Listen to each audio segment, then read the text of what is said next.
Echo, play Jamie McDonald, Ain't No Way. Here's Ain't No Way by Jamie McDonald on Amazon Music.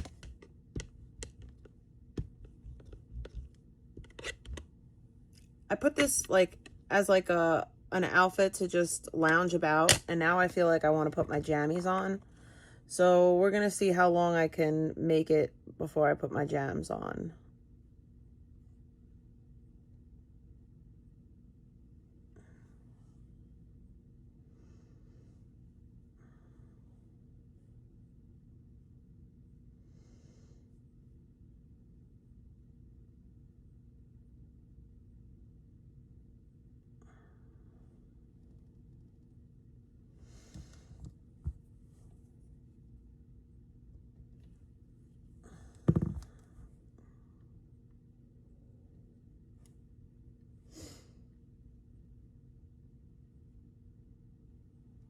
It's not that bad. I just need something to go around the bottom.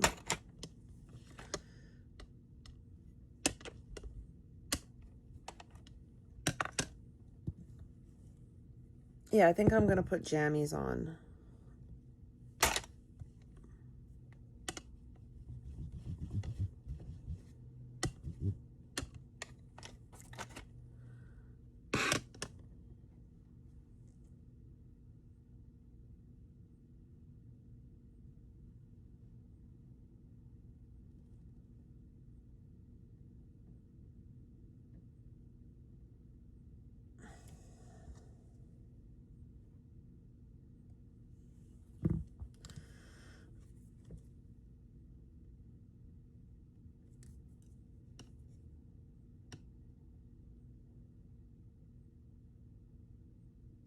I don't know how I feel about this yet.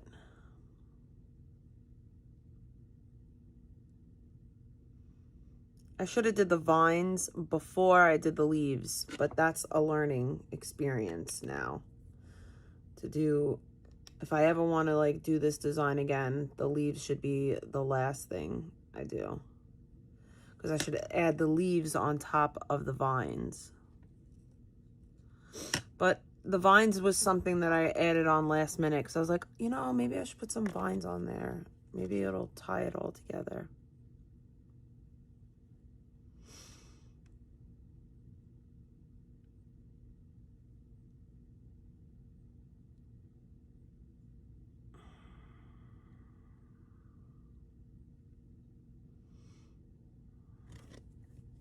Shish kabibble.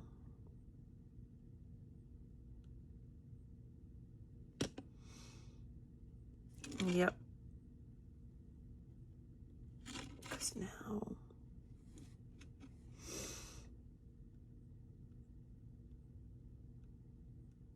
it's whatevs. It is what it is.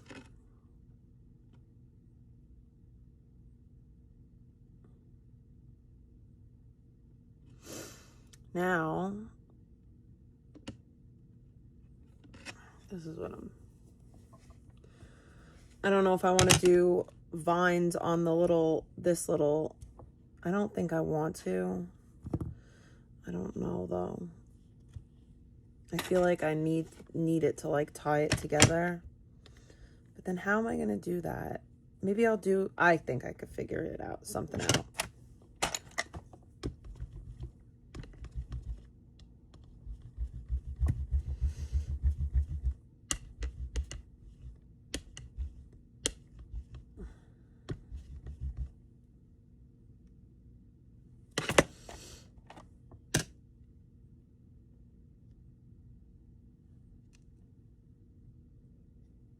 Yeah, I gotta make that smaller.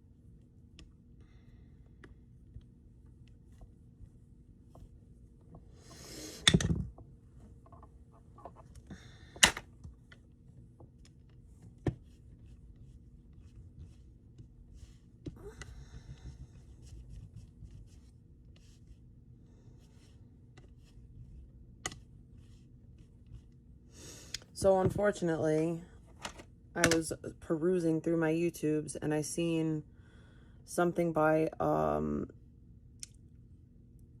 seen a post, I guess, that LolCow Times posted from Vegan, that she lost her wallet and she's like blaming everybody for it. How does one lose their wallet and then blame YouTube?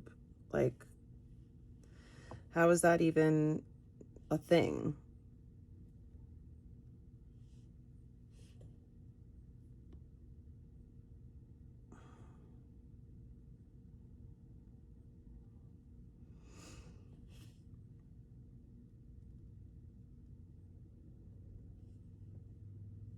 It's chat's fault. Chat, you made her lose her wallet. That was crazy to see. I didn't quite understand that one.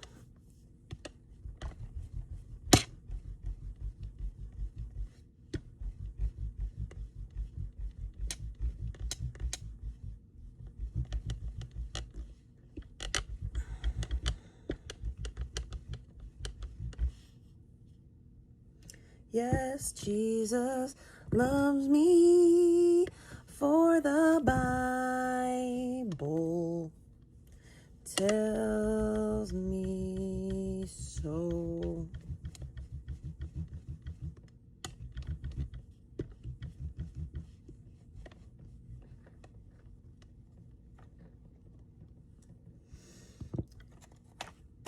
Can I fake snore? I don't even know what that means, so...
I don't know if I like this on here. I think I'm not gonna do... I don't know. I think I'm just gonna leave this one as is. We don't need to do the vine on here. Maybe I'll do like a little bit of a vine. I don't know.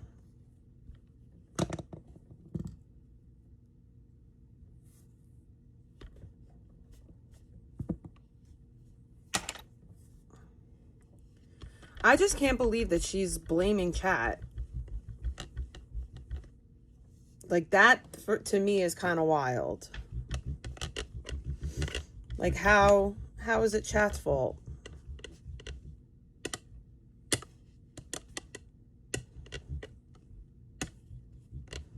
And then I seen the thing about the comfy beds, and it's like,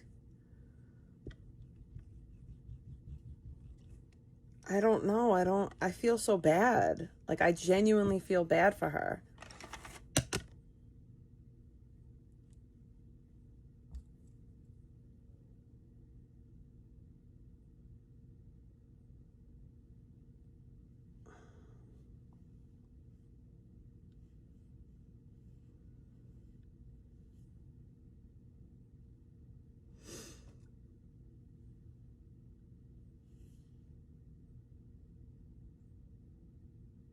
Like, I feel bad because she's so delusional. And she doesn't have anyone around her that gives a crap about her. That's sad.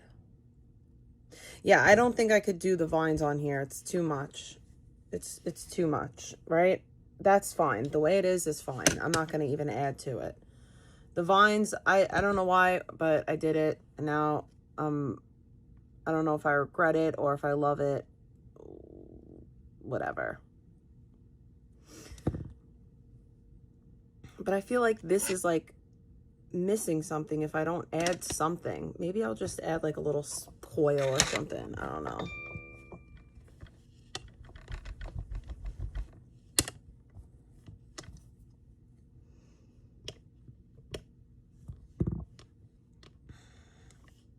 But no, why is it Chat's fault that she lost her wallet? Or is it just Chat's fault that, like, we're not homeless? And she is.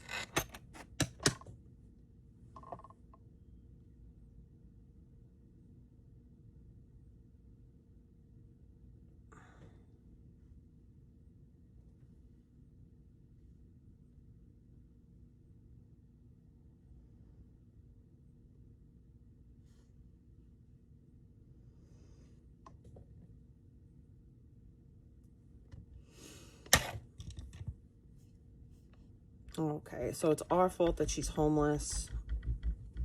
How did we do that again?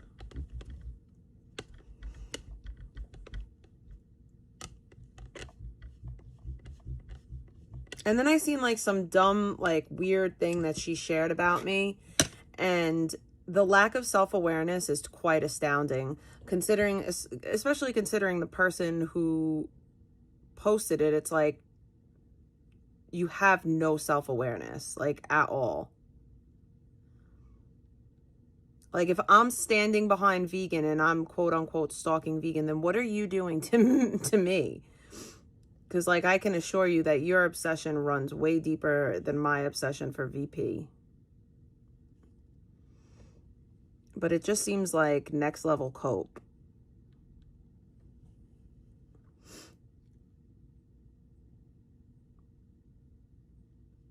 That's what it looks like.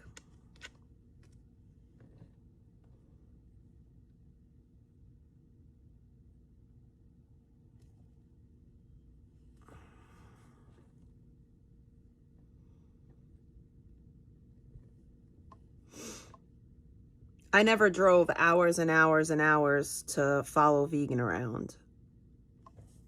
I never did that, so.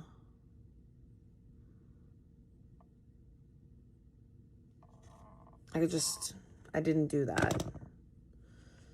But vegan, if that's what makes you feel better, cool beans, babe. Cool beans. I'll say this, vegan, you could never withstand actual stalking and harassment. You could never withstand people actually, you know, doing awful things to you. You could never handle actually being a victim.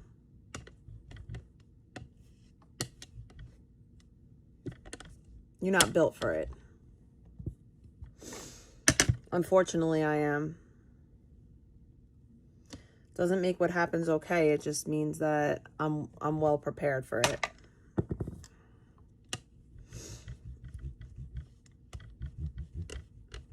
Jesus Christ got me.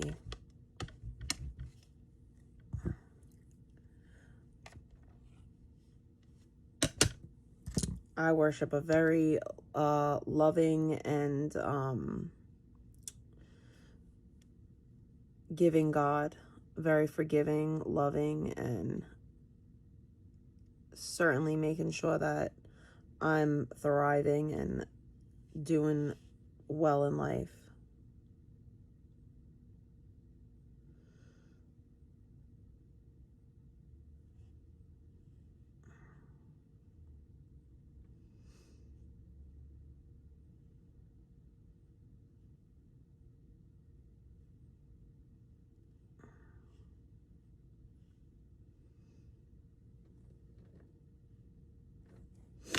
I'ma just keep doing me.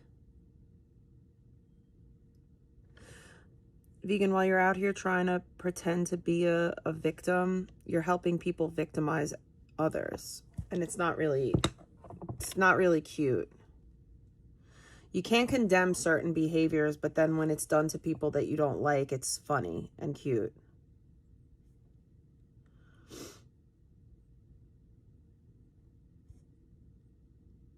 it's not, it doesn't like become entertainment because it's not happening to you. If it's wrong when it happens to you, then it's wrong when it happens to people that you don't like too. Like, it's just, if it's wrong, it's wrong. Wrong is wrong. It doesn't change because you don't like me.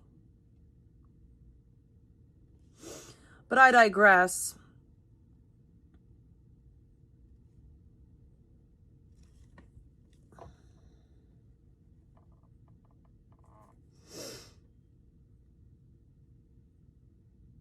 I left a prayer.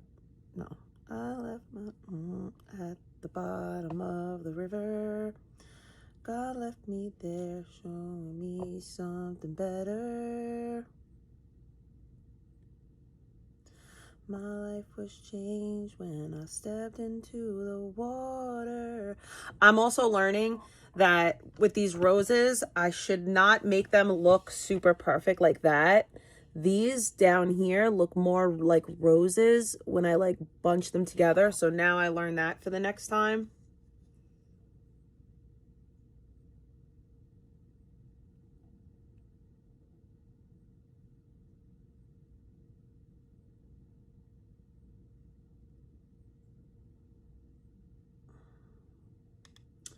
I'm just here to try to make the world a little bit prettier. I'm just here to try to brighten up the day. Oh, Blueface's baby mama's having the baby. She's in labor. I think the baby's going to be coming sometime today if it hasn't come already. You know, congratulations to Blueface and Nevaeh. I feel bad for Nevaeh at this point. Blueface done made me feel bad for the girl.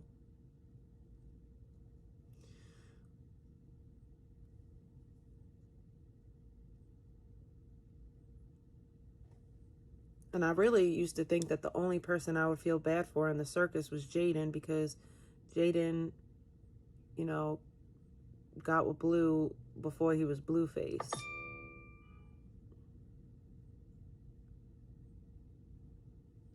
Oh, and then there was a shootout with, I think we talked about that though, like the Krishan got into a fight. She's back in Baltimore. She's talking about, you know, she was just defending herself. I don't know. I thought that if you're like a trained boxer and you fight somebody like in the street and you hurt them, that you could like really lose your privilege to box. But I don't know if that's really truthful or not.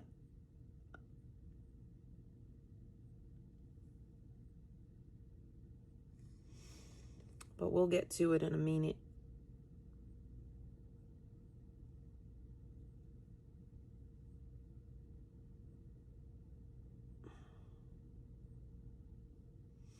I'm trying to make like the vines look like perfect, but they're vines. Like vines never gonna look perfect, beige.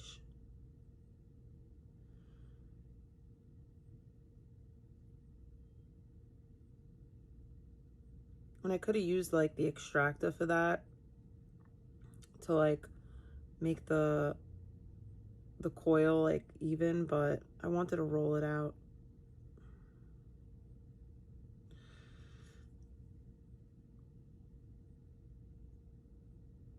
I found some lady, I don't know, I know she's overseas because the money was like in pounds or something, but I found a website. This lady sells like a bunch of like Fimo clay and stuff like that. So I found some sites that I'm able to find the clay that I like, but I just hate that I can't find it in like in store. Like I have to order it, and I hate waiting. I'm very impatient and impulsive.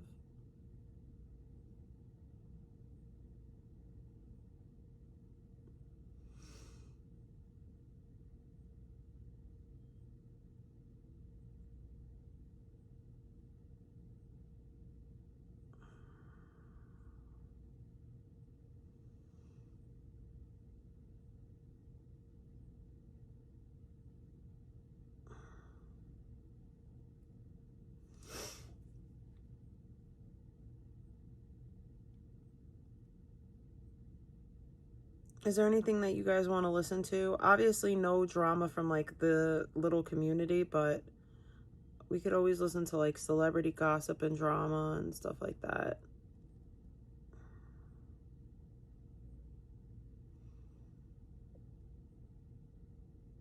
I feel like I've already given in to people way too much during this stream, given certain people more attention than they deserve.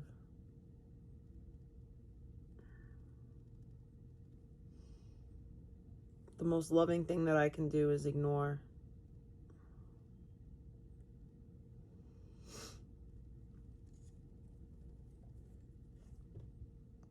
Yeah, I seen that. I seen that they're going to get the heart surgery, but my thing is like,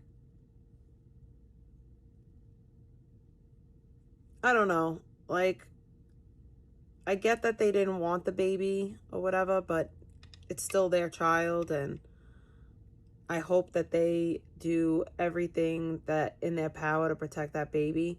I just didn't like that Lila Rose was saying like, oh, we need to bring that baby to the only mother he's ever known.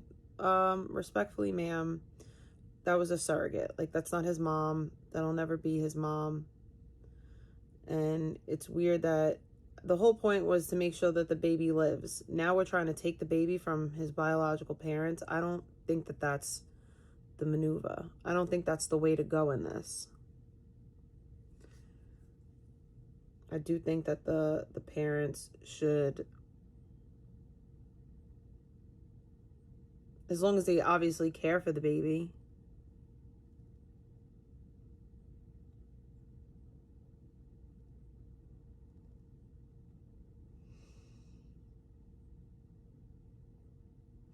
I just can't believe that they were really willing to have a late-term abortion because of something that could be fixed with surgery. I don't remember who it was. I think it was Her Patriot Voice and Ariel Sarkella, where they were going around asking people that if there was a way that you could tell in utero that your baby was going to be gay, is that a reason to like, is that like a valid reason to like terminate the pregnancy? Because people first they were asking people like, oh, do you feel like a woman has a right to terminate her pregnancy for any reason? And they were all like, yeah, her body, her choice.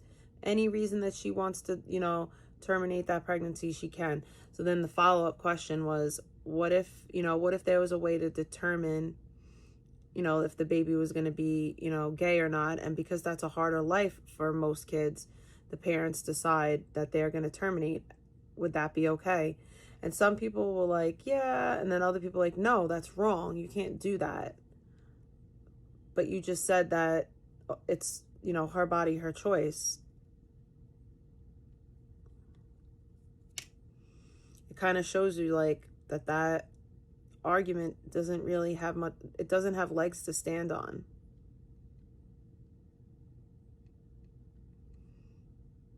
I personally don't feel that anyone should have the right to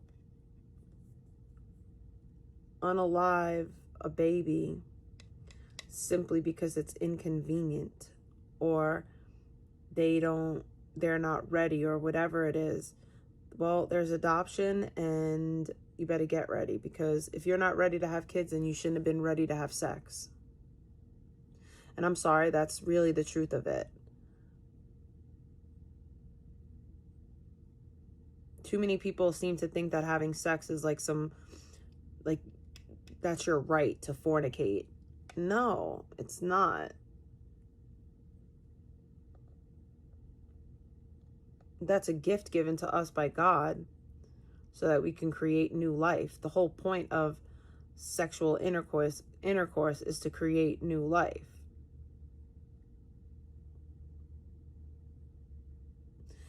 And also the things that I don't know, some of the things too lately that have been bothering me is like,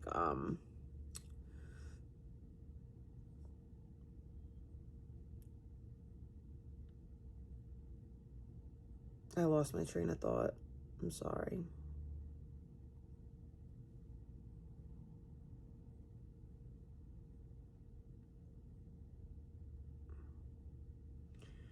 At the end of the day, it's like, it's my body, my choice until it's not. And then I seen something that there's this girl on TikTok and she's trolling. She's saying that she's a transracial black woman, and people are very upset about it. Like, extremely mad. I mean, you could tell it's obvious satire, but she's trying to like poke fun at being woke.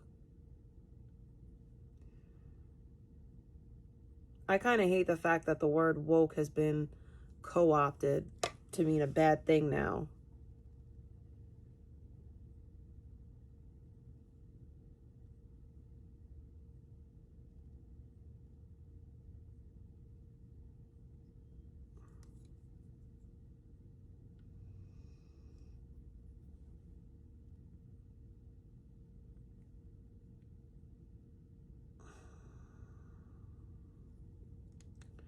What's not a baby? What exactly is not a baby? And if it's not a baby, when does it become a baby? I got bacon. Thank you for the bacon. I got a donation. Thank you. Can we put some bacon in the chat? Somebody just send me a tip. Much appreciated. Truly, truly, much appreciated. I'm here all night.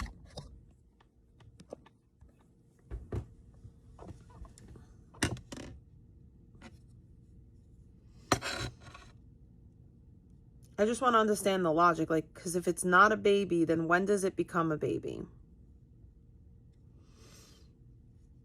And it will become a baby if you just let it grow. You know?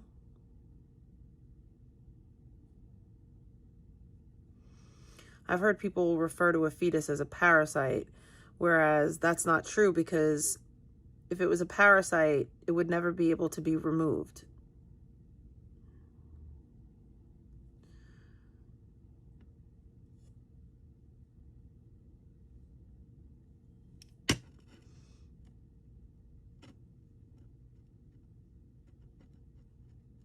And most babies can survive outside of the womb after 20 weeks. So it's like a matter of waiting some weeks. You know how many people in this world want a baby? A baby is a gift from God. All right, now let's do some chromage.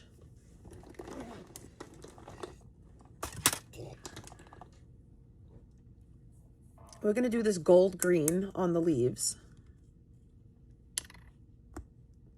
Ooh, it's so pretty. I need a thin, pointed brush. So, that's too thin. That's too thick.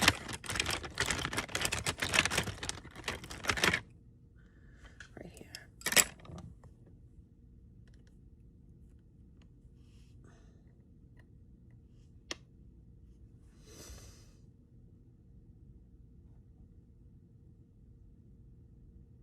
I should have used the other green, but it's too late now.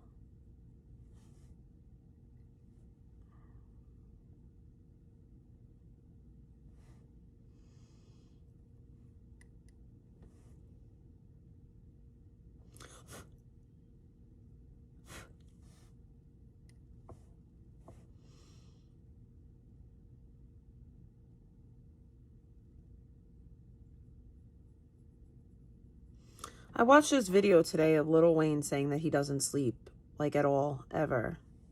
And then his eyes are like all bugged out of his head. Well, you gotta sleep sometime. Like, it's humanly impossible for you to just never sleep.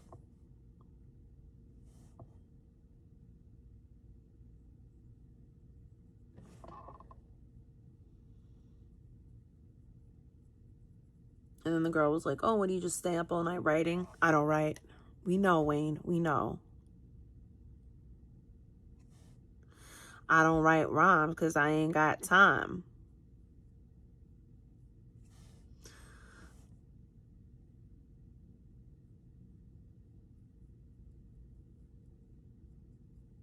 Nothing, nothing. You ain't stopping nothing. Okay, you a goon, but what's a goon to a goblin?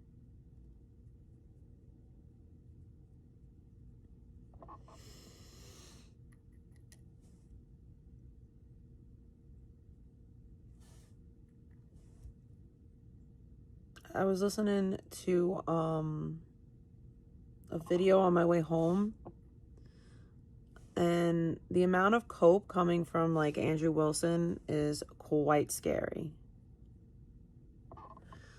Like, so much cope. Like, oh, AI said I won, so I did. But actual people that listen to the debate, they think I lost. Since when do we listen to AI over people?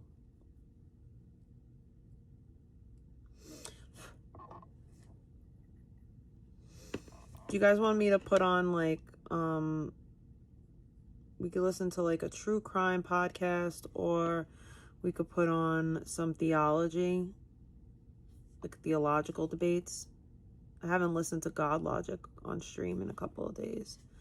I also gotta use the bathroom, but I'm locked in right now, and I want to change again.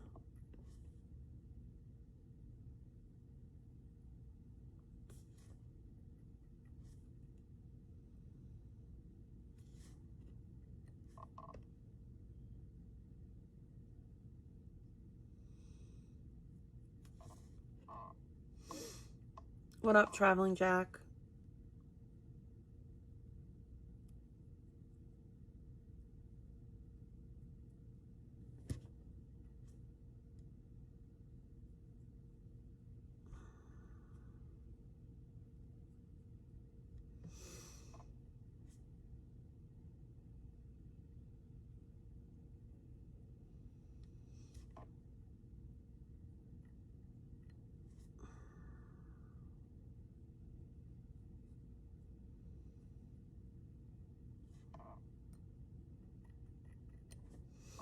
I am doing very well. How are you?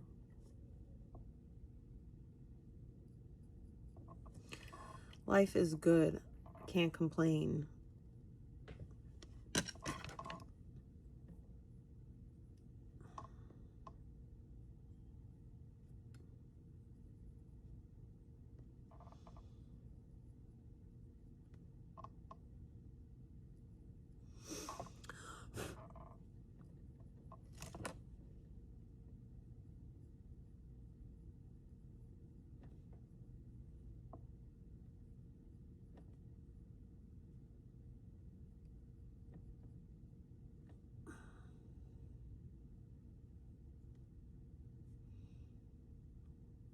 I made such teensy little tiny leaves. I'm so proud of myself. I'm getting pretty good. Not really like great or anything, but better than I used to be.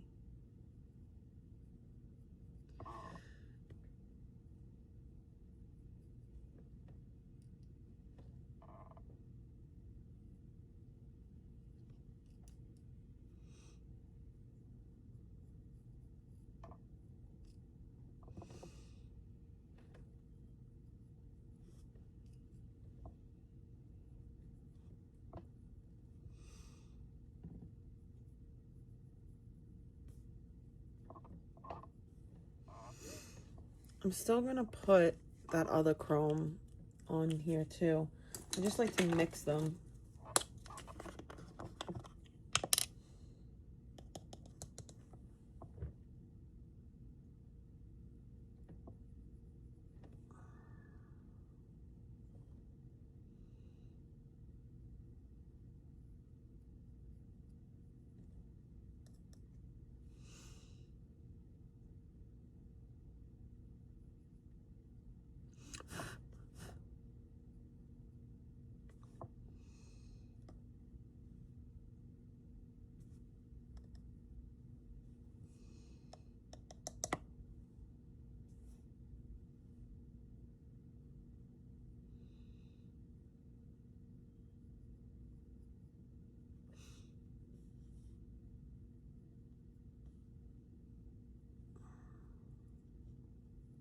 This is really not doing anything, but I'm just gonna finish what I'm doing.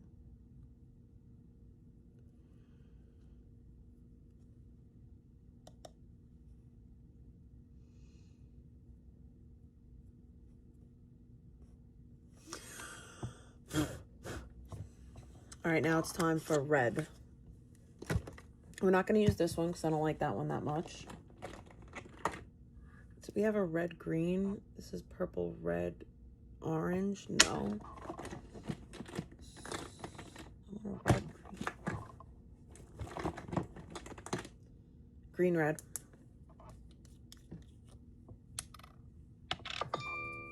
I don't have to use such a tiny little. I could use a little bit bigger because the red is a little bit bigger.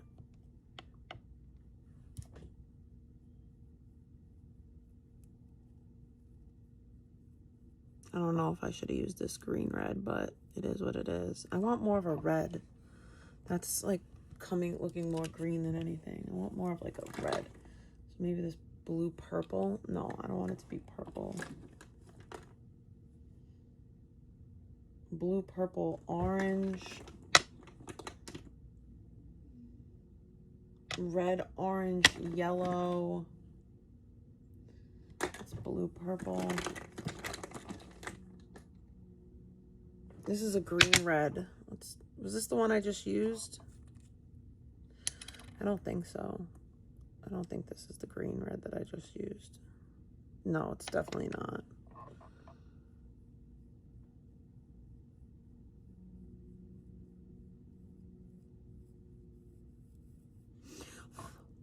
I think it is the same one, but I don't care at this point.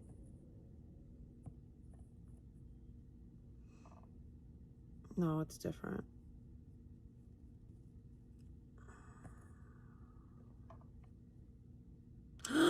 I can't believe I just did that.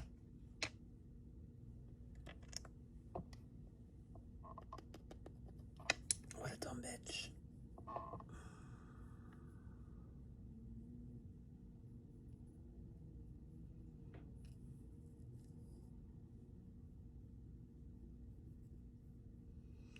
I'm just mad because this changed this color of this red a lot, and I really liked this red. It was a really pretty red. I should have just put pearl over the red. It made it like more of like a deeper red, and it wasn't that deep. Whatevs.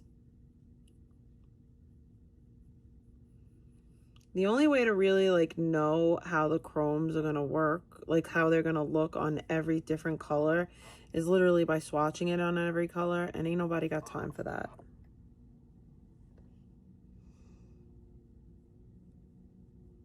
So I go into it a little bit blind sometimes.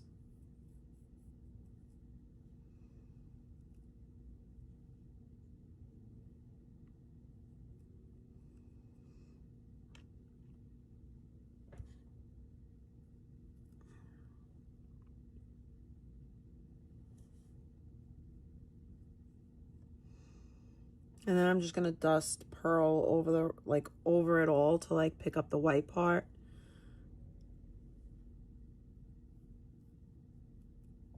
Because the white that I used was called Galaxy White. And then I used a metallic red shimmer.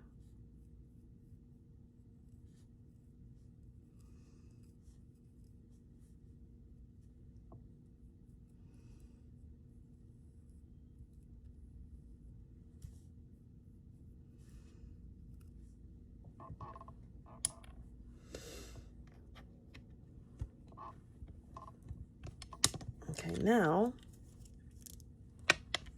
this pearl right there. I need a bigger brush.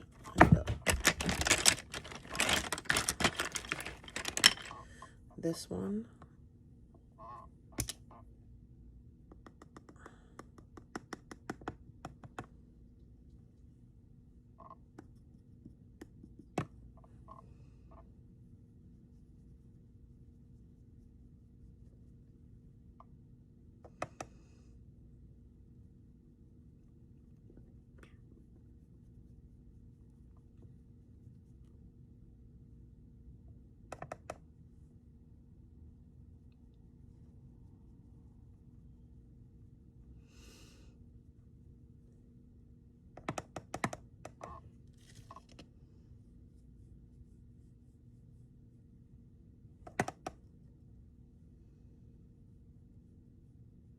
You wanna know what's funny? I was just thinking about this. I don't know not one Blueface song except for Tatiana. Am I the only one? Or does he have like, I'm sure he has other music. But I could not name a song. Like if you offered me money right now to name 3 Blueface songs, I couldn't. I can name 2. Tatiana and the Tatiana remix. Oh wait, he did that song with Jade and Alexis. I'm a bad little, and I'm built like a Barbie. But that's a feature.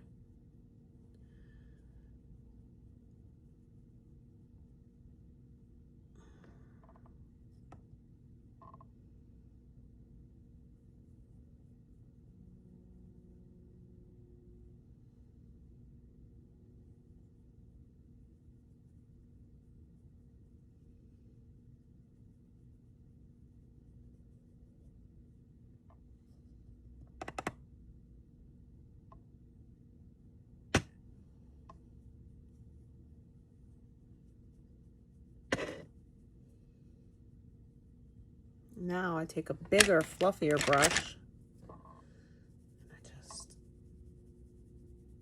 dust off any excess.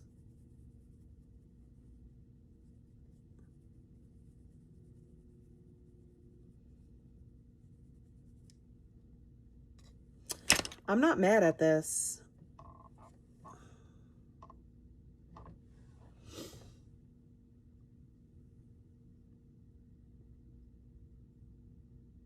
I think that came out freaking sick.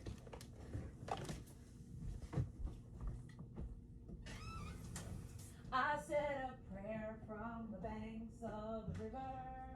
God left me there, showed me something better.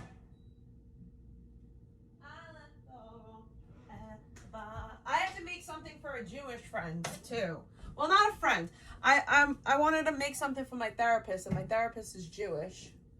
So I told her I'd make her a Star of David. She's like, it doesn't have to be a Star of David. You can make me whatever you want to make me. It'll be special to me. I'm like, I know, but I want to make you something. So I was thinking about maybe I can make a dreidel.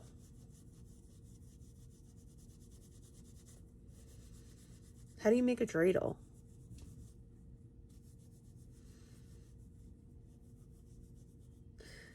I think that one time Susie Rottencrotch asked me to make a Star of David. So maybe maybe we'll actually do that.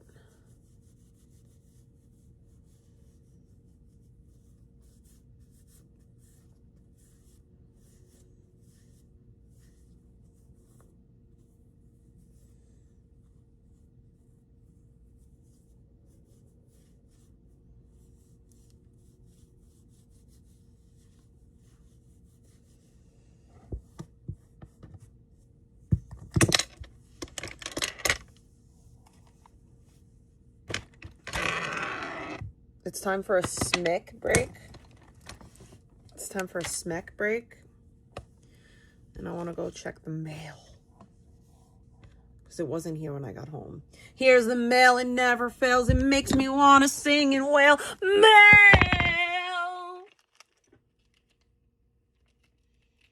You know what's funny? Like, Blue's Clues was kind of like after my generation. But I didn't watch it like personally, but I watched it because my brother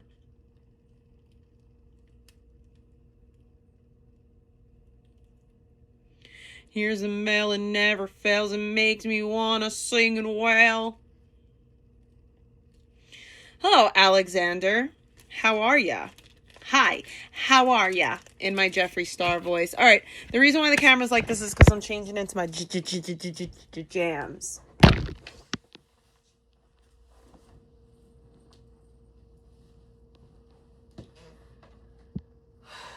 He turned it all around.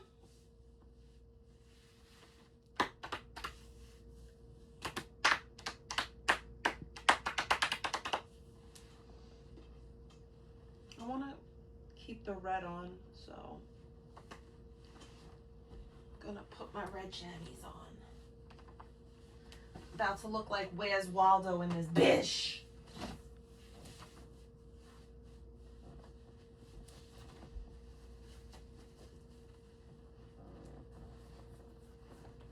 Let me just make sure no one can see my nakedness. My nakedness.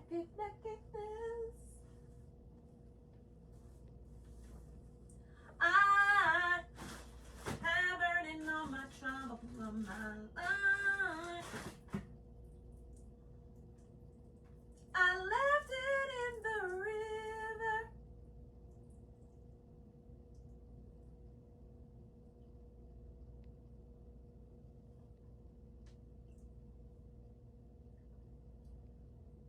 I said a prayer from the banks of the river. God let me there, show me something better. I left the wrongs at the bottom of the river. Forever.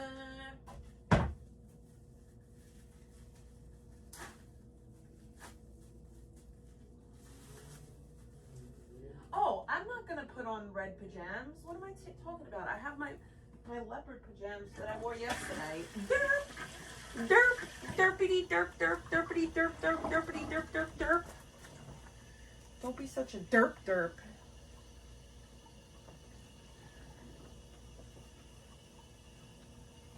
I'm leaving my red socks on, though. I don't cold off right yet.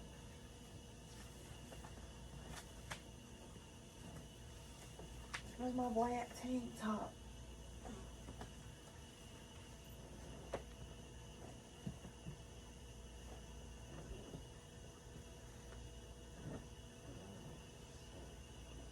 Oh, it's chilly. Billie Jean is not my lover. She just thinks that I am the one. But the kid is not my son. He says I am the one. Wow, nobody said anything all that time? What the freak? You guys don't really like me, huh? I thought we were friends. What the freak? I'm gonna brush my hair out, I think. I don't like it like this. I like it better.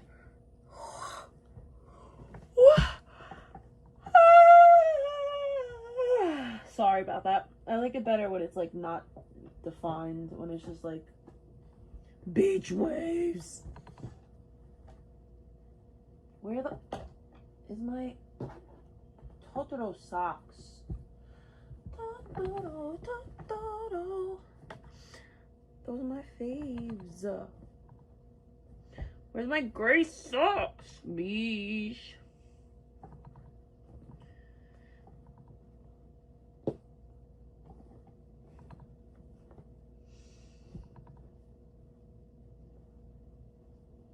Got him.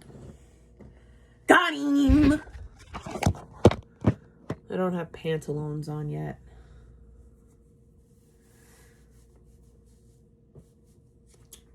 Los Pantalones. Look, there's some feet. What's that on my foot? Oh, it was like a piece of clay.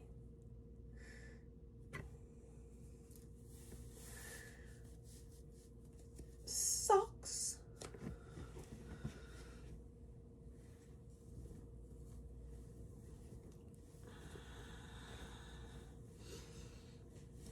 Friends. How many of us got them friends?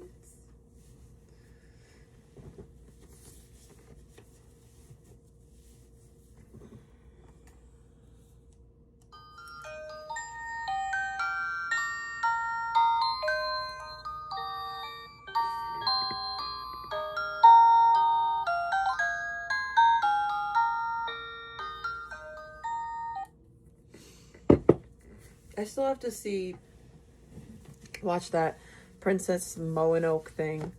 So I've never watched it yet. These pajamas are huge. All my clothes are so big. It's all good though. It's all good. I'd rather them be big than be small. Right.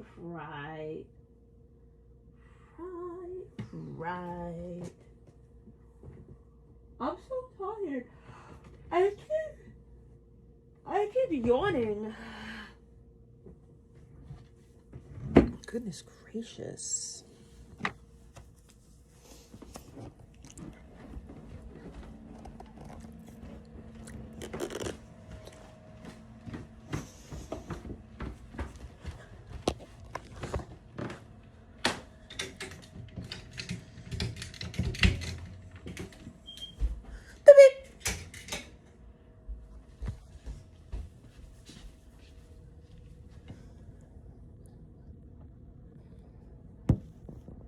Nope.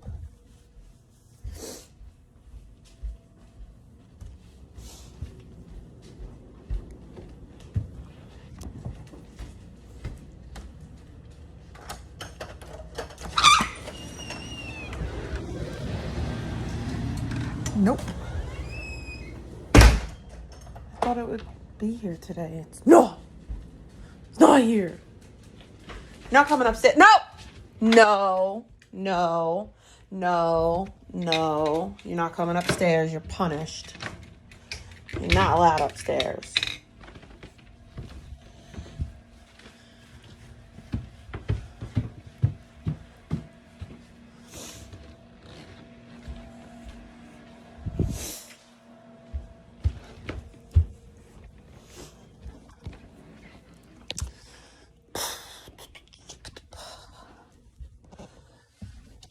Chitty chitty bang bang.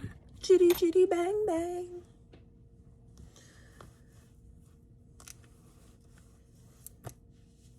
So I made this yesterday. I'll show you.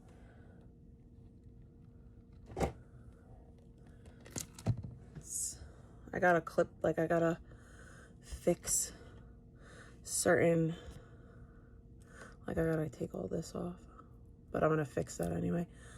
But it's not fully dried yet.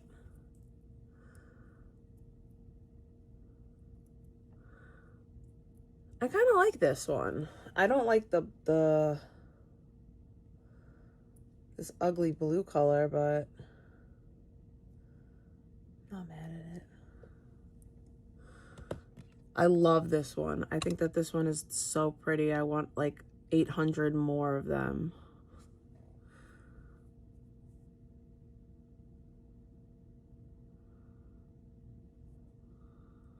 I want more of this blue. I'm hungry. I'm not hungry. I don't know why I said that I'm hungry.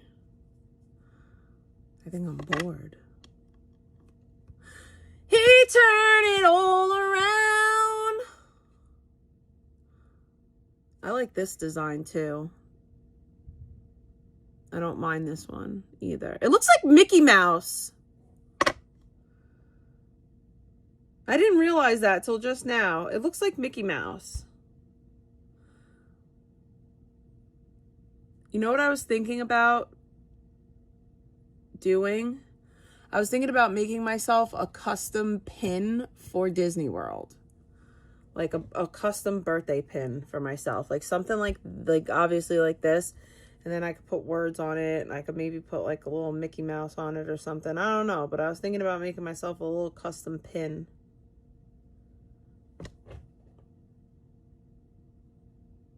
That could be like a little pin.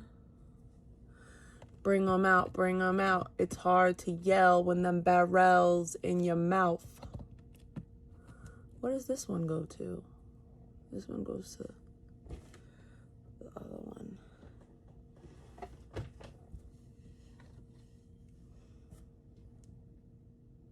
I like this one too. This was like one of the first little things that I did the rose with.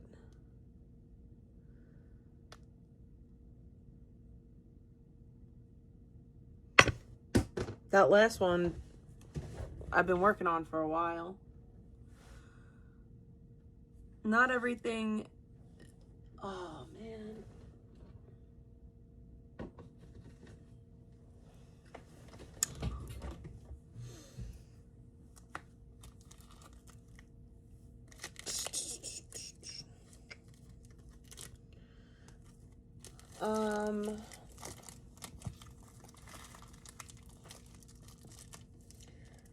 I want to make something out of these two again.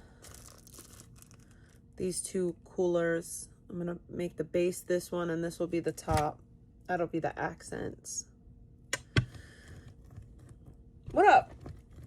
What up, Lee? Ha ha ha ha ha ha ha ha ha ha ha ha ha. This is one of my favorites too. What can I do with this one? Maybe I could do these two together.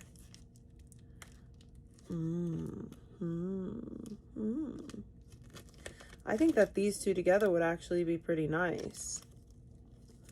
What do you guys think? I can maybe make this the base, and then these could be the accents. I don't know. And then I have 3 reds. I have this custom red that I made yesterday. This is like a pale red. This is like a faded red. This is like a red, a metallic red. And then this is a glitter red.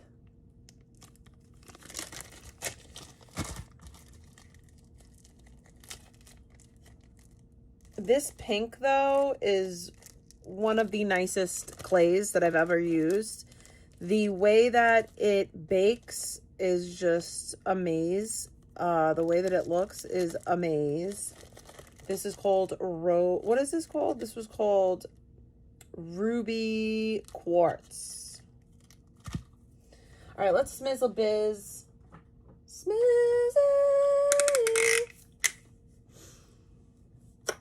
Hello. Am I the diva? Diva. That reminds me of my kid.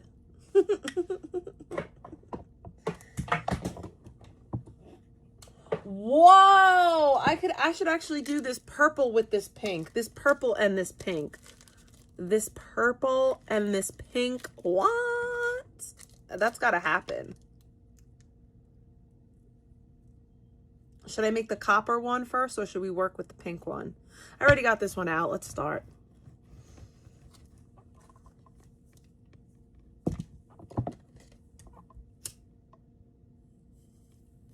Guys, I can't talk about like too much of my personal life, but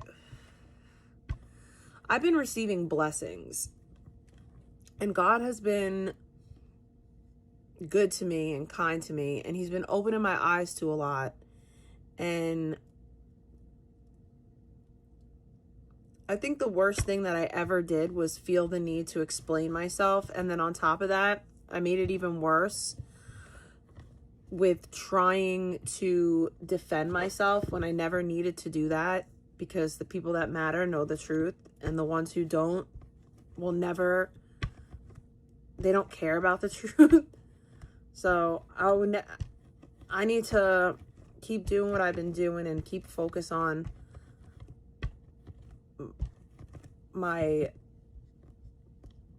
what I need to do in life, my goals, my priorities. And now, don't get me wrong, there are going to be times where I get a little petty and I say little things that I maybe shouldn't say, but nothing crazy. Like earlier with the vegan thing, like vegan keeps on trying to poke at me. I don't know what she wants. I feel like she kind of like wants me to talk about her so that she could be like, look, like so that she could play victim to it. Like, oh, Big T won't shut up about me. I mean, well, I don't even talk about her anymore. But yeah, she keeps on like trying to get a reaction out of me, like a really negative reaction. And I'm not going to do it. Even though I threatened that I would do it, that was for entertainment value. but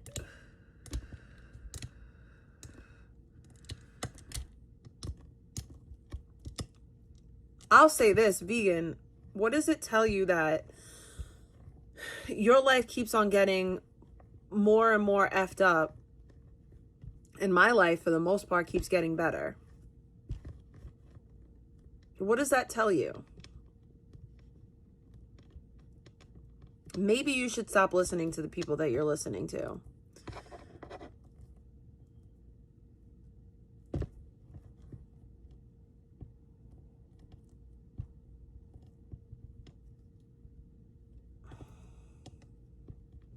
Like,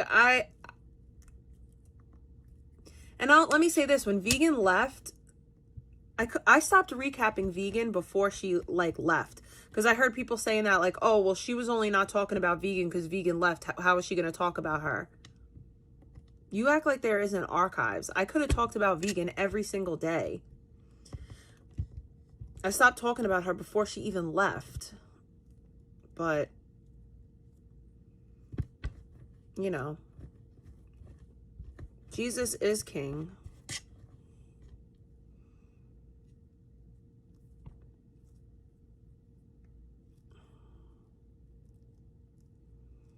Oh, and then I seen that, like, she sent what's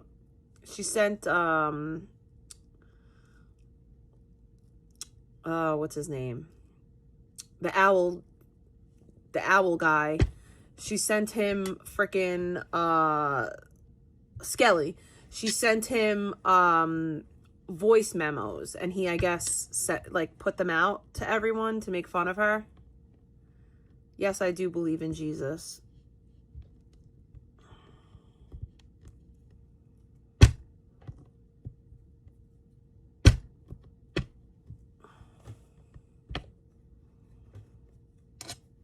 But I didn't really, like, follow up on all that.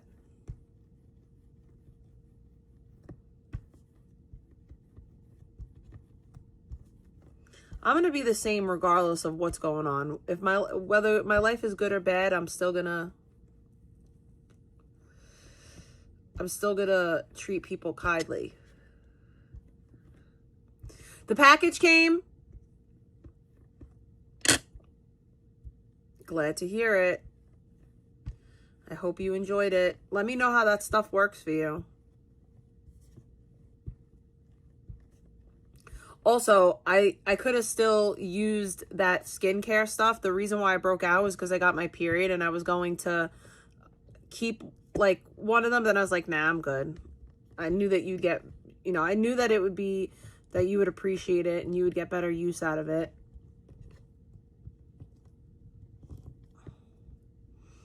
I don't know if I wrote in that Bible, and if I did, I'm sorry. But I really, I hope that you like everything. And I hope that it makes your day a little bit better. And I hope that you like that book, because I think that I hope that you like the books. I think that they're good. I will say I'm mad at myself because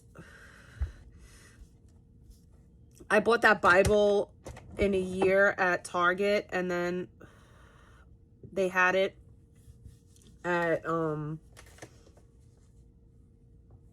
did they have it? They had it somewhere else. I think it was not Five Below. Hobby Lobby. And I think it was cheaper at Hobby Lobby, but it's whatevs. Yeah, it was definitely cheaper at Hobby Lobby, because Hobby Lobby is 40% off the books, and Target was 30% off. But whatever. It doesn't even matter, because I also got another 5% off Target for my card. So maybe it did come out. I don't know which place was cheaper. I'm not smoking anything. I don't know what you're talking about.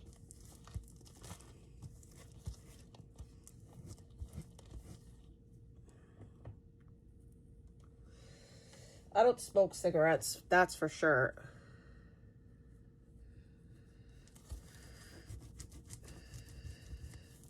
So, the Bible in a Year, it's a daily Bible study. It gives you chapters to read in the Bible, and it asks you questions about those chapters.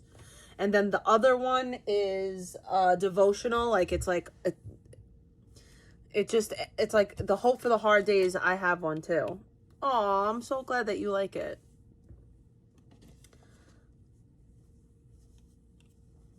I think I sent the ladybug. Didn't I send you the ladybug?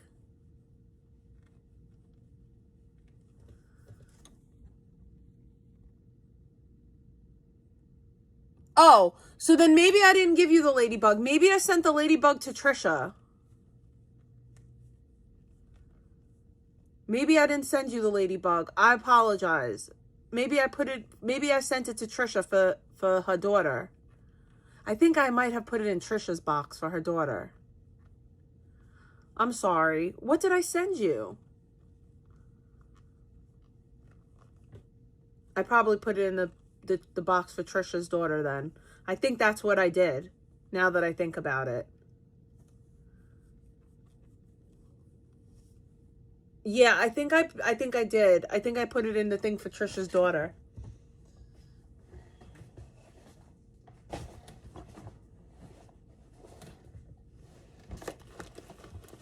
Now I want to check.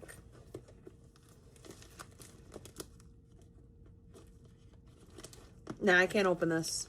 Trisha will just tell me when she gets it. Because I can't. I packaged it up nice and well. But if you want, I could make you a ladybug.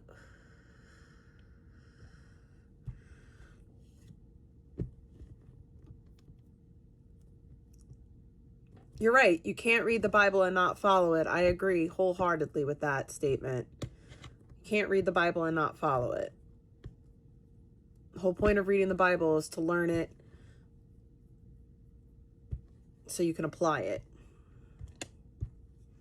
But yeah. Oh, also, update. I can't wear my watch on my left hand. I tried it. Not for me. It's very uncomfortable.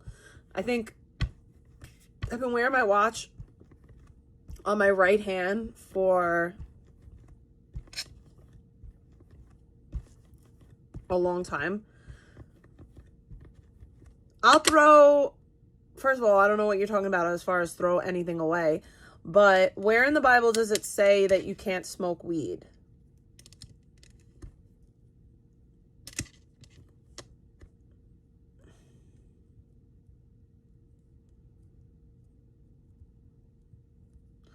Also, I'm not sinning if I'm smoking weed is not a sin, especially if it's prescribed.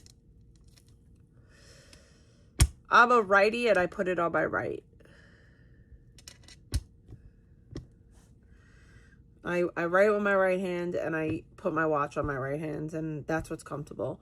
People were saying that you're supposed to wear it on the opposite hand, and the reasons why they said made sense to me. It sounded right, but it just wasn't comfortable.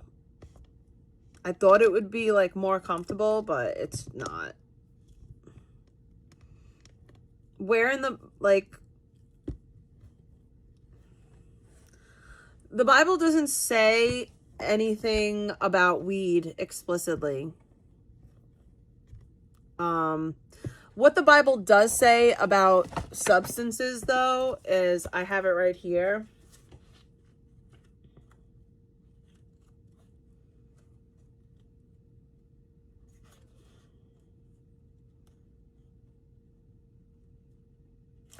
What the Bible has to say about substance use.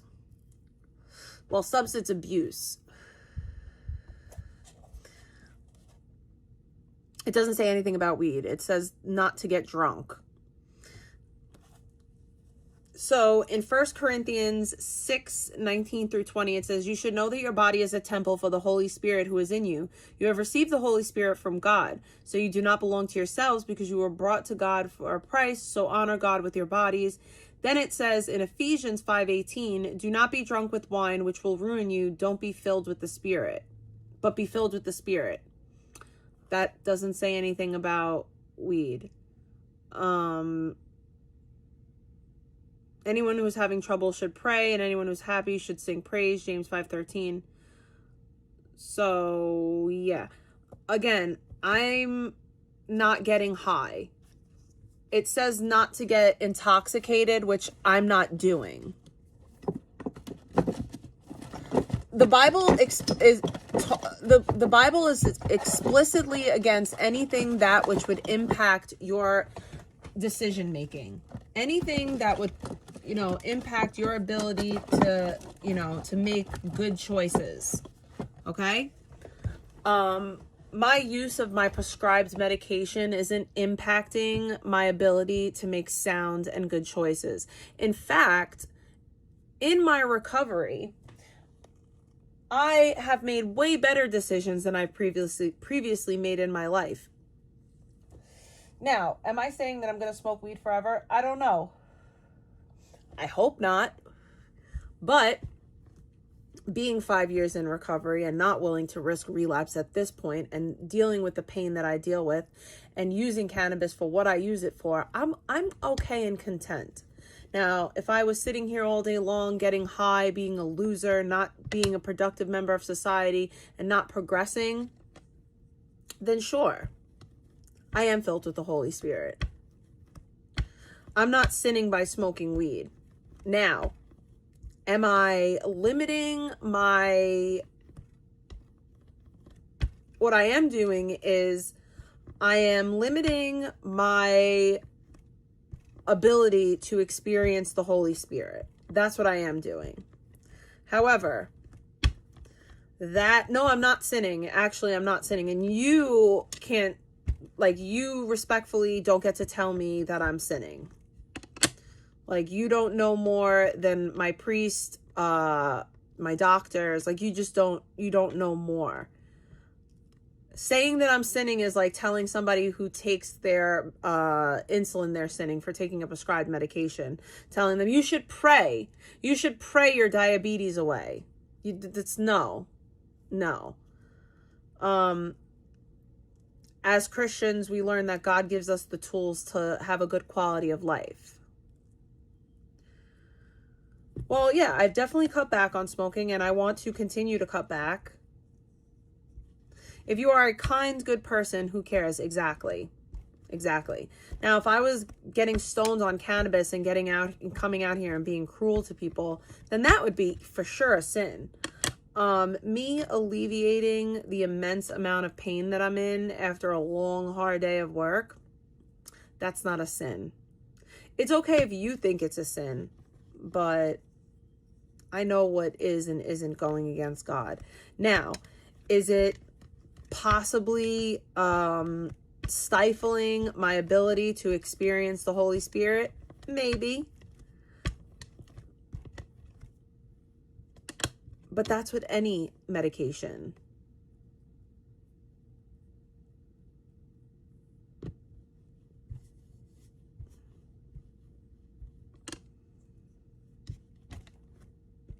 I have a very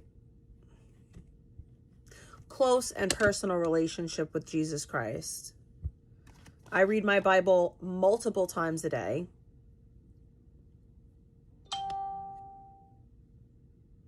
I begin and end my day on my knees in prayer. I begin and end my day in the Word. And not only do I read the Bible, but I apply it to my life in every single aspect. I have a lot of people that attack me on a pretty consistent basis, and I bite my tongue and I turn the other cheek. And as long as I'm doing that, smoking weed is the least of my worries. I have way bigger sins that I need to overcome than consuming cannabis for pain. So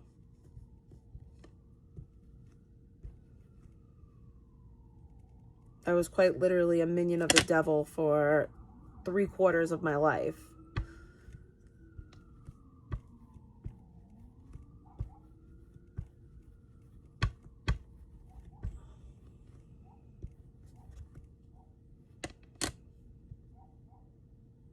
I mean, listen, the Bible literally says he who is without sin should cast the first stone. So like none of us should be judging. And I get that it's very easy to like get caught up in judgment. It's very easy, like, you know, we could all be hypocritical. I mean, respectfully, I'm saying that you should smoke. How about that? Like,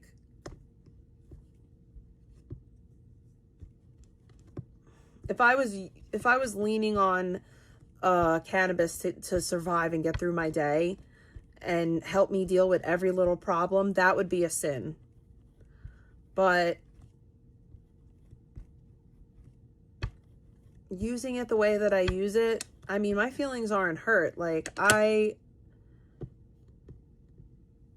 am blessed and highly favored. I have an extremely, like I said, close relationship with my Lord and Savior, Jesus Christ. Like I said, I begin and end my day on my knees in prayer. And no offense, but a stranger on the internet is never going to dictate my faith to me.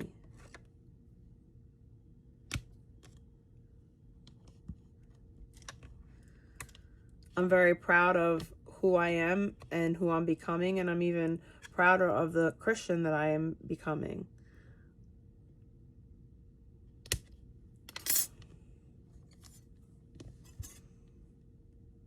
This is a chubby one.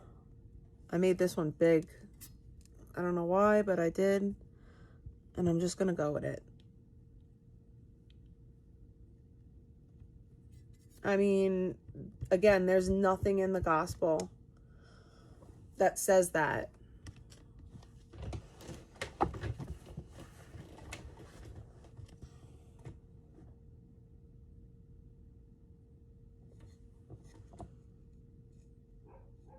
I guess that's like your interpretation, whatever.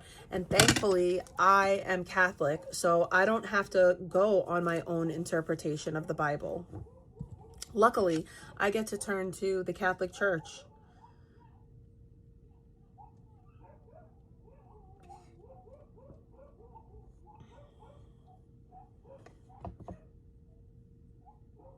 No. Why would my feelings be hurt?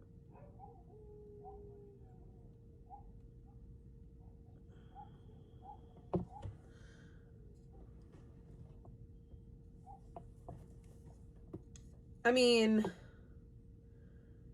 treating people how you want to be treated is like, that's like just being a decent human being. However, loving the people, being loving to the people that treat you poorly is how you be a Christian. At least that's what my Bible tells me, you know.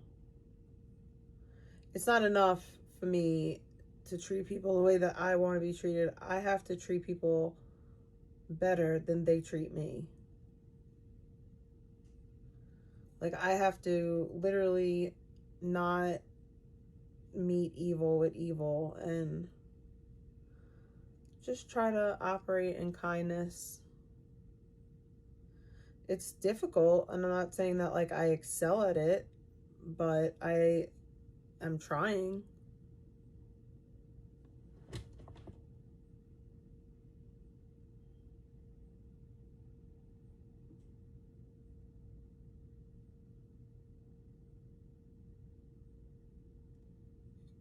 What the hell? Catholics are Christian.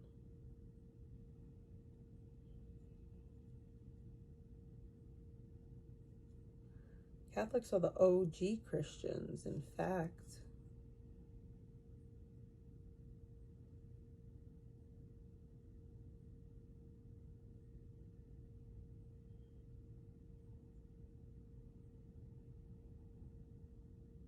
Have a good night.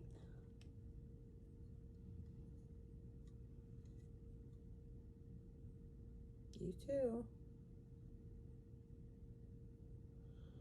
I'm not going to be here too long, so I'm already tired. The only thing I don't like about this clay is like when I'm trying to like smooth it together, it like will like low-key crack, and that's annoying.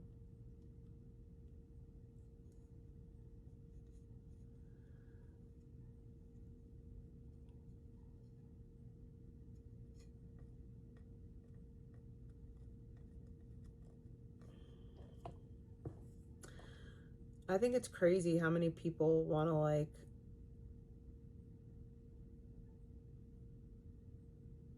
I don't know, because like I said, I do it too. Like, sometimes I find myself trying to tell people how to be Christians. That's not my job. Like, I said it before about vegan, but vegan gets me very, like, upset because she says really dumb things like, I know God, but, like, I don't know Jesus. Beesh, they're one and the same. Like, what are you even saying? They're the same. So, yeah, that's frustrating, but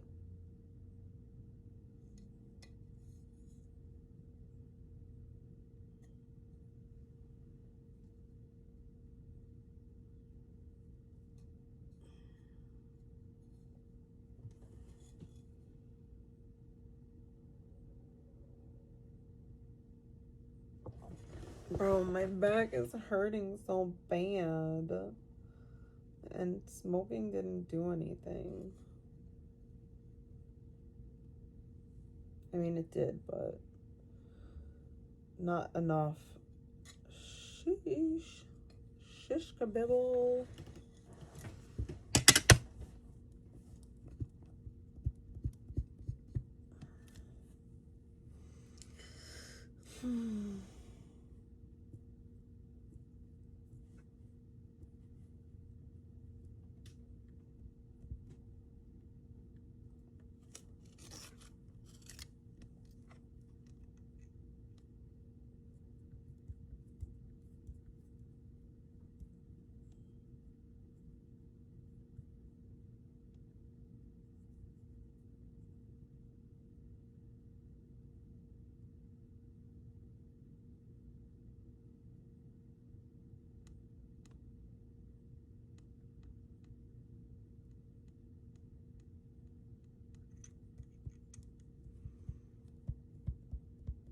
I'm not sad.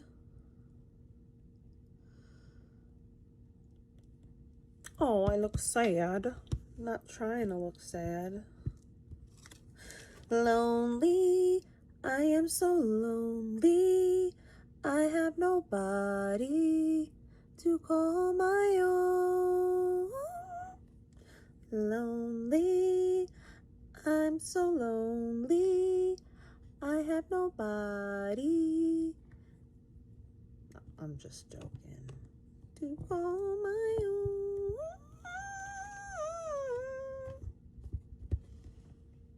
own. I can't wait for tomorrow, beesh. I get to see my family. I'm so excited.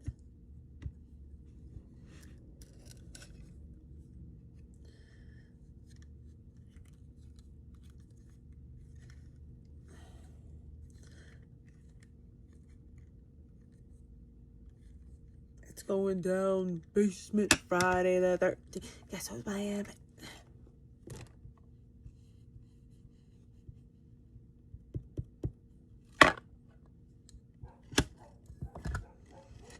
I'm in that wham bam verbal lamb. Damn, bitch, been a fan.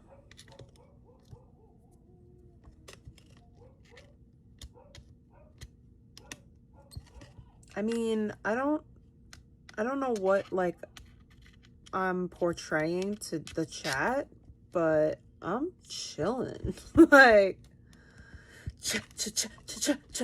chilling. Takes way more than that to, like, offend me or whatever. Like, no. Again, I am Christian, so pushing Christianity is not offensive to me.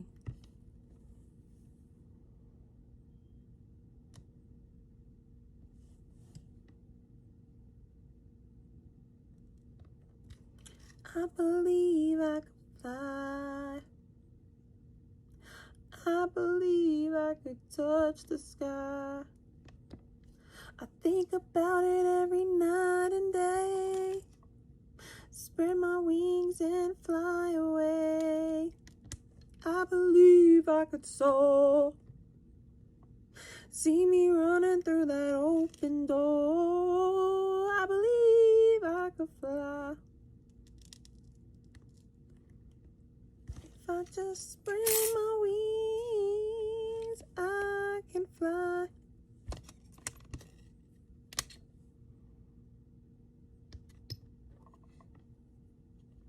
I used to think that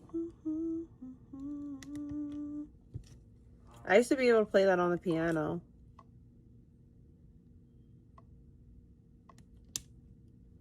That was before we all knew about R. Kelly, you know.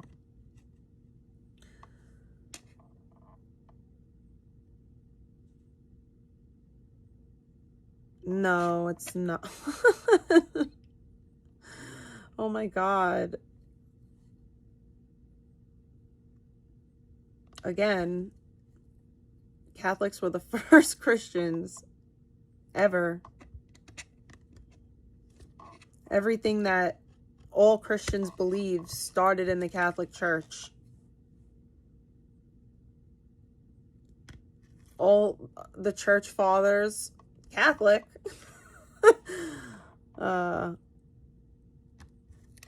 Just thought you should know that.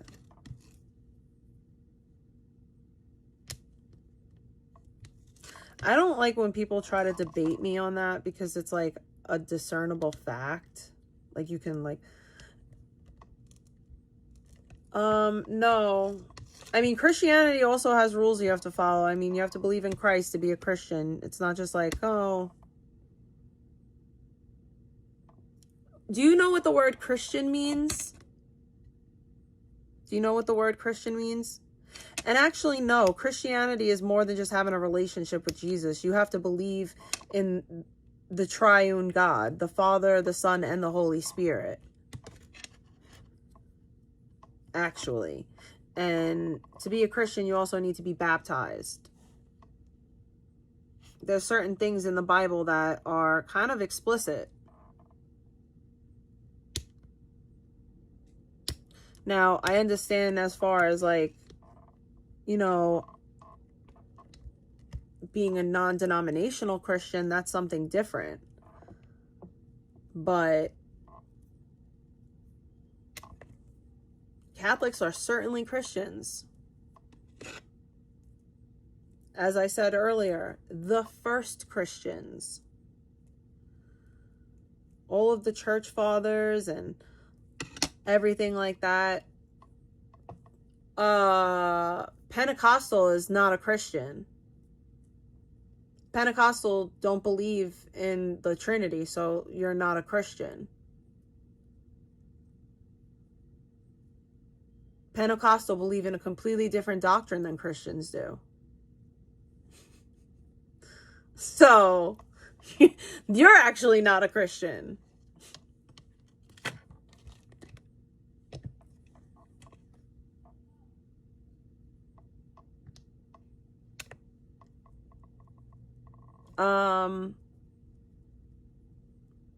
There are more Christians than any other religion. Now, I don't know. I think Catholics are also the most Christians.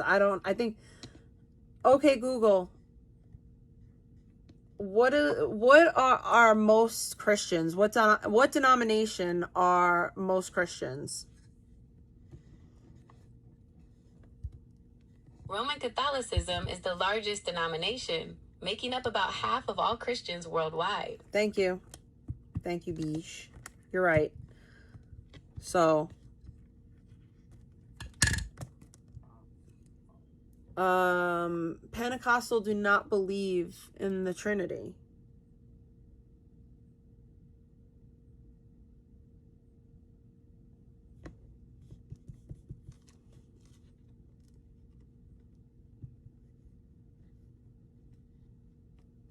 At least from what I know. I could be wrong.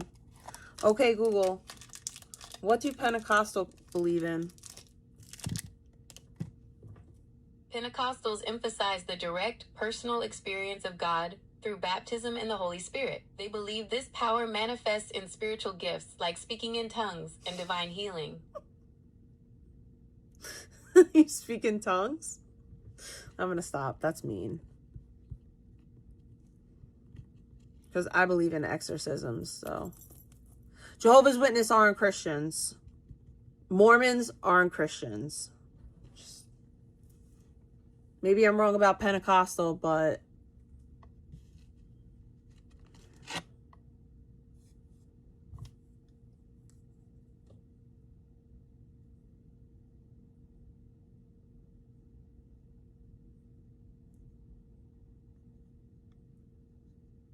maybe it's another one with a P that doesn't believe in the Trinity.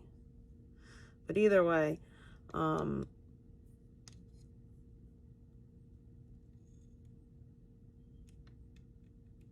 before there was the Bible, there was the church. You know, the church predates the Bible. So that's how I feel about that.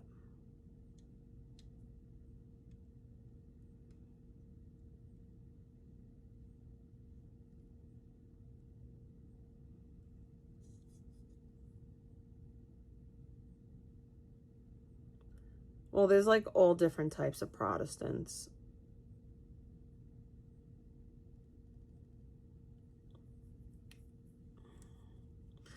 Yeah, have you ever seen what the Bible, like, about the Antichrist and Islam? Let's watch a video about it. It's crazy.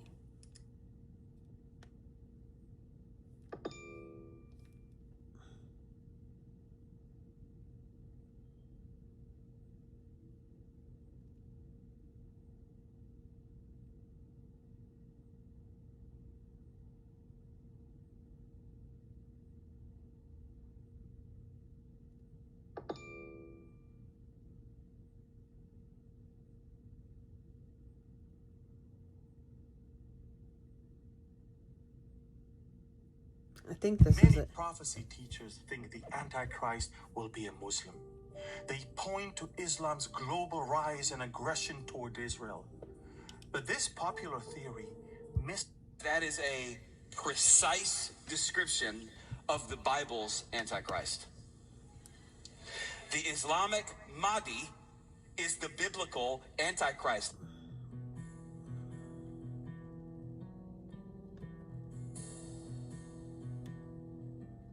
It is hard for me not to read some things in Scripture and see how they potentially align with the rise of global Islam. I'm going there. Now just check this out. Hang on. Check this out. Check this out. Let me connect some dots in the Scripture for you this week. And if you're skeptical right now, open your heart to the Word of God and ask. So in John 16, note this. Jesus says that at the end, watch his language. He said, the time is coming when they will kill you and think they are offering service to God. So what we've been doing in the American church is we've been focusing on secular progressivism, atheism, secularism. That's like the thing we've been trying to combat. But watch this. What Jesus is saying is that at the end, before he returns, like the final boss, Bowser, I don't know where that came from. It's not my notes. The final boss is not secularism.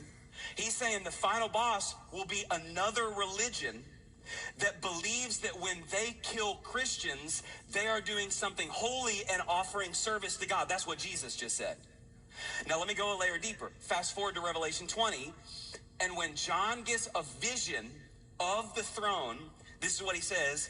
He sees the souls of those who had been, and I want you to say that word out loud, the souls of those who had been beheaded because they refused to worship the beast. Now listen, it specifically says beheaded. Can I point this out to you? There is only one world religion that specifically prescribes beheading as the way to kill, I'm going to use its language, as the way to kill infidels. The Quran calls it striking necks.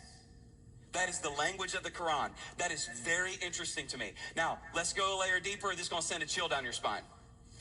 If you start studying Islamic eschatology. Eschatology is a theological word. It comes from the Greek word eschaton, that means last, and ology, that means study of. It just means the study of the end or the study of the last things. In Islamic eschatology, there's going to be a dude, in their view, that's called the Mahdi. The Mahdi is their eschatological, their end times, quote unquote, messianic figure that will come in, lead them towards end times events, and that he will be the one that like ushers in all this stuff in an Islamic view of the end times. Now, I'm going to read for you in Islamic eschatology what they believe the Mahdi will do. And listen, when I read it, if you are a Bible-aware person, you're going to be going, what? And you'll see why. This is what they believe. They believe that he will emerge as a charismatic messianic world leader during a global crisis. He will take control of the world and destroy all who resist him. They believe that he will invade many nations. He will rule and reign for 7 years. He will broker a 7-year peace treaty with the Jews. He will conquer Israel and massacre the Jews. He will establish an Islamic one-world government headquartered in Jerusalem. He will establish Islam as the only religion. He will come, check this out, this is what they believe. He will come on a white horse with supernatural powers doing signs and wonders, and he will be assisted by a powerful prophet. Now, if that sounds familiar to you, it's because that is a precise description of the Bible's Antichrist. The Islamic Mahdi is the biblical Antichrist. Now, what we know is the rider on the white horse in Revelation 6 is the Antichrist. They use that verse to describe their Mahdi. Let me go one layer deeper, and then I'm for real going to wrap up this sermon. If you go to Ezekiel 38, almost all Christian theologians view Ezekiel 38 as an end times prophecy about how the end will come before Christ returns and sets up his kingdom. It prophesies, I want to remind you, 1,200 years before the birth of Islam, it prophesies that all these nations will gather against Israel. They'll attack Israel, and at the moment all these nations attack Israel, that'll be the moment when Jesus Christ cracked the skies, comes down, tattoo on his thigh, fire in his eyes, sword out of his mouth, destroys all of his enemies, and he brings us all home, all the things, okay? That's what, okay. That's Ezekiel 38, okay? Now listen. Ezekiel 38 lists the following nations as the ones that will attack Israel at the end. Now check this out. If you think I'm nuts, that's fine. Come back next week. I won't be nuts. It lists Gog, Magog, Meshech, Tubal, Persia, Cush, Put, Gomer, and Beth Togarmah. Okay? Now, but that's the then equivalents of those geographic regions. Now, here's the question. What are those nations now? What are those nations now? Let me list them for you. Their modern day equivalents are Russia, Turkey, Iran, Sudan, Libya, Turkey, and Turkey. Now, can I just point this out to you? All of those nations, this was prophesied 1,200 years before the birth of Islam, all of those nations are now Islamic nations except Russia, and the fastest growing religion in Russia is Islam. Getting close to being... Now listen, I'm just saying that. A lot of Russians are Muslim. When that moment happens, in the words of Jesus, do not be afraid and do not be troubled, because greater is he that is in you than anyone that is in the world. And it will, listen, man, and it will be that moment when the Lord Jesus Christ cracks the skies, descends on a war horse, defeats his enemies, takes us home, wipes away every tear from every eye, takes us home, and we shall never experience death, pain, suffering ever again. It's going to be great, man. It's going to be great. Come, Lord Jesus. Come, Lord Jesus. Okay. Now, here's your job. Here's your job. Okay. Here's where the sermon ends. Here's the verse. Jesus says, here's what you need to do. So also, you must, what do you got to do? You must be ready. Be ready, because the Son of Man will come at a what? At an hour when you don't expect. So here's how the sermon ends. I got a clock right here, and my timer's like way over, so I'm going to do this clock. I got a clock right here. What my clock on my iPhone does is I'll look at this, and I can tell what time it is. Okay. I can tell. It's 5:08. Don't anybody start leaving. I hate when y'all do that. Don't start leaving. It's 5:08. Now listen, I can tell what time it is, but I have no idea how this thing works.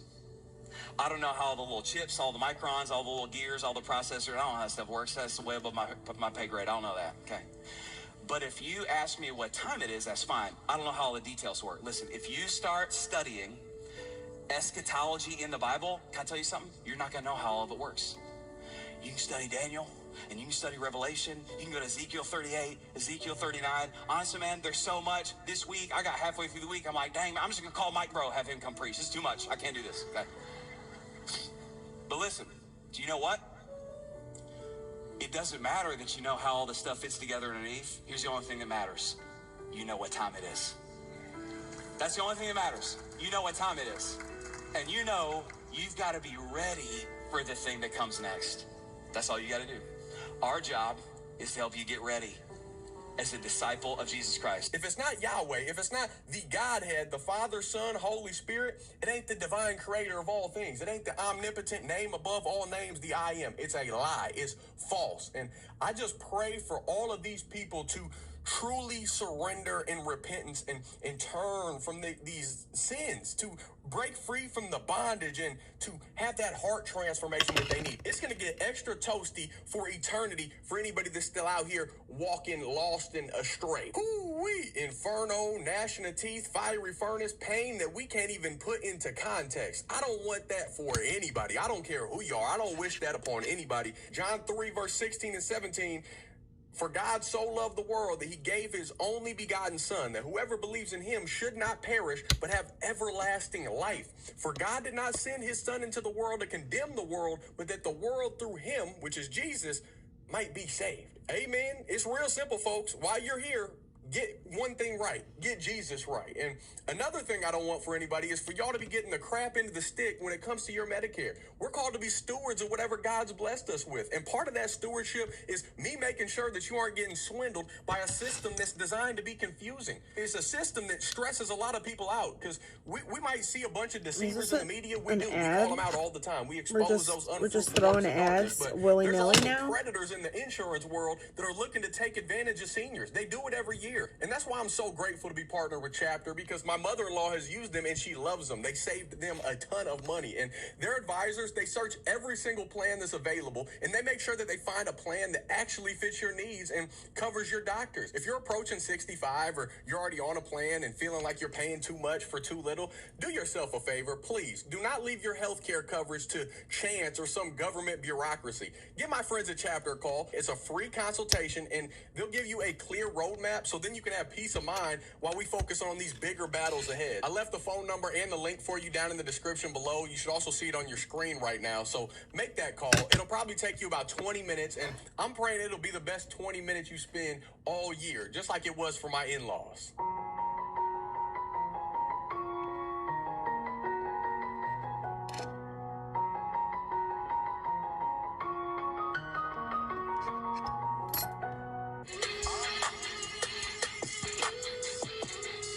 Dang it. I think I'm going to restart because I trimmed it down and now it's too skinny. And I don't want it to be skinny. I want it to be kind of fat so that I could put the roses on it. Mother truck.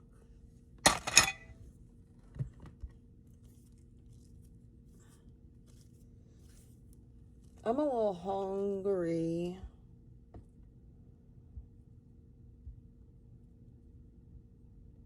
And now I kind of want to just do the other color. So I think I'm just going to do that.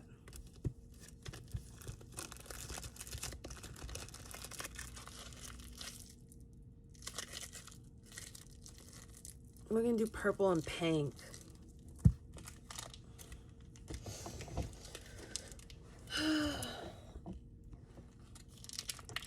Mike who?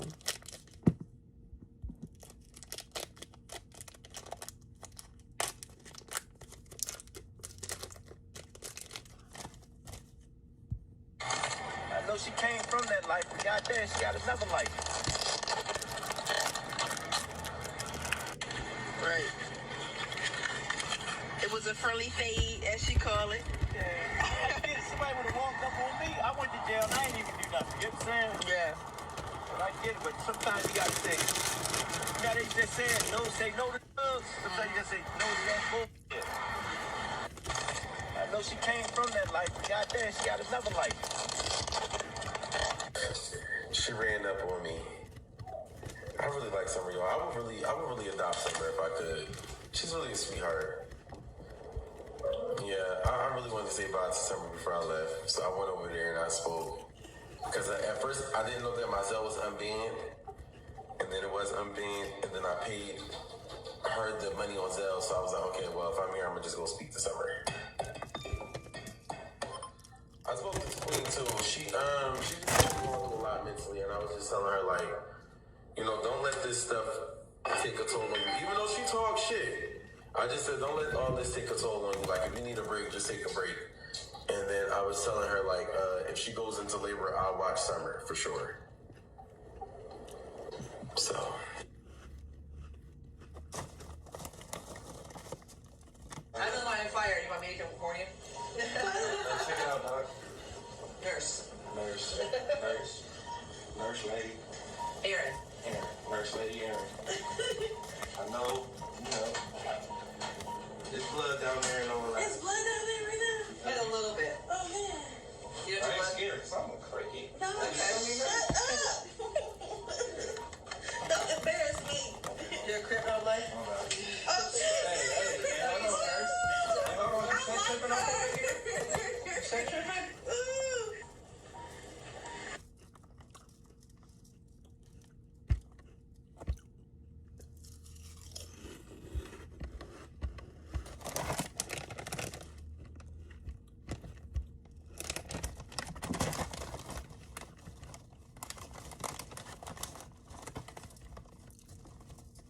These are the most fire chips ever. Push the screw crib. Oh, stop. Let's see. Come on out, kids. Push the screw crib. Oh, stop. Let's see. Come on out, kid.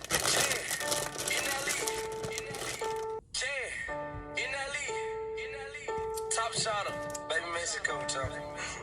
Yeah. Orion blue face. Bro. This came out so good.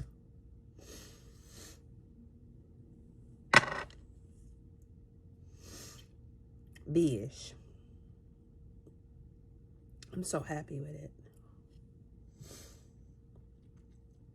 It looks like Beauty and the Beast.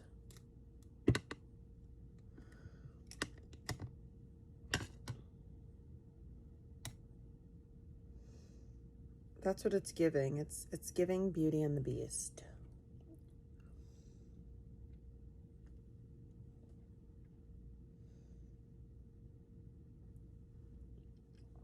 I'm proud of this one. This one's different.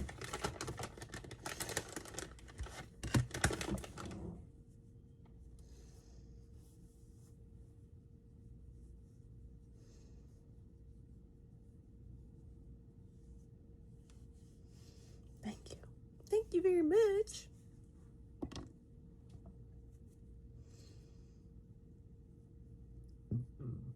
Excuse me.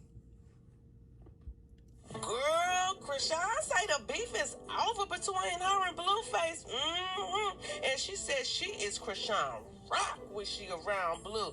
I said, girl, it gives crack rock when you around him. But whatever, I tell you this, I'm fully convinced she has multiple personalities.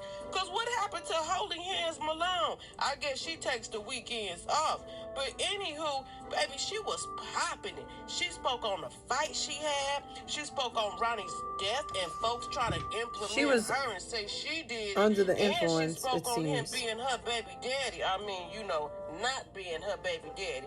And of course she told her fans, you know, they broke and they need to get their money up and they are no longer allowed to beef with Blueface, only she is. I said, ooh, y'all better get information and listen to y'all master, y'all Messiah, Jesus Christ Sean, aka Big Jesus, because you know her son is baby Jesus.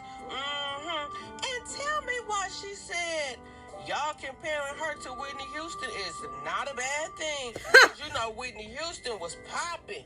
I said, baby, wow, she's proud. They're not comparing you because Whitney Houston can blow on that microphone. They comparing you to Whitney Houston and the blow. You know, crack is whack. And she said what she said about her and Blueface being bigger than Jay-Z and Beyonce. I said, okay. Y'all just make sure y'all get information, okay? And listen to what y'all master has to say. But anywho, let's get into it. Chat. Hey, Wait. Hold on. She's Krishan. so Let me tell her delusional. one more thing. Why she said when Blueface ready to settle down, she gonna cut everybody off for him.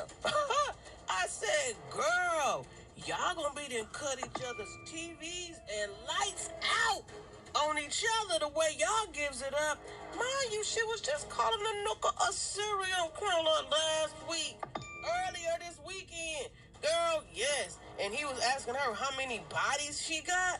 Yeah, we're gonna see how it play out. But okay, girl. Okay, finish telling us, Krishan. Hey, Yeah. oh, y'all all say amen, period. Okay, for the 500, what's this? 500 rich quick, thank you. Oh, period, girl, you got that money. Oh, I hate that laugh. Yeah, boo, you got that money. Yeah, I'm trying to figure out why she laying on top of that glass countertop, too. She's a baby kid, a grown one. First of all, I'm not loud, bro. I'm having fun. You can shut up. Like, y'all just boring, bro. Like, She seems don't get under mad the at me. influence. Lavish Taylor 1. Just saying. I'm on my way to my flight. If I even make it. That's how I'm looking at it now, chat. I might not even make the flight. I'm looking at the time. I'm being so realistic. You know, I got clear though. But I do gotta go to the desk and add. Never mind. I ain't even ready to tell you what I gotta do. It's none of your business. Exactly. Oh, you hype? Nah, I just, you know, I get excited when I'm around boy. I love him. He's cool. He's great. I love him, my nigga. You dig? You dig? She's very masculine. She's more masculine than I even realized she, like it's weird. Trey, if I'm missing a flight, all I gotta do is book a later one. I'm still gonna be in Baltimore at the right time for my training session and start at 2. I'm not letting up. Yo, y'all need, look, check this out. I got a fight September 19th. Just because on the weekends, just be weekending, I don't, like, look, check. I'm Krishan Rock. I'm around Blueface. I don't know what y'all really expect. To be honest, I get the concerns, but pipe down a little bit because nobody got locked up. I still have my life. Like, if somebody trying to get Fix down it, in jail, Jesus. like, Fix it, Jesus. We wasn't even in the hood. Like, somebody walked up on me, start throwing punches. I'm not finna get beat up. What? You're a boxer. You can't be fighting. The dog, the Dalmatian. Like, that's not what happened, girl. That's not what happened, girl. You was squaring off. You could have walked away. You could have very easily walked away, girl. You. Oh yeah, I'm locked in, chat. I'm locked in. Like, what? I work out 5 days out of the week. I'm on Saturdays. My life consists of training, sleep, and church. You ain't been to church. You ain't been training. I could do better at tightening up. For sure. We could all improve in our lives. That hurts. Oh, okay. I'm gonna take accountability on that. All right. But Give me the.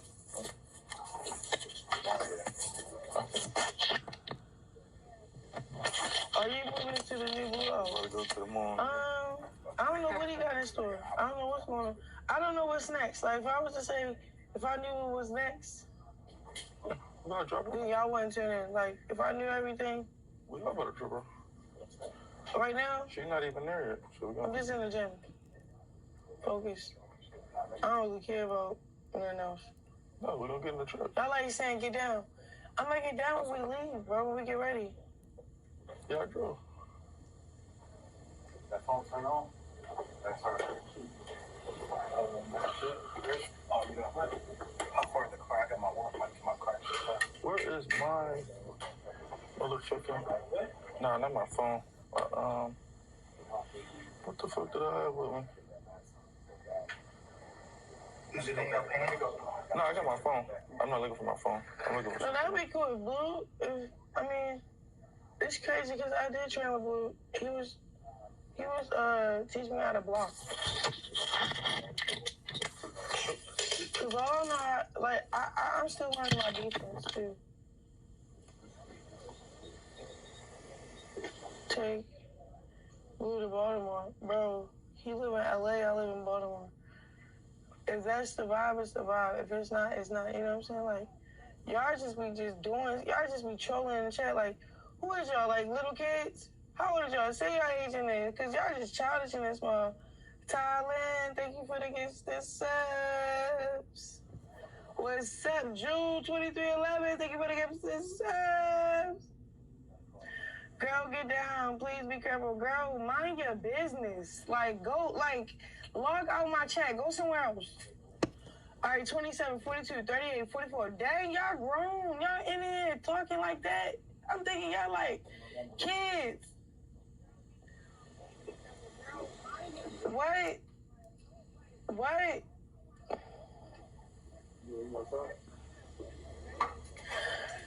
Look, I'm not.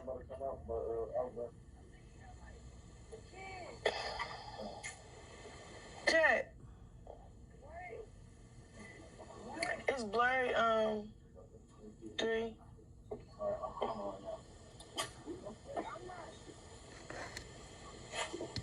I think you gotta do this.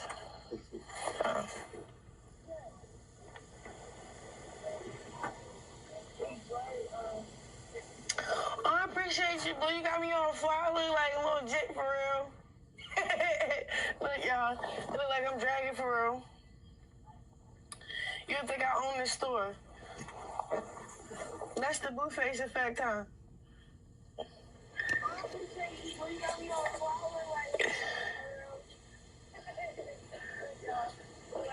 Look, just because I beef with him, don't mean y'all get to beef with him. Does that make sense? Thank you. Mind your business. All right, Puerto Rican princess, thank you for the gift of subs. I'm about to go to his chat. I'm about to go to Jonathan chat. Blues Q's 1, 2, 3, 4. I mean 1, 2, 4. Okay. Without Blues Clues. Okay. 21.5K in the chat. What up? We global over here. All right, let me slow this down.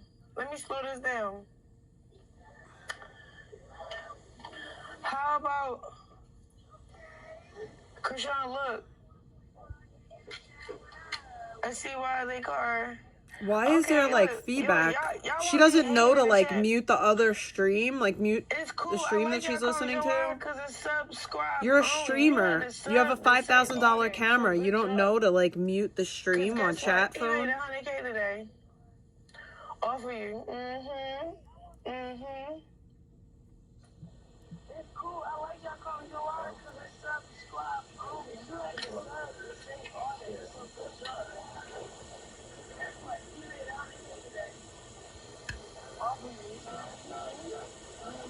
No, I think y'all gotta probably get.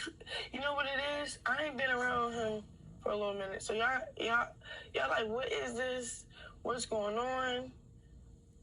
Go back to Baltimore. Y'all going crazy, but it's okay, chat. I am mature. I am 26 years old. I am a grown woman. Do you hear me? Are you? I'm very self-aware, very emotionally regulated. You Really? We have a kid together, so it's like, do you? Mind your business, you hear me?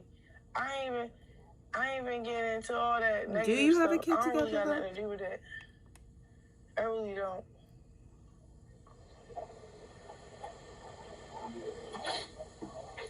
Because last I saw, he said that ain't his baby. Like, let me be aware. You sure? Okay, chat, I'm with y'all. Because you know me, I'm trying to be the problem solver. Look, chat, look, what's the solution? You're asking what's the solution? The solution is, let it play out.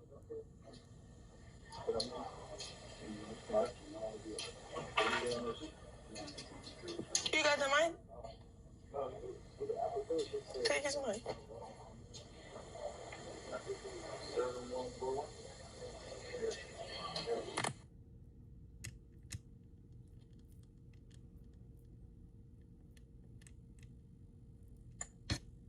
Thank you for the gift this up to the Blues Clues 1, 2, 4. We are thankful. Thank God. What? What y'all want me to be mad at? What? Like, what? Stop being ghetto. Bro, I'm not ghetto. Like, She sounds like I'm just comfortable. off something. I'm chilling. You want to be dry? Go ahead, be dry. That's what She doesn't always sound like this. Care Bear, She sounds more like this at certain okay, times. I see the 1, 2, 4. Let's see this. I could be wrong. That's just my opinion, though. Okay, let's look. Let's see if we see something positive.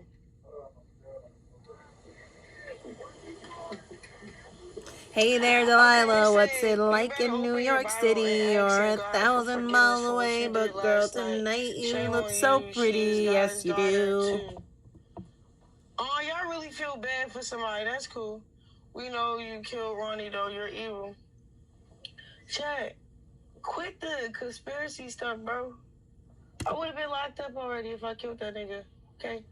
If that was really my baby father, bro, y'all want to know that. Like, I don't know what, like, okay, I get it. Y'all only running with what y'all see, but y'all only hate me, so y'all just be playing like y'all just playing. Oh, it's what you do to me. Oh, it's what you do to me. Now it's going to be in my head. Okay, y'all 7, Blueface, Gorgeous One. Girl, you is not Blueface, Gorgeous One. It's me. But thank you for the gift of the subs. You need to switch your name, though. Go to Gorgeous One, okay? I be seeing you in my chat. You could switch it to Gorgeous One. You don't gotta do all that. You don't gotta do all that. Then you know I'm reading the subs.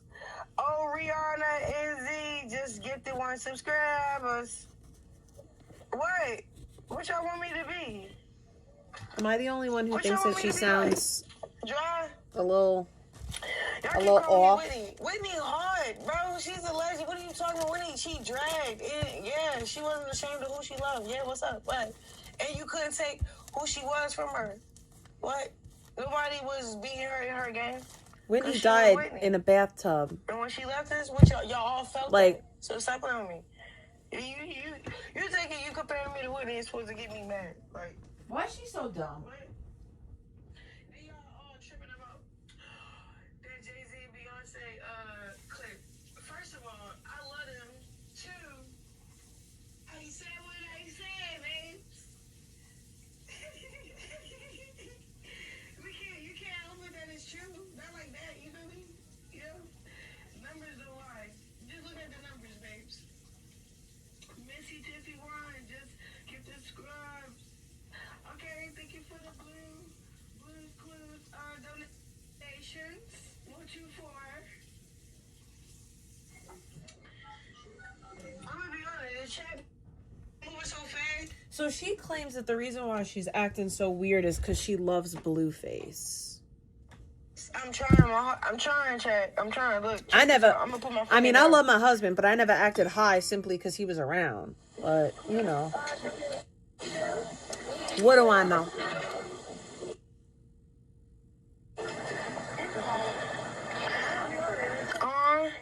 I like this one, but it's messy. It say team.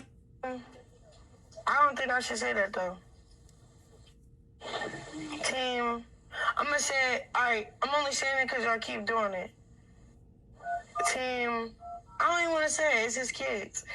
But team them. You feel me? Like, y'all dragging him. Thanks for the subs, but, like, y'all messy. Like, y'all just be wanting to clip stuff. Like, if you see something out of the ordinary and y'all want to see somebody better in certain areas, pray for them. You don't gotta, like, play and troll on the chat. Now y'all finna make me mad. Y'all childish. Y'all just said y'all 32, 48, 42, 44 in the chat. Y'all grown women. Where's the prayer warriors at? Hey, chat, put all prayer hands in. Yo, y'all are trolling. The way that you try to use Jesus Christ gets me so upset. You know he love his kids. He going through something. Respect the cripping, cuz. Say, nah, let me stop. I'm saying. Stick to the program, just get the subs. Okay. I'm confusion. Let me see. Am I supposed to believe that she's not intoxicated? But you know what? Serious question. I like all the prayers because I see I see I see the holy hands in here. Yeah. We got flooded with the love. Can you be a boxer and abuse now, substances? I don't know how that works. Let me see if y'all really hear me though. Call all blue hearts. Let me see if y'all really talking to me. Cause I'm ready to stop talking to y'all and go to my chat. I want to see. I see prayer hands. But I need to see more prayer hands and more blue hearts. Let me see something. Oh snap! Y'all listening? All right. Since y'all got the blue hearts, put the white churches. Put the white church, like the white church. Put the white church emojis. Let's see. Chat, I'm be honest. I bored in 10 minutes. Chat, I bored in 10 minutes. But it's cool, cause look, you know, it ain't nothing to book another flight. But golly. All right, look, let me see. Oh, okay, chat, we blessing the chat. Chat, I get what y'all saying, yo, but, you know, I got to a point, I look at Blueface like I'm supposed to love him, you feel me? I got unconditional love. He got it back, like, I'm chilling. I'm okay. Y'all, I get it. I'm not beefing with him no more. The beef over with. Alright, y'all keep talking about these other females. Alright. Okay. Whoop-de-doo, chat. He a nigga. He outside. He single. You feel me? Like, he's not single. Those are crispy. But they taste like straight butter. They're so good. Me? Big Mama 52, 5 for the subs. Nah, cause y'all think I'm supposed to be like on her son is suffering. I don't even know what y'all think I'm supposed to be on. Like everybody was like, oh my goodness, I'm surprised Kashawn didn't hit her first. I'm glad y'all see something different in me, cause you know I ain't really want to fight for real. I ain't want to. You are a boxer and you got into a street fight. It's like, it's stupid.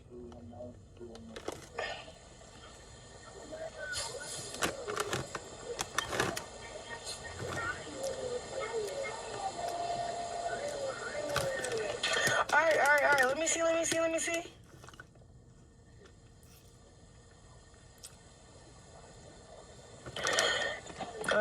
You can't build your life off another woman hurt. I'm building this brick by myself. I don't know what y'all talking about. Another man hurt. Where was that other woman when I was hurt? Everything was kicks and giggles. They thought they had an upper hand. Man, it's drag season, bro. You're not supposed to get what the next person doing, what the next person has. You know why? You gotta worry about yourself. You know why? I'm in my own lane, bro. I'm in my own lane. Chat, I'm in my own lane. I don't care about nobody else. I'm in my own lane. I mean, I care about Blue, but you feel what I'm saying? He has a girlfriend. Like, individualism is a real thing. A genuine heart is a real thing. He has a girlfriend. Really loving God is a real thing. Y'all see me fall. If you loved God and you were really like a Bible-believing Christian, you would know that getting with a man with a pregnant girlfriend at home is wrong. And just off of the fact that you're a Christian and you love God, you're not going to treat his creation that way. Because there's a lot of people that do a lot of really gross, disgusting things to me. And if I turned around and I did those gross, disgusting things back, or I treated them the same way that they treated me, I wouldn't be a Christian. If you really love God, really loving God means you love his creation. That's how you love God. You love God by loving his creation. You love him by literally turning the other cheek when evil is done to you. Because the more that you do this stuff that you're doing to Nevaeh, hanging out with Blueface, that's of the devil. It's selfish and it's of the devil. And you're a whole demon. In my opinion, of course. Seven times on my face. Okay, and I'm gonna get right back up. You feel me? You can't just drudge me because I got a microscope on me. We don't care what y'all do because we don't care. You just don't got no emotion. But if I didn't have nobody, like if I had people looking at me, y'all wouldn't care what I'm doing, who I'm screwing, where I'm at. Nothing she's saying makes sense. Who I'm fighting, because you just wouldn't care if I was just nobody. Now that I'm somebody, it's just this is what it comes with. I feel you're not anybody except for some girl that lost her tooth because of Blueface. Like, you want me to do better? I'm doing better, bro. Like, what?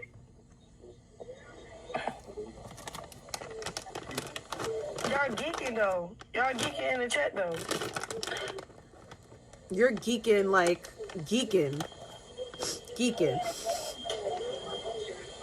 Huh? Bro, it's drag season, y'all. It's drag season. Like, it's drag season. You know how much money he just made? He made $100K. I made like 60. But that was just from 2 days of hanging out with him. And I feel you, bro. Like, okay, yeah, tighten up, da-da-da. Bro, I'm really just it's just business. It's just business. You feel me? I ain't even tripping. No. I got my own cake. He got his own cake. You're on some evil shit. She showed up to the baby shower I don't know y'all like that. on some evil shit. That was evil. Thank you.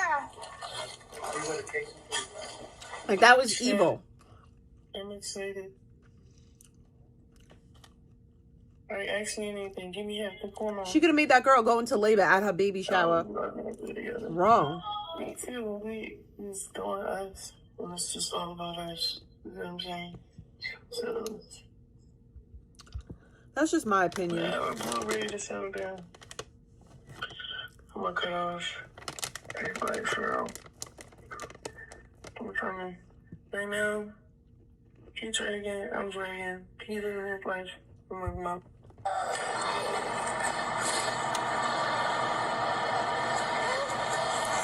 Yeah! Come with me?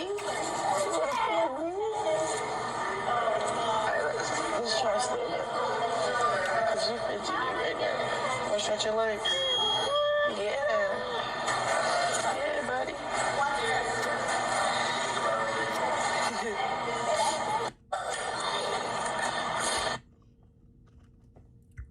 Grabbed that. Wow, she spent 5 minutes with her son for a video. Let's watch Candace.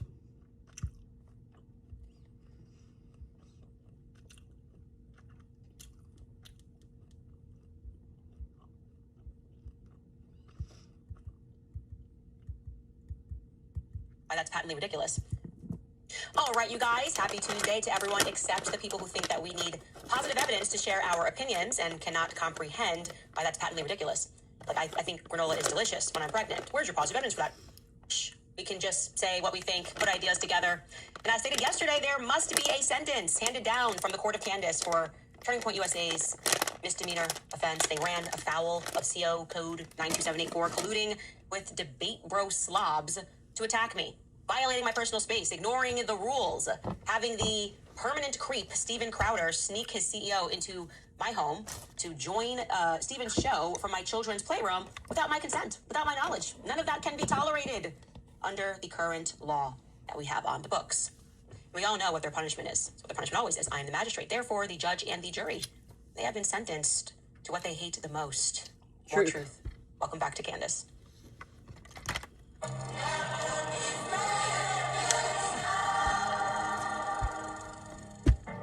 All right, I gotta do something because this is bothering me. Get ready because it's another big one. It is explosive. We have something to share that's never been seen, our favorite. But first, we have to jog your memory of whence we came. And I want you to lock in and really pay attention to the details. They matter. So I'm going to ask you the question, what was the original moment that made people suspicious of what happened on September 10th? What was the first thing that you saw online that made your eyebrow raise, so to speak?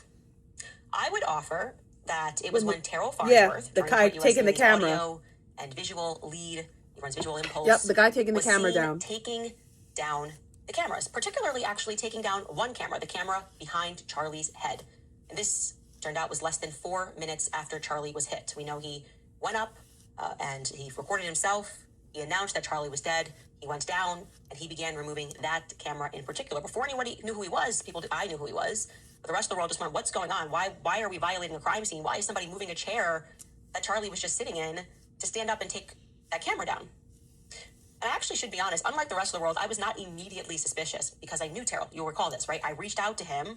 I've known him for years. And I said, what's up? I assumed that there had to be some sort of a reasonable explanation. That conversation took place, remind you, on September 18th. Reached out to Terrell, got him on the phone, was expecting something simple. And instead, it was the phone call itself that made me feel suspicious. I went to my team. Something is wrong. I've gone over this moment to you guys so many times. It's because Terrell was nervous. He was offering me various increasingly bizarre reasons as to why he could not show me the back footage. People thought maybe the back footage caught the person from a crowd that was shot Charlie. And I just said, okay, let me see it. And he said he didn't want to share it because he didn't want Erica to see Charlie get hit in 4K. And I said, okay, well, it doesn't need to be shared. You can just tell me and I'll tell audiences that I saw it and everything's okay. And the craziest part of all was him telling me, again, you'll recall, I said this to you right when it happened, specifically, that he did not know how to send the file to me. So just send it to me. I'll watch it. Obviously, I won't share it. And he said, I don't know how to send the file. And I said, Harold, you run an AV company. What do you mean you don't know how to send a file? And then he admitted that he did know how to send a file, but he didn't want to do it for fear that Google might hack him. Go back, watch the episodes. That's what he said. I've got proof that Google might hack him. What? But you see, it turns out that now we know that Terrell lied to me. Terrell's a liar. I sensed it then, yes. I had an immediate intuition that Terrell was lying to me, that he maybe did know how to send a file, but he wasn't actually fearful that Google might hack him. They keep telling us our intuition means nothing, right? But guess what? My intuition and vibe in that matter has been proven correct. It was confirmed when the preliminary hearing took place, actually. You may have missed it. I'll slow that down for you. The lead investigator on the case, SBI agent David Hull, explained on the stand on September 10th. So that would be 8 days before I spoke to Terrell. Actually, on the very day of the assassination, Terrell apparently did know how to send footage, and he chose to do that via a Google link. He used the very company that he would then tell me 8 days later he was afraid was going to hack him. That makes Terrell a liar. He lied to me. I don't like when people lie to me. And like I said, there is entirely no dispute that he lied to me about his fear of I like my hair better like because this he actually for some reason. signed and submitted an 1102 statement to that effect. It was entered in and discussed during the hearing. We can show you this statement from Terrell. And it tells us, and I'm going to read the first part first. On September 10th, I, Terrell, first person here, was present at the Turning Point USA Utah Valley University event. Myself and my team were there to provide video equipment, setup, management, and support as we had done for Mr. Charlie Kirk for years. Our camera setup consisted of 3 angles: an angle directly on Charlie, an angle on the individual asking questions, and a wider angle behind Charlie that showed the audience and the crowd reaction. Okay, so a wider angle behind Charlie that showed the audience and the crowd reaction. Hello, That day, on September Australia. 10th, I provided SBI with 4 videos through a Google Drive. And then you see the link, and he tells you what those videos are labeled. Okay. And then he says these videos were taken by me and my team at the UVU event on September 10th, 2005. These videos, as they were provided to SBI, are a true and correct representation of what took place at UVU. Okay. Now let's understand that first portion first. He says that there are 4 videos that he sent to them. He says that there are 3 cameras. I want you to remember which cameras we saw around Charlie, generally speaking. Now there is one moving camera that I want to point out, which may potentially be the 4th camera, which was operated by a guy that seemed to be floating from side to side. I'm going to show you that. I'm, again, assuming this might have been a contractor, and maybe Terrell got that footage from him, and he was going from side to side. You remember him? But the more pertinent ones are the 3 static cameras that he is representing in his statement that he was operating. Here's the diagram of those static cameras, the 3 shots. Now we have one to the front left side of Charlie that is being operated by Robert Golo. In theory, I would say that it is actually the camera that is circled in blue right there.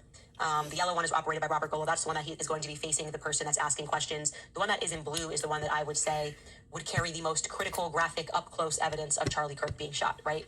That's the one that was being operated by Jordan Wilson. In other words, if I were trying to gather evidence very quickly within minutes of Charlie Kirk being shot, I'd go blue.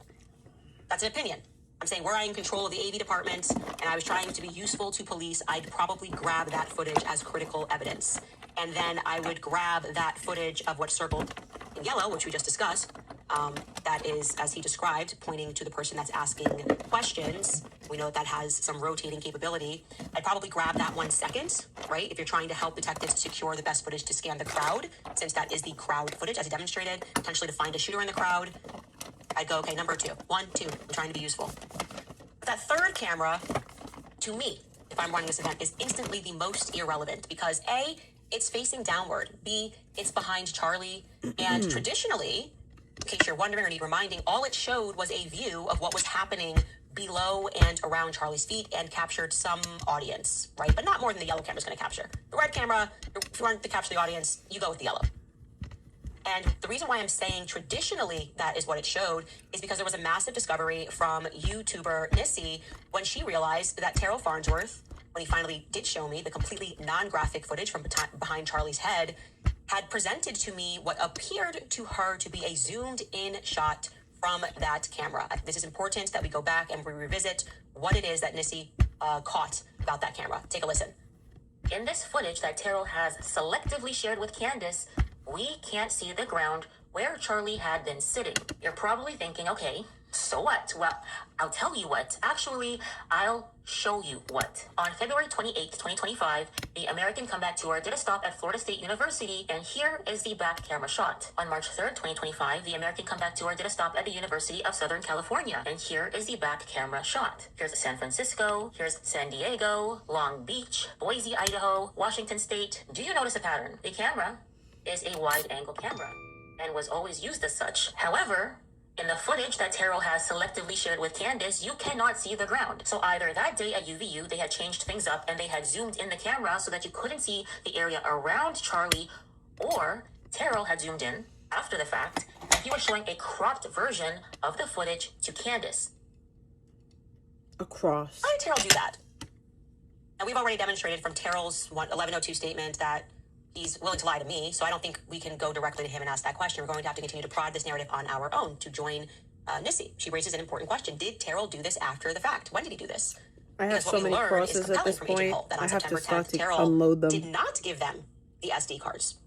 So we see him, we're going to show you him race to take down that camera to then take the SD card out of that camera, and our assumption was that he handed that over to the SBI that was in charge of the investigation. But Hull is going to testify that no, Terrell gave them a flash drive. This means that Terrell inserted that SD card into a computer and then copied the footage onto a flash drive and similarly created Google links, even though days later he would be concerned that Google might hack him. Initially, he gave them Google links, but not the original SD card. Why? Why not hand the direct SD card over to the SBI's lead investigator? I mean, did Terrell think that they were not equipped with knowledge of how to use an SD card? Even I am, and I'm terrible at technology. But let's listen to Agent Hull's testimony, because actually, it's kind of absurd to consider that. Agent Hull, any more video? Did you collect it, or either you or another agent with the SBI? Yes, we were able to collect video. TPUSA had a videographer, Visual Impulse, who was taking coverage of the event, and they provided video to us that they had captured on September 10th of 2025. And do you know who or how that video was collected from Visual Impulse? Yeah, Mr. Farnsworth originally provided, I believe, a flash drive to Lieutenant O'Brien with one of the local agencies. And a short time after that, on September 10th, he provided downloadable versions, electronic versions to Agent Mortensen. And an 1102 was collected from him on May 6th of 2026. Not the SD card, though. So when the footage began going viral, the clip of Terrell taking down that camera in particular, people online, I think, rightfully speculated that there must have been something really important about that back footage behind Charlie's head specifically. And then people were gaslit. We were told, no, there was nothing unique about that camera. There was nothing unique about that footage in particular. Terrell actually grabbed all of the footage, and he did so because people were stealing and people are evil, which we then said our common sense went, that doesn't really make sense, because if he was worried about people stealing, like, wouldn't he be concerned with the camera? It was just the SD card that he took out. It was Andrew Colvett who offered that excuse, by the way, to Tucker Carlson. Again, would like to remind you, here's what he said. So Charlie was very well aware of the existence of evil, obviously. So were us on his team. You know, there's by the way, just one other conspiracy theory I just want to snuff out here. One of our dear friends that literally from the very beginning started with us and loved Charlie like a brother. He grabbed the SD cards out of the camera afterwards. And there's all these conspiracy videos about, why did he grab the SD cards? Well, first of all, they're in the possession of the FBI. Okay. It's not like he took them and like ran off with them. Second of all, I asked him personally, I said, why did you do that? And he looked at me and this was his answer. He said, because I know people can be evil. Oof. And he did not want that footage being grabbed by somebody. There was videos of people after the incident going and stealing hats off the table. Oh my I mean, goodness. so I'm so grateful he did that. And that was his instinct. He's like, I'm depressed to know that was why I did that. But I knew that I had to protect that footage because I wanted, I mean, you know, you're recording in like 4K, you know? And so I'm so glad he did that. It's beautiful. It's really beautiful.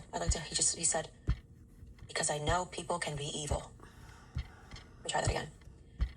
Because I know people can be evil. Okay, one more time. I just want to give it with as much passion as Andrew did. I took the SD cards because I know people can be evil. Beautiful, beautiful. Really, the Academy Award goes to you, Andrew. But you said cards, and what we noticed was that it was card. It was that one first. It struck me and others as odd, but here's Andrew reinforcing the narrative that this is a conspiracy theory. There was nothing special about that particular footage behind Terrell's head. He was actually worried about all of it. But actually, if you keep reading Terrell's 1102 statement, it flies in the face of what Andrew has said. There was something unique about the footage behind Charlie's head. There had to be something particular about that footage, which moved Terrell, or maybe someone in the SBI, but it's not clear, to create a clip out of only the footage behind behind Charlie's head. Just that back footage. We're going to read the rest of the statement, okay?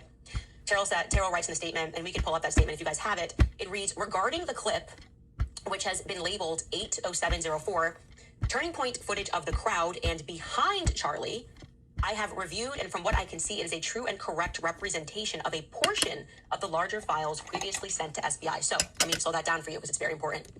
What we are learning is that they had 4 videos. Go pull that back up, please, and you can split this. They had 4 videos in total, and you can bring me in on this just so I can explain this. And of those 4 videos, they're telling us the length of each of those videos here. One is 26 minutes, another one is 26 minutes, another is 26 minutes, and a fourth one is 23 minutes. So that, I'm assuming represents, because this Charlie got hit very quickly into the event, that this represents the full length of all of that footage of the cameras that I showed you. Despite having all of that footage, they decided to clip from the camera behind Charlie's head a special clip. And that is what Terrell is saying, you know, I believe this is a true representation of the footage that was recorded.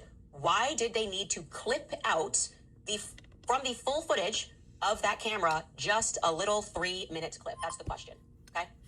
So what we can discern from this is that for whatever reason, of all the camera footage that was provided across 4 cameras, only one of the 4 cameras that had footage, they felt they needed to turn into a clip.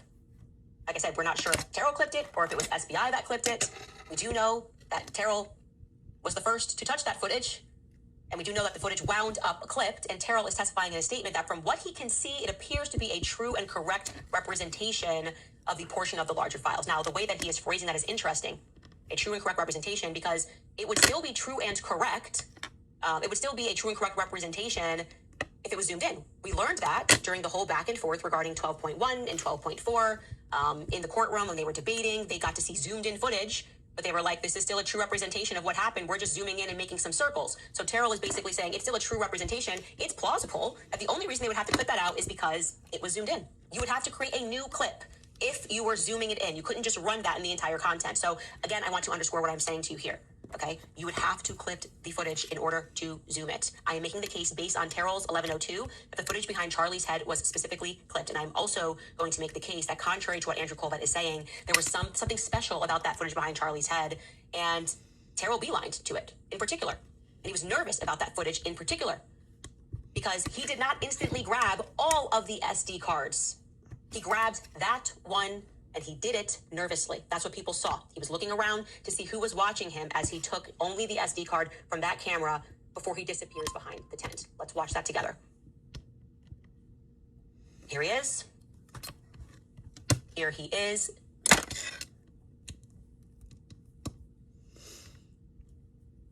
He's taking down the camera altogether. If you're worried about theft, take the whole camera. It's pretty small. It's in your hand. He doesn't do that. He takes it apart, and he takes the SD card out. And he looks around. He wants to see who's looking at him. And then he looks down at it and he walks around. And we had wondered, what did Terrell do when he walked around? He hasn't addressed any other camera there, just that one. But you don't have to wonder what he did anymore, because today I can tell you what Terrell did. Because I've actually known what Terrell did since October, as I was wondering who could be trusted at Turning Point USA. And like I said to you instantly, there was a network of government employees that were fighting to get the truth out and wondering who they could trust as well.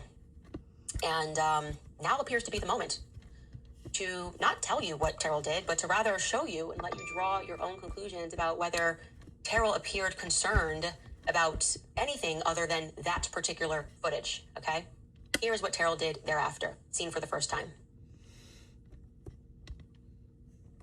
Terrell is there. He looks around, again, nervously, and he puts the SD card in his pocket, and he zips up. He doesn't run to the other cameras and try to grab the SD card. Instead, what he does is he whips out his phone, and he begins texting with someone. And that's what he does. He's texting with someone to say what? Who's he texting? What's he saying? If he's just out there fighting evil and worried about securing the footage, why didn't he grab the other SD card? Or 3 of them in a row? Who is he in communication with after he grabs that? Because I gotta tell you something, Andrew. Were it me, and I was amongst my peers sitting on a jury, I would not accept your narrative that he looks like he's worried about people stealing. Not about the hats, not about the other footage, not about the cameras. It looks to me like, and again, this is my opinion, it looks to me like he's completing a task and checking in with someone to say that a task is completed. Maybe, I don't know. I'm open to everything. Maybe there was some police officer who told him to take that footage in particular. I'm told that didn't happen.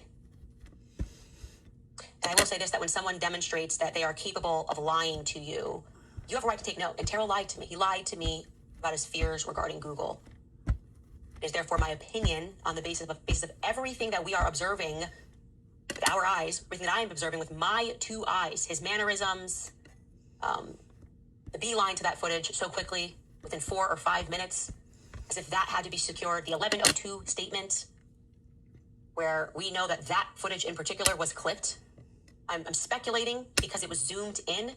The questions that Kathy Nestor asked thereafter, things that she asserted about, we don't know whether or not that footage was edited. Your claim that the FBI has it. Why? It's a Utah case. Why would the FBI have the SD cards? When I observe everything with my eyes, again, I don't think they're going to call me for jury duty in Utah, but it demonstrates to me that that footage was prioritized. So now the question is why? It was zoomed in, and if Nissi is correct, and this was unusual and new that that footage would be zoomed in, then the only thing that would be accomplished by that sort of a crop and a zoom in would be not showing us what happens below Charlie. But I need that footage. I'm being sued by Brian Hartwell. I'm going to need that footage.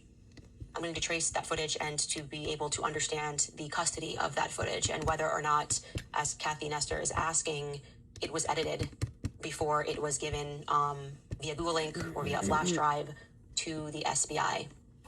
And I'm genuinely asking questions here. But why did Terrell tell me that he spoke with Erica about that footage specifically? Again, he was lying a lot on that phone call. So I can't assert that he was telling the truth. But I do know, and I have proof that that's what he told me. And why did Turning Point USA gaslight us about the significance of the footage? Now we can read the case and see that there was something about that footage that required something different than the other cameras and the other videos that were running. It's significant enough for the SBI to create a specialized clip from it, or Terrell to create a specialized clip from it. Why continually gaslight the public into believing otherwise, pretending there's nothing interesting there? Terrell just violated a crime scene to secure it because he was worried about evil. Because people can be evil. Is the SD card still in his right pant pocket, Andrew? Terrell, anybody? You say it was given to the FBI? Okay, well, why? It's a state crime. The FBI, under the law, is allowed to assist. They don't have jurisdiction over the crime, over the state. In all practicality, the SBI should have been handed the SD card, and then if they wanted to, they could have handed it off to the FBI, but that should have been the flash drive copy. Anyway, I'm going to continue to think while it's still legal to do so. And I'm certain the internet will join me in that exercise. I'll be right back after a brief break. All right, you guys, I want to pass along a heartfelt thank you from my friends over at Preborn. Their president, Dan Steiner, asked me to share just how grateful they are for faithful supporters like you. So far this year, because of generous partners, more than 50,000 babies have been rescued from abortion. That means 50,000 lives changed and generations have been impacted. Every tax-deductible gift is used to rescue babies and share the hope of Jesus Christ with their mothers. In fact, this year alone, more than 8,000 women have made the decision to follow Christ, all because someone like you helped provide a free ultrasound. It costs just $28 to provide one life-saving ultrasound, and $15,000 can place an ultrasound machine in a pregnancy clinic where it can save countless lives for years to come. Your generosity is saving lives for both Earth and eternity. And today, there are still mothers waiting for that same life-changing moment. If you'd like to give, dial pound 250 and say the keyword baby. That's pound 250 baby, or visit preborn.com/Candace. Again, that's preborn.com/Candace. I also want to remind you guys about the Wellness Company because Americans love sushi. Over the last 2 decades, raw fish consumption has exploded. Sushi bars are literally everywhere. Grocery stores, gas stations sell it, and millions of people now eat raw fish weekly. But there is a hidden risk that most people never think about: parasites. Salmon is one of the most popular fish worldwide, but it naturally contains more than 70 parasites. Most are tiny and nearly impossible to see, and they're making their way into the human body. Once inside, parasites can hide for years, while frequently laying eggs before any symptoms appear. Dr. Peter McCullough recommends doing a parasite cleanse at least once a year as a preventative measure. The Wellness Company offers a hard-to-access RX parasite cleanse, USA compounded ivermectin and membendazole. Ivermectin paralyzes the parasite's nervous system, while membendazole starves them. Each capsule contains 25 milligrams of ivermectin and 250 milligrams of membendazole, lab tested for quality. You can now get a more budget-friendly 45 capsule option that costs $250 less, giving you 2 21-day parasite cleanse cycles. Same formula as the original, just a smaller quantity. So head over to twc.health/Candace and use code Candace at checkout to save $52 off plus free shipping. Again, that's twc.health/Candace. It's for USA residents only. So many things that I know, and I think the biggest thing is don't send a slob to my house. Don't do that. Please don't do it again, especially when I am pregnant with a boy. It's deeply upsetting to me, and it's unnecessary. Andrew, Erica in particular, you guys are really starting to partner with people who are interested in trying to psychologically go after me and my family, torment us, publishing things about my children's cars and the vehicles that they travel in. I think you should stop doing that. If I could just put something in the suggestion box, just call off the dogs. Or don't, and we can keep having fun. Anyway, speaking of this totally inappropriate chain of custody, the FBI jumping on the case like cowboys. That's not how this works, actually. They are supposed to be used because your tax dollars pay for these things. When there is a case that obviously violates federal law, if it's happening on federal property, you don't get to have cowboy Kash Patel just go, I'm just going to come and bring everybody with me and take over the whole case and evidence. Yes, the State Bureau of Investigations, as you saw, can reach out to the FBI and help ask them to assist with certain testing and things of that nature. But the custody goes SBI and then FBI. So why the FBI interjected so quickly is in and of itself kind of a conspiracy. There's a man named John Kirikou, who is a former CIA officer who had a conscience back in 2007 during the quote-unquote war on terror. He became a government whistleblower about how some of the terrorists were being tortured. Anyway, John Kirikou went on to the Danny Jones podcast, and here is what he had to say about the FBI's involvement in the Charlie Kirk case. Why is the FBI involved in this? Charlie Kirk was killed in Utah by a kid from Utah who left his house in Utah, drove to the university in Utah, and allegedly shot Charlie Kirk. Nobody ever crossed a state line. There's literally nothing in this case that would make it federal, unless there was a conspiracy, in which case it would be a federal case and the FBI would be involved. I don't know. Kash Patel was asked this early on, and he said, we're just offering the FBI's expertise to the Utah State Police. Like, really? Is that just what it is? Because offering your expertise means sticking stuff in a FedEx and sending it to Utah so they can do with it what they want. Or maybe you put one FBI, lab person at their disposal. You don't have the FBI director fly out there with a plane load of FBI agents. It's not a federal case. I don't understand. He is correct. This is unusual, and you have a right to feel that this is very suspicious. You have a right to ask questions, as I demonstrated in my back forth with Andrew Wilson. You have a right to look at this and go, hey, it's very strange that Kash Patel apparently shut down Joe Kent, who wanted to investigate whether or not there are foreign ties. If there are no foreign ties, then why would you have an issue with people investigating those non-existent foreign ties? And when people say, hey, I think there's foreign ties, you gaslight them and say you have no positive evidence. How could we have positive evidence when the department that's supposed to find that positive evidence is told don't do that? And then we have Turning Point USA, who's upset with the person who wanted to investigate those ties, but not upset with Kash Patel. Going to events with Kash Patel, dressed up, your buddy. People are starting to notice that all of this does feel and look like a conspiracy. Or the players involved, we don't know. But as I said, as they were intentionally trying to trip me into a lawsuit, you can see they're all salivating for me to be sued. Turn and punch it, sue it, turn and punch it, sue it, turn and punch it, sue it, take her money, shut her down, bankrupt her. Charlie Kirk got killed and she cares and she won't let it go. Bankrupt her. Okay. Well, guess what? People are taking notice of that being odd as well. You're going after the people who are investigating it, and you're becoming increasingly more vicious in how you do it. You are spending a lot of money to do it. You are lying on record, getting caught in lies, and then gaslighting us by saying you don't have a right to recognize those lies. You have no right to recognize those lies. It's demonic for you to notice them. It's not working. And this has gone mainstream, obviously, and it is being discussed on the biggest platforms in the world, whether that's Sean Ryan or more recently Joe Rogan, who had a laugh alongside his guests Mark Normand, Shane Gillis, and Ari Schaefer as they were discussing the Tyler Robinson case and the odd and increasingly odd public relations campaign that is surrounding Erica Kirk. Listen. I get it. Wearing that mask for a little bit, though, I genuinely, both Duncan and I, both gained respect for the furries. Yeah, but then they shoot the president. Nah, I don't know if they Wasn't that did. guy a furry? No, he loved a furry. Oh, he loved a furry. So. Yeah, but I'm not even sure if that's true. Right. The more time goes on, the more I'm leaning towards Candace Owens. I don't think any story that you hear in the news is accurate. I think there's always none, or spin on it at least. There's always some spin. But the and public so whatever the believes spin whatever the spin is about Tyler Robinson, there's some bullshit to it. I don't know how much of it is bullshit, but there's some bullshit. One of the more recent bullshit is they found a photo that they were saying was Tyler Robinson, but then people noticed that the because he's real thin. People noticed that the cars in the background, the proportions were distorted. And then they realized that what they had done was taken a guy who's like much wider than Tyler Robinson and shrunken the perspective. Really? Yep. Yep. And then when you see him for what he really looks like, oh, there's no way that's that guy. That guy's big. And then you're like, well, it's mostly true. Like, no, you're not shifting. No, they changed, like, you look at the hood of the cars behind them, they're all like that now. Who is that guy?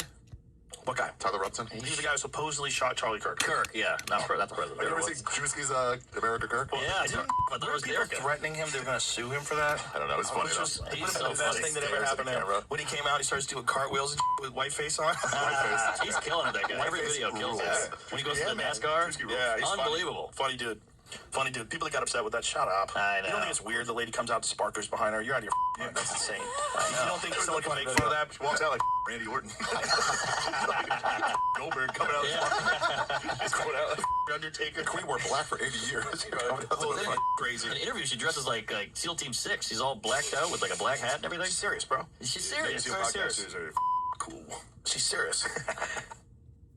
You just have to love guy chat. That's exactly how everyone is speaking behind the scenes, and you just have to love Joe Rogan for having the courage to just have a boys chat publicly, which everyone's relating to and laughing to, except for Turning Point USA, because this has been their PR strategy, this bizarre strategy to go after the comedians for noticing, to go after people for noticing, for trying to entrap them into lawsuits by sending D-list debater bros who know nothing about the case for trying to investigate the case. I mean, it's backward.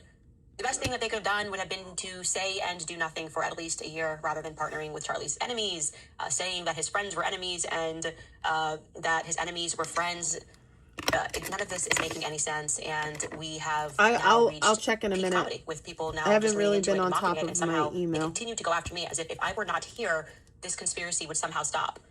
I'd like to remind everybody I was the last to comment publicly about the strange behavior of Erica Kirk, and I only weighed in beginning in December when she went on to a press tour and explicitly shared something that was untrue. That the night before, Charlie was not sending messages saying that he feared for his life. So we are to believe that Charlie did not share his fear with his wife at all the night before, when she says he was just so excited to do what he's always done, so excited to go to UVU, he couldn't sleep. Maybe he couldn't sleep because he thought he was going to be killed. That makes more sense to me. Never known Charlie to not sleep over a tour stop of a place that he's already been. This is not a thing. But maybe he, down the line, just became so excited about going to tour stops that he couldn't sleep. He was eating in the middle of the night. It's not adding up.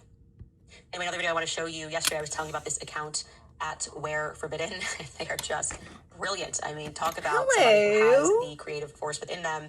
They have dropped a new Erica Kirk video, and it might be my favorite. I don't know. It's hard to tell. Take a listen. Erica? What are you doing out here? Shabbat Shalom. I choose you, Pickle Puff. Positive evidence. Oh, you've got to be kidding me. Positive evidence. Pickle Puff, attack. Positive evidence. Positive evidence. Pickle Puff, do something. Positive evidence. This was a terrible investment. Positive evidence. Who's that Pokemon? It's Shapiro. It's just Absolutely brilliant stuff. Brilliant stuff. The comedy that is coming out right now. Again, like I said, we have reached critical mass with this. With this. And so setting up these influencers and wasting money doesn't work. Just sit down, have a full conversation. I mean, it's just so easy. Like I said, there obviously, not just could be, there are likely a ton of things that we have gotten wrong as we have pursued this investigation. And I'm saying, when I say we, I'm referring to all of the investigators, independent investigators, whether that be Nissy, Baron Coleman, Ian Carroll, Coach Colin. Sure, I'm sure we have made some errors, but we did not make them knowingly, and we wish to correct them if we did make them. And the best way to solve this is to just sit down and be honest. You know, I actually taught a great lesson yesterday, or last week in my debate, when we turned Andrew Wilson by the end of it into a conspiracy theorist who thought that I was receiving text messages on my phone to remind me of what the charges were, and then thought that I must have been receiving them through Signal or through Telegram. What did I do? First thing I said, here's my phone. If there's no conspiracy, there's no conspiracy. Transparency is the best way to debunk any and every conspiracy, if that's what you call them, alternative theories. I demonstrated that. You have nothing to hide, you have nothing to hide. So I don't understand why Turning Point won't engage in that by just sitting down and having Erica answer every possible question about what happened on that day. Andrew Colvett, Blake Neff. Here's my phone. Here you go. This is what happened. Here's where I was. We're not getting that. And the longer that it takes, and then when you choose to finally share some daylight, you pick Andrew Wilson and you give him a text message never before seen. By the way, it's still never before seen because we haven't seen it. He's teasing it. I can't wait. Another little trap. I can't wait for that text message to be publicized. I'm so glad just even knowing that it exists, that it was in Andrew's hand. That's already helpful for me. And we will take a brief break, and I will come back and respond to some of your questions and comments. All right, you guys, I have to tell you about Paleo Valley beef sticks because my husband recently got back from his Catholic pilgrimage in Spain, and apparently they were an absolute hit. The unofficial snack of the trip. He packed them for himself, was handing them out along the way, and before long, everybody was asking for one. It sort of became this running joke while they were all walking. Everybody was coming up to him saying, "Do you have another one?" Honestly, I'm not surprised because they're one of those snacks that don't make you choose between healthy and delicious. Paleo Valley uses 100% grass-fed and grass-finished beef sourced from American family farms. But let's be honest, the reason that we keep buying them is because of the flavor. The original is the classic, but the jalapeno is my favorite because it has just the right amount of kick, and the teriyaki has the perfect amount of sweetness. They're savory, satisfying, and actually taste like real food. I always keep a few of them in my bag, my car, and even in my carry-on because someone in my family is always hungry. Clearly, my husband is doing the same. So if you're looking for a clean, convenient protein snack that tastes as good as it sounds, check out Paleo Valley beef sticks. Once you try them, you'll probably start keeping a stash in your bag as well. Right now, you can get 20% off your first order at paleovalley.com. Be sure to use code Candace at checkout. That's paleovalley.com using promo code Candace at checkout. I also want to remind you guys about American financing because everyday expenses keep climbing and high credit card interest is not making life any easier. If your budget is feeling squeezed lately, there's a smarter way to take back control. If you're a homeowner, your home equity is your best financial tool. American financing can help you consolidate high interest credit card debt so that you have some breathing room. Timing matters now more than ever. With a strong chance of an interest rate hike this September, waiting could cost you thousands. And with rates in the fives, there is no better time to find out how much you could be saving. Ditch those 20% interest rates by consolidating. You can slash your monthly obligations. In fact, American financing borrowers save an average of $800 a month. Imagine what that kind of cash flow could do for your family. There are 0 upfront fees, and you may even delay up to 2 mortgage payments, so lock in your lower rate before September. Call 800-795-1210. Again, that's 800-795-1210, or visit AmericanFinancing.net/Owens. Again, that's AmericanFinancing.net/Owens. Okay, top comment from yesterday's episode, top comments. There's 3 of them. Kay writes, somebody's comment said, if you play the Andrew Wilson debate at 1.75 speed, bro's foot turns into a fan. I actually have to do that. That is hilarious. Nikki writes, paying someone $100,000 an hour to be humiliated is a rather expensive fetish. Indeed it is. Trillion writes, this debate is positive evidence that Turning Point USA has terrible PR. Overwhelmingly, I am overwhelmed that it is positive evidence that their PR strategy has just been an open and shut disaster from start to finish. It's unbelievable. They cannot stop blundering. Comments from today's episode, the one you feed writes, Candace, please make sure that they did not do a BB and leave a bug in your house. First off, the zone that they were in is not a place that we are regularly other than when we actually film the show. And secondly, of course, George has already had the house swept for bugs. That was like the first thing he did, especially when we learned the Stephen Creeper and crew were here. Alicia Switzer writes, Ian Carroll did a great reaction video, 6 hours, and it was great. Kudos to him for calling the BS as we all saw it and stopping to call it out. I can't wait to get my new second favorite shirt. Stay amazing. We will continue supporting you. Much love from Missouri. I actually saw just clips of him, and I've shared some of them, and they're hilarious. And I do want to, when I have time this weekend, watch his reaction video because so many people have said that it was absolutely amazing. So shout out to Ian Carroll for that. And yes, you can support us. We do have, this is my second favorite shirt, available on the website, merch. If you go to CandaceOwens.com, as we have learned, if you are going to commit a crime, please wear your second favorite shirt. So please wear this shirt in particular. Buy it, wear it, do crime, but be smart. Don't wear your favorite shirt. because it's just not a good idea. And of course, it is in maroon. And we also have the shirts and the mugs from our debate classic. I can explain it to you, but I can't understand it for you. Amazingly, he is still asking questions. He does not comprehend it. He does not comprehend hearsay. And the Crucible account is now getting fact checks, community notes on X, because they're like, right here it says that they spoke to the mom. Look at this warrant, the probable cause warrant. And Twitter just had to come in and explain to him, no, this is not a direct quotation from the mom. This is an officer that is signing a probable cause warrant. He's had days and he still cannot comprehend this. So we are really hoping that Andrew Wilson will be able to understand it. We are done explaining it.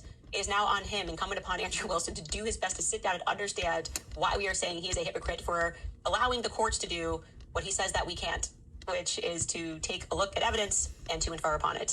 He just doesn't get it, man. It's just not all there. James Gray writes, the fact that a woman-hating man paid $300K to be dog-walked by a woman is insane. Congrats, Candace. You are a gentlewoman and a scholar. Thank you. Thank you so much. Like I said, I am very proud of myself because I knew that it was Turning Point's horse. Even just them saying, we have nothing to do with him, and then his opening statement, it just is incredible. It's like there's just not a brain cell split between Erica and Andrew Colvett and Blake Neff. Like, obviously it's not a good idea. Like, give yourselves some plausible deniability.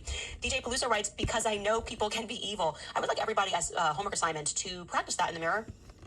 The way he did it was compelling. Good performance. Didn't give me Denzel Washington, but I think that he put in a good effort. And I think my third one was good, like a little bit off to the side. Because people can be evil. That's good.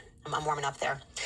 Blackest Panther writes, reason Turning Point USA wanted Andrew to debate was to attempt to absolve Israel from any possible implications surrounding the case. Yeah, that was the obvious focus, Israel and Erica, which then puts a spotlight on Israel and Erica because you don't want to debate the case, but you just want to say, but it's not Israel and Erica. Why can't they comprehend that?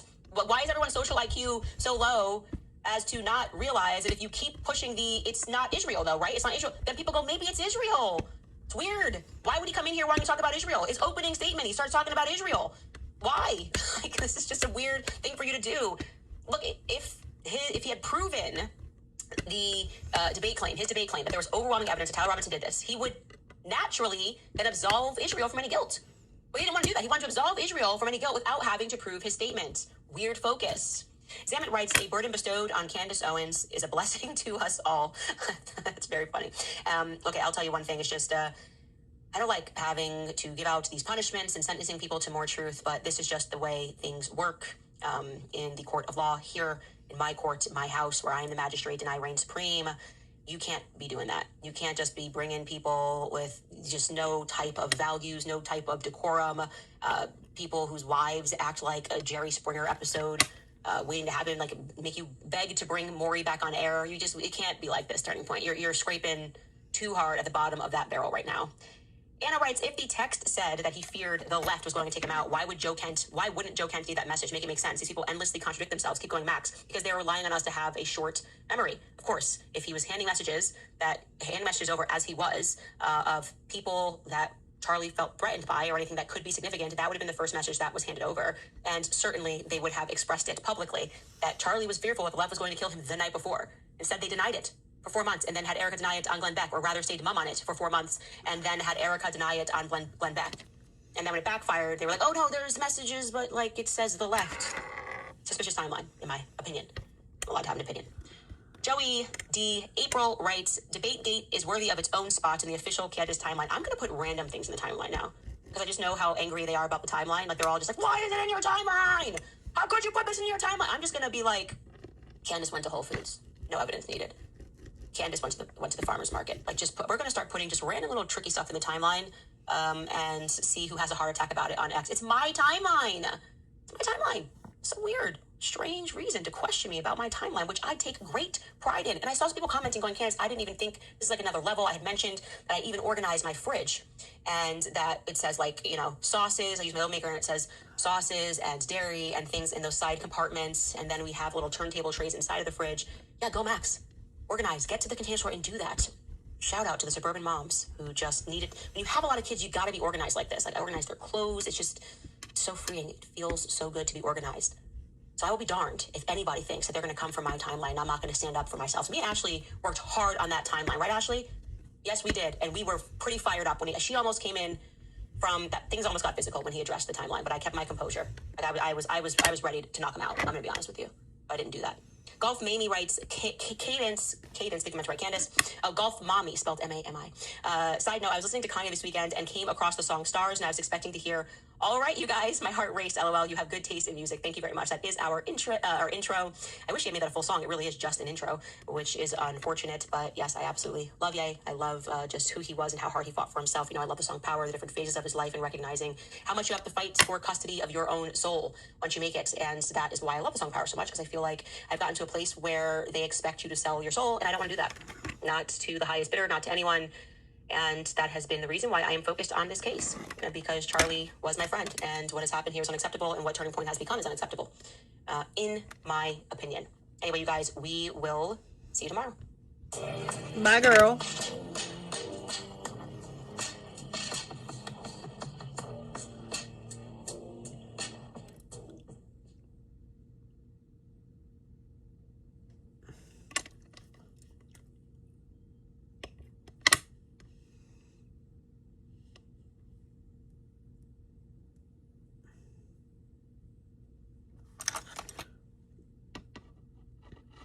I don't know. I don't love these roses. I like the ones that look neater.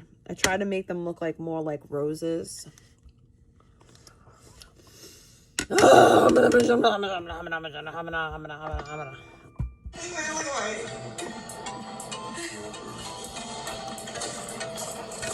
senior, and we got... Take me there. I wanna go there. Let's go there. Take me to that great place. That he will expel all Jews and Christians from the Arabian Peninsula and will not leave any there but Muslims. So I served the military for about 12 years in the American military, and I'm not Jewish, but I support Israel. I'm not Iranian, I support Iran. You know, is that a Palestine necklace? It's an Israeli necklace. Oh yeah, it's a little Israel necklace. Okay. It has the Golan Heights, right? You don't think? No, that's interesting. So this guy's U.S. and was military, but he also has an Iran flag and an Israel flag, and he says it's because he supports Israel and supports Iran. Guess which one Sneako's probably going to object to here. What? Israel? What's wrong with you? Palestine controls the Golan Heights. Oh, well, let me ask you, why do you support Israel if you're not Jewish? You don't have to be... What? Are you Palestinian? You catch that, guys? Why do you support Israel if you're not Jewish? Well, are you Palestinian? You support Palestinians, right? Are you Palestinian? He does that pretty frequently, just flips whatever Sneako's saying right back on him, and Sneako just looks clueless every time, like, wow, I never thought of that. Let me think of something to say, though. It's a simple question. Right, I'm answering by asking you, are you Palestinian? No. Do you support Palestine? I want them to be freed. Okay, so you support them. Wow, you just answered your own question. Good job. Good job. Dude, it's. I mean, they get to where it's more talking over each other and stuff as they go along. But basically, the entire discussion is just like this. Wow, man. Yeah, but you didn't answer my question. It's the I'm same answering exact why, answer. because they should be freed. No. I support Palestine because they're being genocided, and they need to be freed from this genocide. And they are predominantly Muslim brothers, and they are good people. Right. Now, right there, when he said, I support them because they're being genocided. That's actually what Nick tries to discuss, and they do periodically, basically the entire time. He's like, what do you mean by genocide? And show how your definition is correct and that it applies in this situation. And then it's mostly most of the 2-hour debate is Sneako deflecting from answering that. It's like endless deflections and so on. But they do discuss it a little bit. And you that's a clear. I gave you deflect and project. I gave you clear examples why I support Palestine. Why you support Israel. Right. So that's not what you originally asked. That's your new question. Your original question is, why do I do it if I'm not Jewish? So if your new question is, why do I support Israel, period, right? My answer is that I think they should be free from terrorism and terroristic state and IRGC proxy group. Doesn't mean I particularly dislike any Arabs living in the land. Why, why do you support them? Do you support them because terrorists are attacking them? No, there's many reasons. I'm just trying to simplify an answer just for a vague question. I'm giving a vague answer. Obviously, we can expand. There's more to it. I also don't believe it's a genocide because it doesn't meet the definition of the Genocide Convention of 48 that was ratified in 51. Doesn't meet the You've Dole seen Gaza Specialis. today, and have you seen it 2023, right? They're cutting off the food supply, cutting off the water supply. They have kept on shooting after the ceasefire. They've made it clear they want to expand to Greater Israel. They want to ethnically cleanse them, destroy the land. It's been completely assured the Jewish Zionists controlling Israel. None of that makes something a genocide, by the way. Yeah, that's what Nick's going to bring up. He's like, bombing lots of buildings, and that's not the meaning of the word. You can... Anyway, this dude has some serious problems. Apparently, Sneeko thinks, hey, if you do mean things to another person, then it's genocide. It's like, Let's not pretend that we don't know what genocide is. They're completely destroying, like, eradicating the people from that land. Let's not act like it's just a regular situation that's going on over there. That annoys me. Like, let's be honest. Like, Israel is at war with Palestine, Gaza, right? Israel doesn't look like what Gaza looks like, though. And that's the thing. It's not even. One side is kind of being genocided a little bit. No, I cannot stop. If you don't want to hear me talk, you shouldn't come here. Weirdos. My back.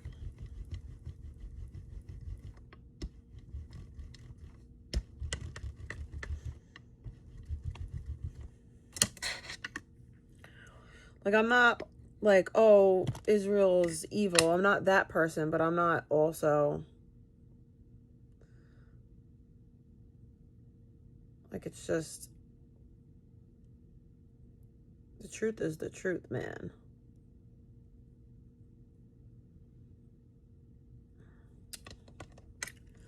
Send you think about yesterday, about what we did.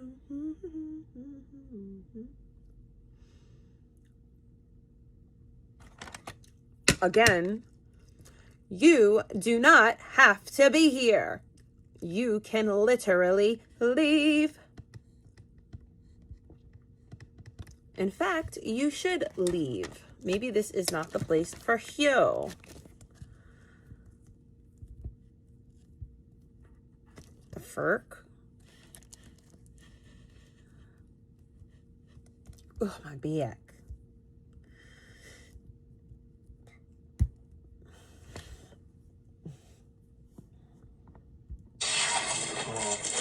Hold on, baby. Let me get the baby. Baby. What? Let me get the baby hairs right real fast. Hold on. Put the baby hairs. Don't push it. I'm not pushing. The baby's pushing himself. Look out now. Grandma? Where's she? Where are you? Both. Literally. Godmom and grandma. Okay. All right. Baby hairs are ready. Get your question out. No, shut up. I'm trying to make you laugh and I might not fit. I need to go ahead and press this. I don't need that. Oh, okay, there we go. Oh.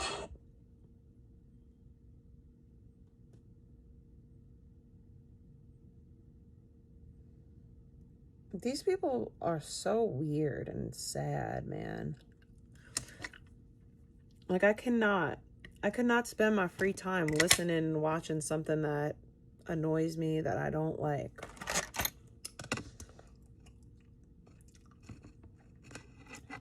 It's not for me. It's not for me. It shouldn't be for you.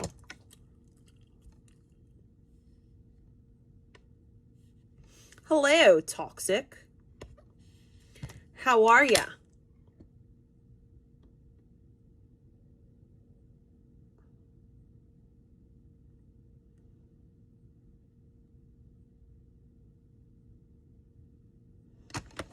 I'm making rosettes.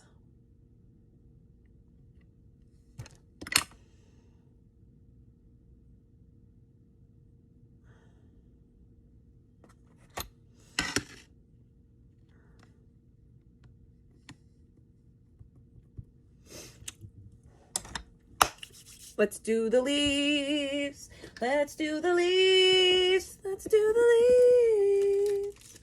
We're going to use this green because that green goes with that. Oh, my body.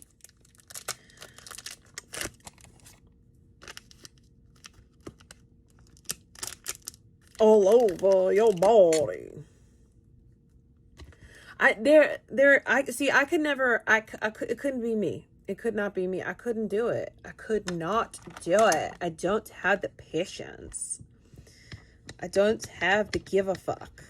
I don't have the patience or the give a fuck. Okay? I don't care enough. I just don't care enough.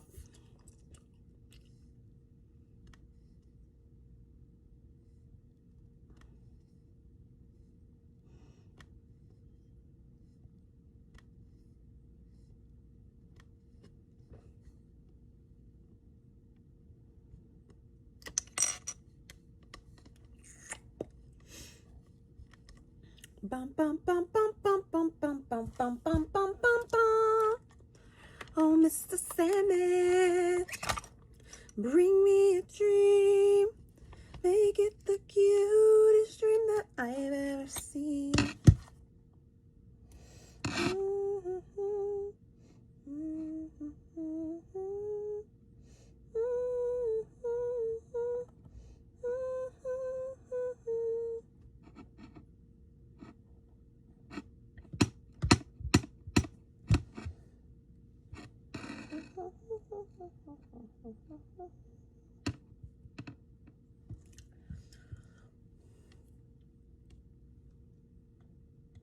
Shish kebabs.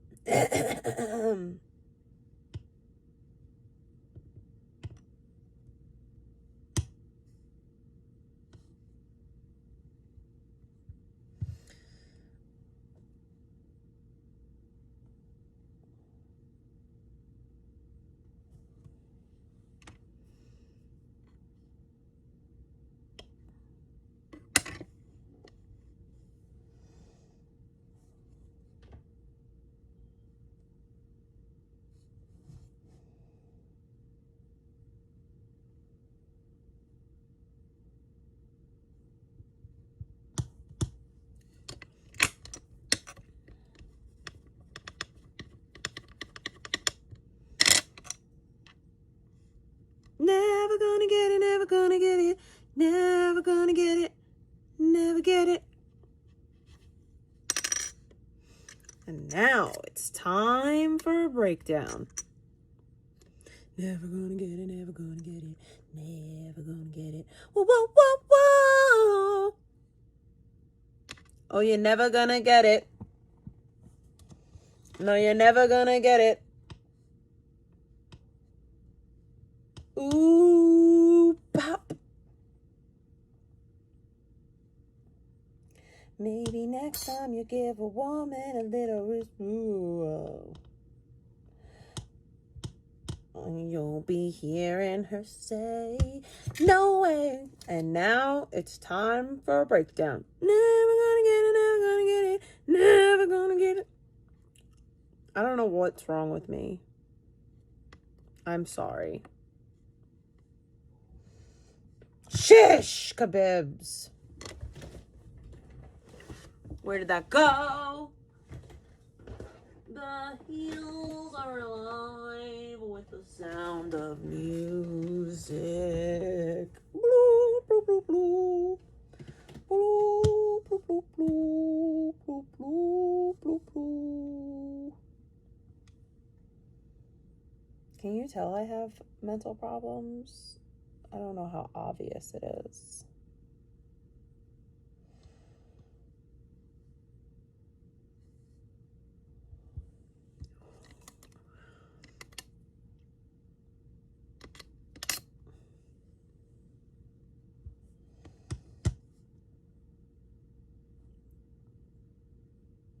Okay. I need to make a couple more leaves.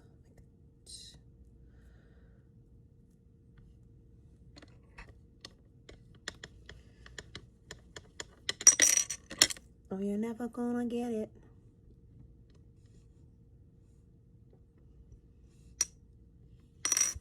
Maybe next time you give a woman.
I think I'm gonna do 4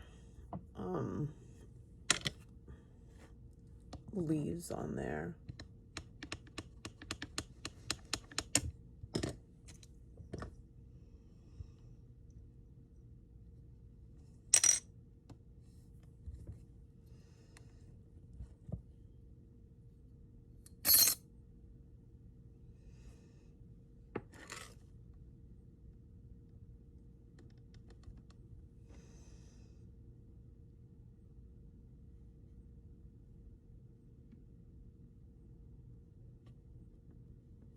Oh, hell yeah, that looks good. All right, now let's work on these.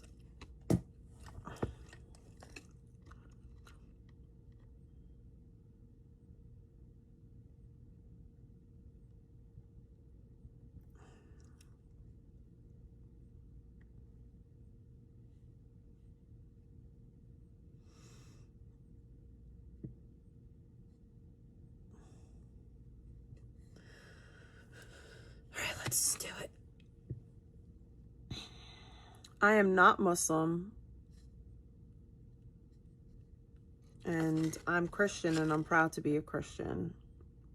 Jesus is God, not a prophet.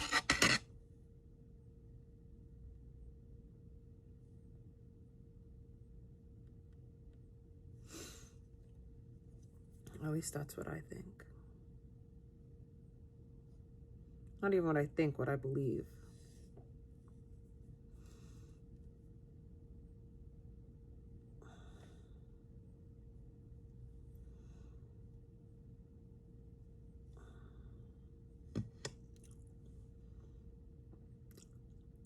I used to be Muslim for like a little time, and I'm glad that I'm not.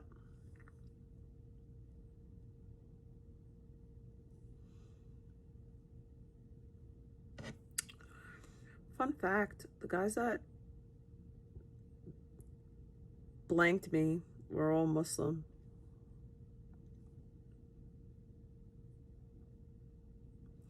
Albanian Muslims.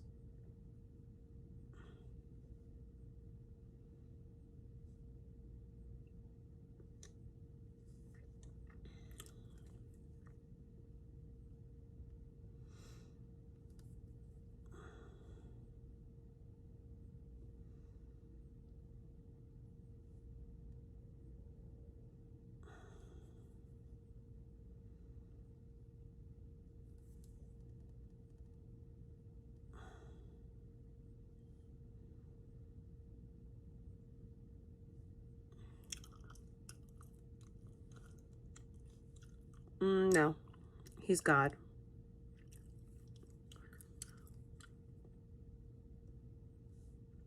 The Bible says he's God.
Home, and your 2-year-old, who should have been watched and parented, got into it.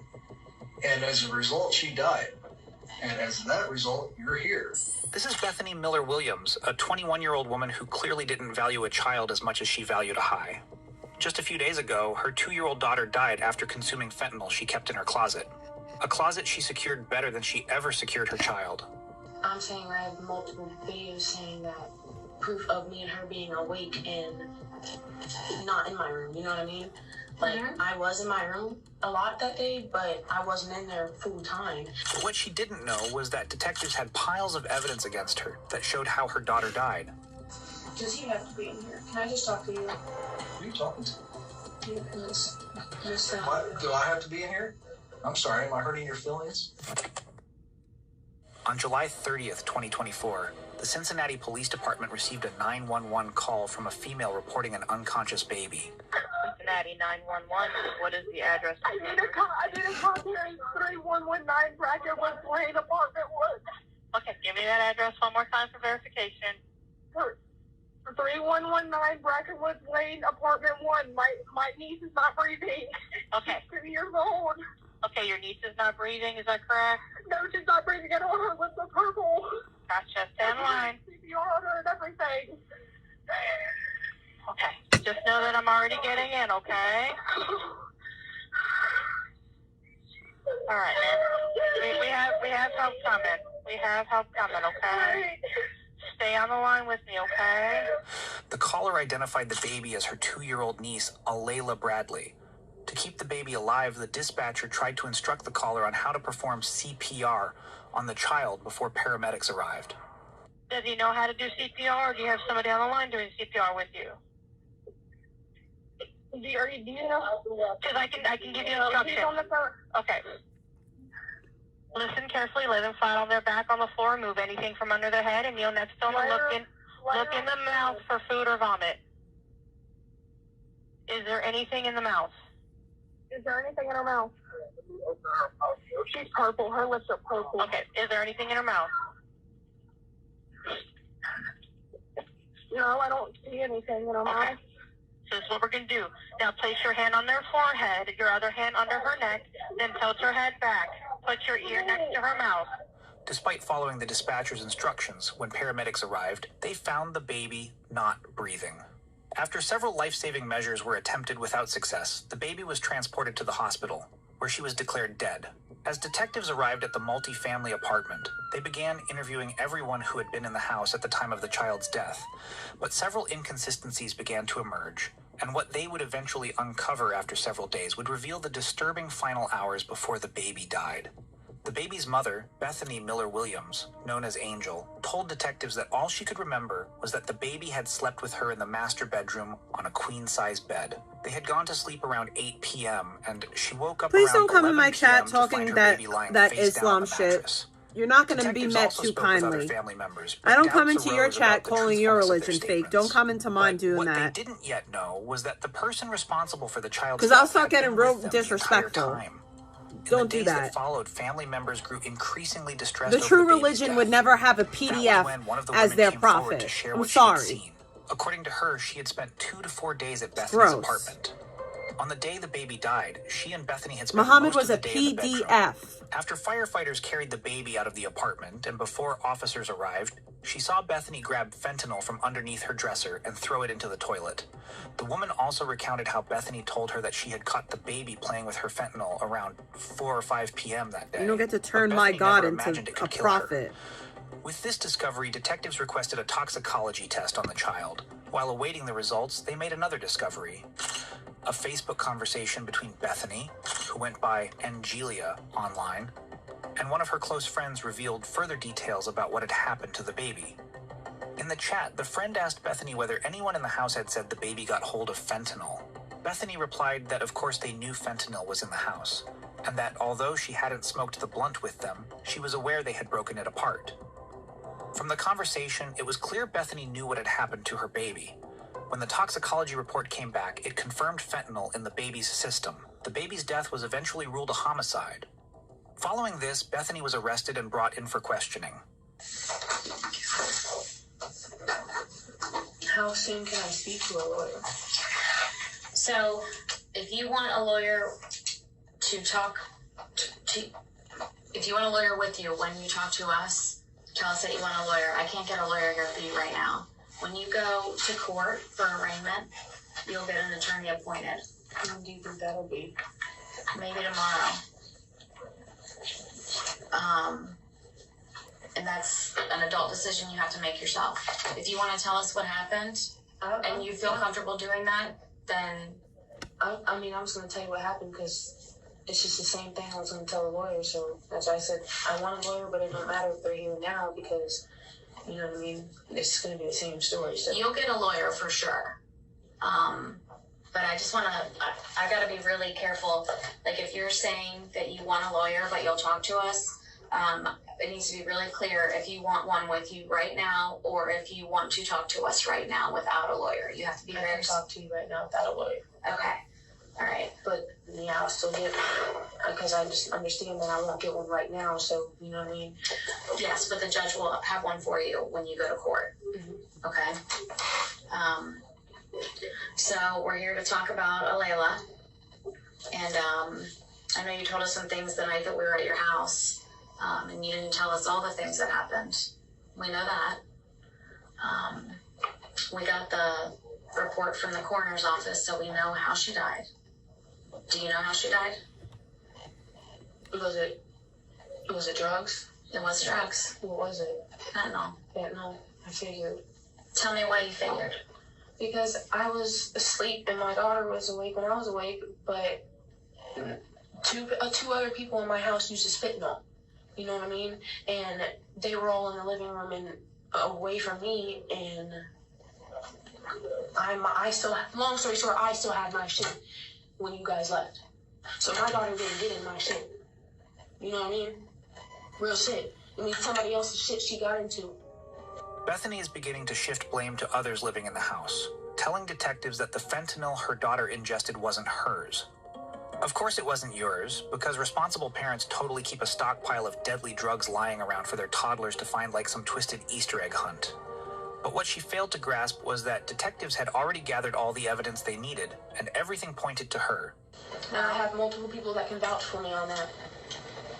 Well, we've talked to everybody that was in the house, and their stories are all consistent with each other, and that she was in the bedroom with you the whole day. But that's not what people are telling me, and I have video proof of her, me and my daughter both being awake and outside my room. Yeah, she came out there, out of the room, for a few minutes with you, and then you went back into your room. I'm saying I have multiple videos saying that proof of me and her being awake and not in my room, you know what I mean? Like, I was in my room a lot that day, but I wasn't in there full time, and I was asleep, you know what I mean? Like, I have a lot, I can say, I was just asking the police officer if you guys have a polygraph test, because I want to take one, because I'm not lying. My daughter was awake when I was awake, and I went to sleep, and my daughter was not alive when I woke up. Like, something happened when I was asleep, and that's not fair that I'm in trouble for that, you know what I mean? Well, she's your child. I do get that. You have drugs in your home that she was able to access. I know, but they were not mine that she got into. I don't know how or why you can say that. Because I still had mine. Where do you keep it? I keep it up in the closet, up the top shelf. Always. You can ask everybody. I promise I can take a polygraph test. That's why I said, do you have a polygraph test? Why does it matter whose drugs she got into? Why do you think that matters? Because I want the person who fucking let it stay out, I want them to be in jail too. Bethany is demanding a polygraph test, but passing one wouldn't prove her innocence. While a past polygraph can sometimes persuade investigators or prosecutors to drop charges, polygraphs are not scientifically reliable proof of innocence or guilt. Bethany seemed to understand this, but what she didn't yet realize was that her own comments she was about to make concerning drugs in the house would ultimately be her undoing, which, for someone like her, was always a matter of when, assuming she's capable of realizing anything at all. That would be you, right? No, because I didn't leave mine out. She's your child. She's your and child. It's your house. I mean, the fact that you allow drugs in your home for your personal use is one thing wrong. And then the fact that you let other people come into your home around your child to use drugs is That's your another thing, fault. but still wrong. I don't understand where you're dividing this line like I'm okay because the people I allowed to come in and use fentanyl caused this, not me. I didn't know at first, and I know I fucked up. We And I knew you think fucked about up it that night and you didn't even tell us. Because I didn't know they had drugs at first. You know you had I drugs. didn't know you had drugs. But I didn't have it out, and my daughter didn't get into my drugs. You know what I mean? So why would Listen, I have when to we walk tell in, you there's guys? a 2-year-old, healthy 2-year-old dead. I understand that, but why would I have to tell you guys It would if be she something didn't that get you into my realize drugs? something is wrong here as well.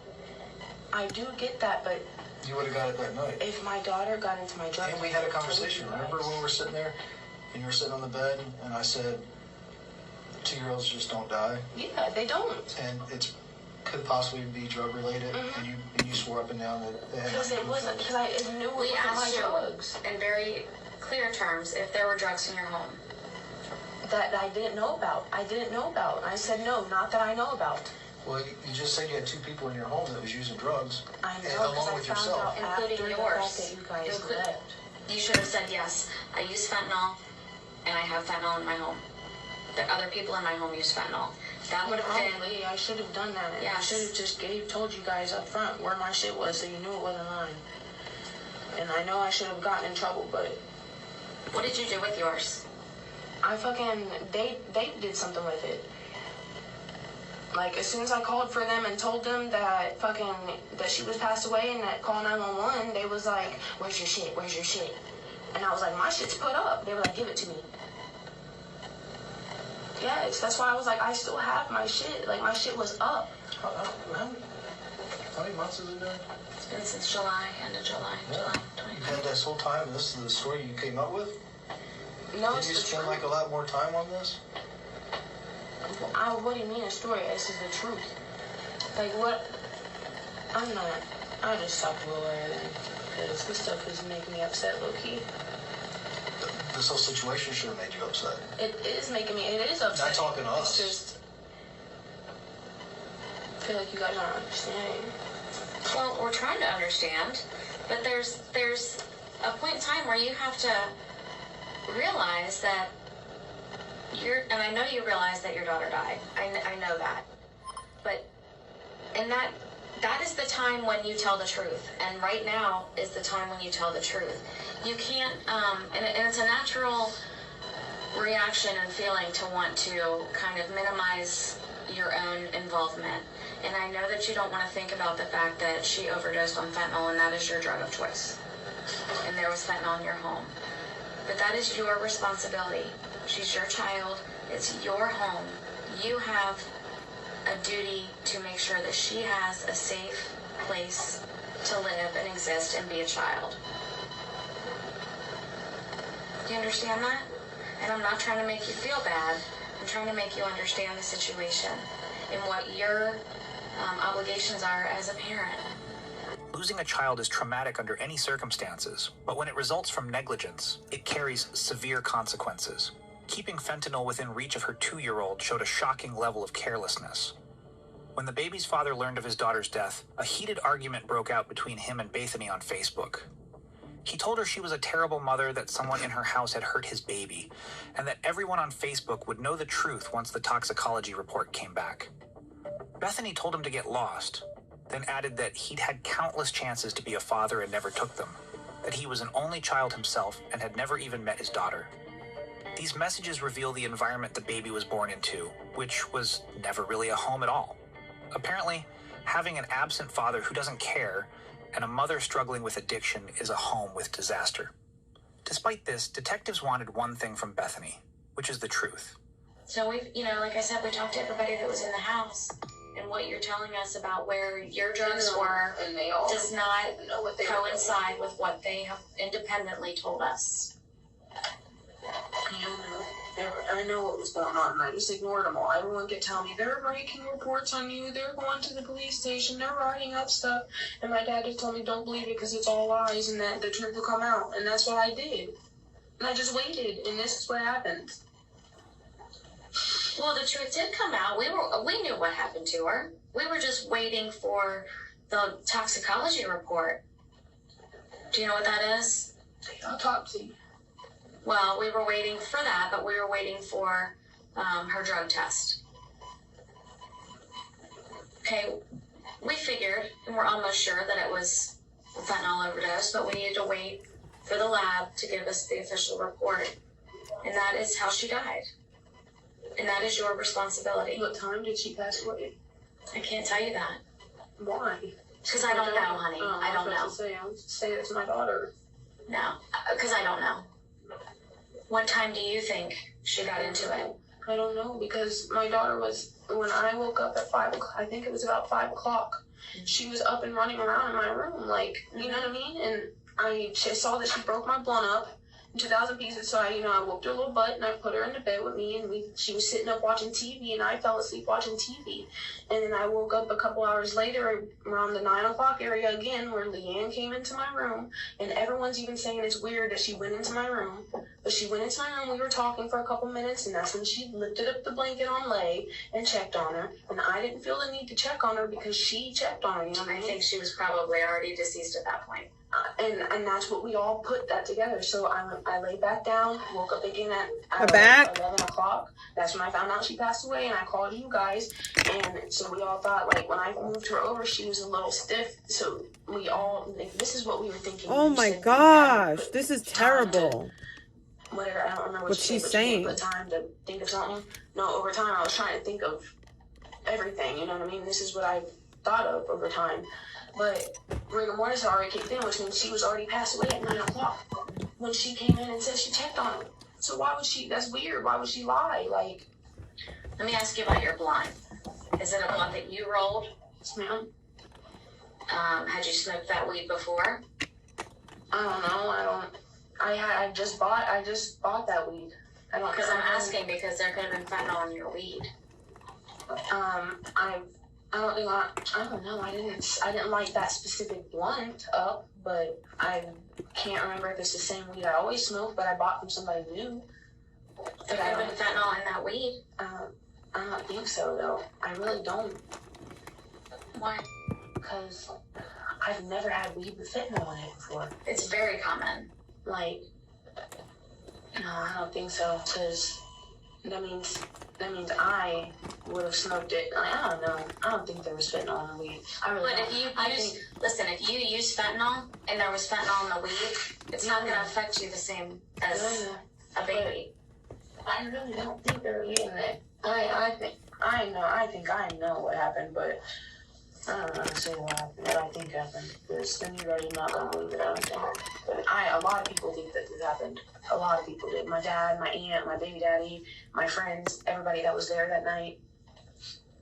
Like, I think that she got into some shit and they freaked out and put her in the bed with me. That's what I think happened. And everybody else does too. During the investigation, detectives also learned that Bethany had told friends that when she found Layla had gotten into the fentanyl, she wiped her down with alcohol, bathed her, and put her to bed, as if bathing a 2-year-old child could fix the poison inside her body. It was clear Bethany knew her baby had ingested fentanyl, yet she never sought help. Instead, she let her fall asleep and die in her sleep. So I heard a story that that you saw her get into it. You heard a story that that you saw Layla get into your fentanyl. Yeah, no, that's it. And that you gave her a bath and put her to bed. That's What? crazy. No, I'll take a poly on that too. No, how could she get into my stuff if I still had it? I had all of my stuff. My stuff was up in the closet. Was there any under your dresser? No, ma'am. No, not at all. I don't put nothing under my dresser because she obviously can get it. I put it on the top shelf in my bedroom. I have a top shelf. Stuff like with a this towel on it. makes It me stays so on the top scared, shelf. like retroactively, Did you because put on this the could have tablet? been me. Yes, ma'am. On the top shelf. This could have been It's a me. Like, broken this could have tablet. happened to me. My kid could have gotten into my fentanyl and died. Is it powder? Is it pills? What is it? It's powder, but it like. I'm comes in, so like, a pill thankful sometimes. that I'm not, that never happened, and that my kid is safe, and that I'm safe, and that, The Betty girl, she was using fentanyl, but I didn't see her use it a lot. You know what I mean? because that, She was using it all weekend. That was the first time she I was think using about it, that so, all the time. You know what I mean?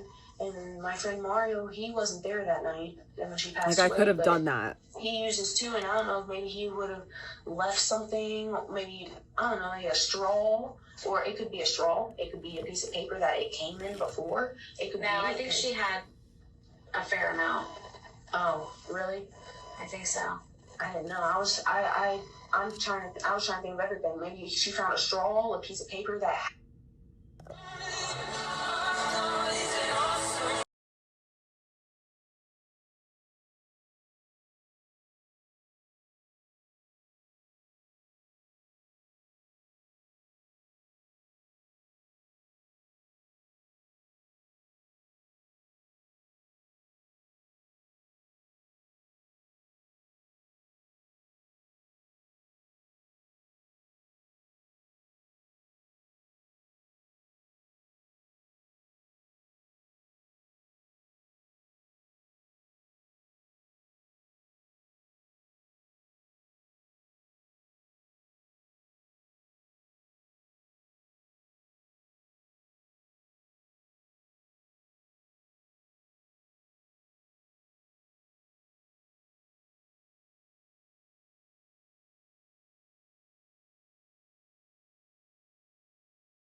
Had some in it before and she got the residue on her, or maybe she picked something like a bag that maybe it had in there before, like, because sometimes it comes in a bag. Maybe she picked up, that's the only two things, a straw and a piece of paper that it may have had something on it. That's the only thing I kept thinking of. Maybe she found something with residue on it. But you said if it's a fair amount, then yeah, I think I mean, I don't know what, like, I don't know what the numbers are, like when, when you have it in your system, what they look like. But, I mean, the bottom line is it should be all zeros. She should not have that in her body at all. Yeah. No, I think what I told you is what happened. Because there's no way. There's no way my baby's alive when I'm awake, but passed away when I wake up. Were you using that day? No, I mean, yeah, but I use every day just because my medical conditions Her medical conditions. She's using fentanyl because of medical conditions. Like, my daughter's never even been around me when I've ever brought it out. Like, I always close the door and make her go out there, you know what I mean, and lock my door. But you're high when she's there. I don't get high. I don't nod out. Like, I just get well. Like, I just get well. I don't get high. I don't know what that means. You just get well. Basically, I only do enough to make me not be in pain, and I go about my day. I don't do enough to where I fall asleep. You know what I mean? Like, I don't do that. I just get well. That's why I'm saying there's no way I could have been asleep all day. I have multiple people that are saying that I was not asleep all day and that they seen the baby out in the living room running back and forth. Yeah, and like everybody told us that she was out there for a little bit and that she went back in the room, but that you and her were in the bedroom most of the day. And well, their stories are changing up now. But no, she was in and out the room all day. She's two. That she gets in and out of the bed when she wants. She goes in and out of the room when she wants. Like, I have multiple people that can vouch on that as well. Like, they've seen her. Like, when Only I'm 2 asleep years or if I old. nap or something. How awful. How terrible. A 2-year-old passes away from overdose. We would nap and we would watch each other's kids. But her kid just wasn't there that night. She Actually made sure to find a disgusting. babysitter that day. Yeah, she was a responsible parent.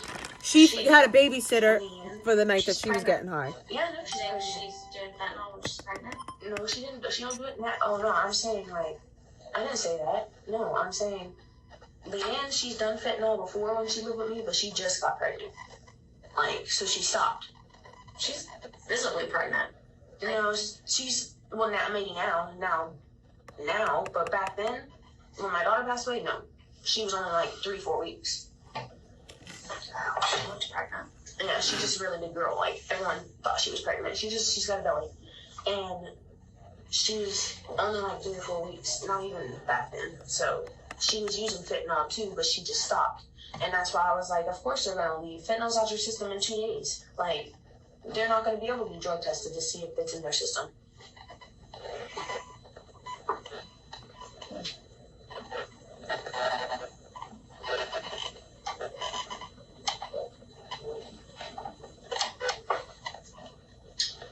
So I don't know. I need to drink the water in the office, sorry. I don't know what to do. I'll use some water on that. Well, I was actually hoping I'd see you when I came down here. I thought I was just going to go talk to a police officer, but... Well, you are. You're talking to me and Dwayne. Well, I know that you guys are police officers, but... Come on, you know what I fucking can do now. I just wish they would get in trouble. If I'm getting in trouble for this, I wish the motherfuckers who actually did something was in trouble. Sweetie, she is your child. I know. And it's your home. I get that. Okay. But it's your responsibility. It's just that. This is your chance to tell it, but we have done our work. And we believe that you got into fentanyl in your bedroom. That's not true. But as a parent, you're not supposed to nap all day when your kid's awake. I wasn't nap all day. And even if I was napping all day, moms get tired, you know what I mean? Sure they do, but I didn't nap. You gotta be up when your baby's up. Especially if there's drugs in your home. Especially. I understand that. She got into your blunt and ripped it up. Yeah. And then you spanked her. Like, so she clearly has access to your drugs if she was able to get your blunt and tear it up. My blunt was on the side of my bed. Like, she never really fucked with my weed, and weed isn't really an issue. It is for a 2-year-old. I know.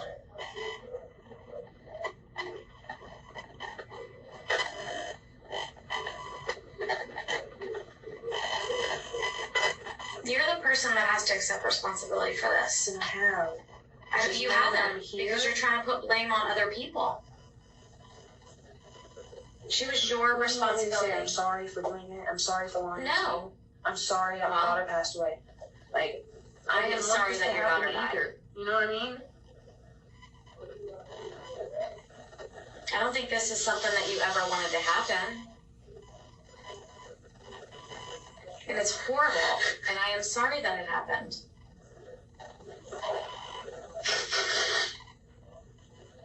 She certainly deserved better. She did.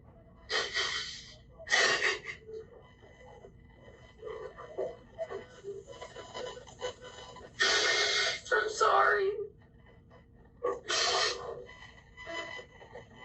I know you are. But you know, we're at the point now where there's consequences.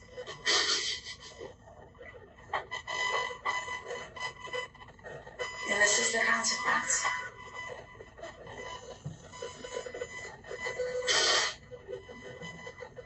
And there's no way that I'm gonna be able to get out. Like, I can't get bonded out and figure it out. Well, a judge sets your bond, that's not us. But what is there to figure out?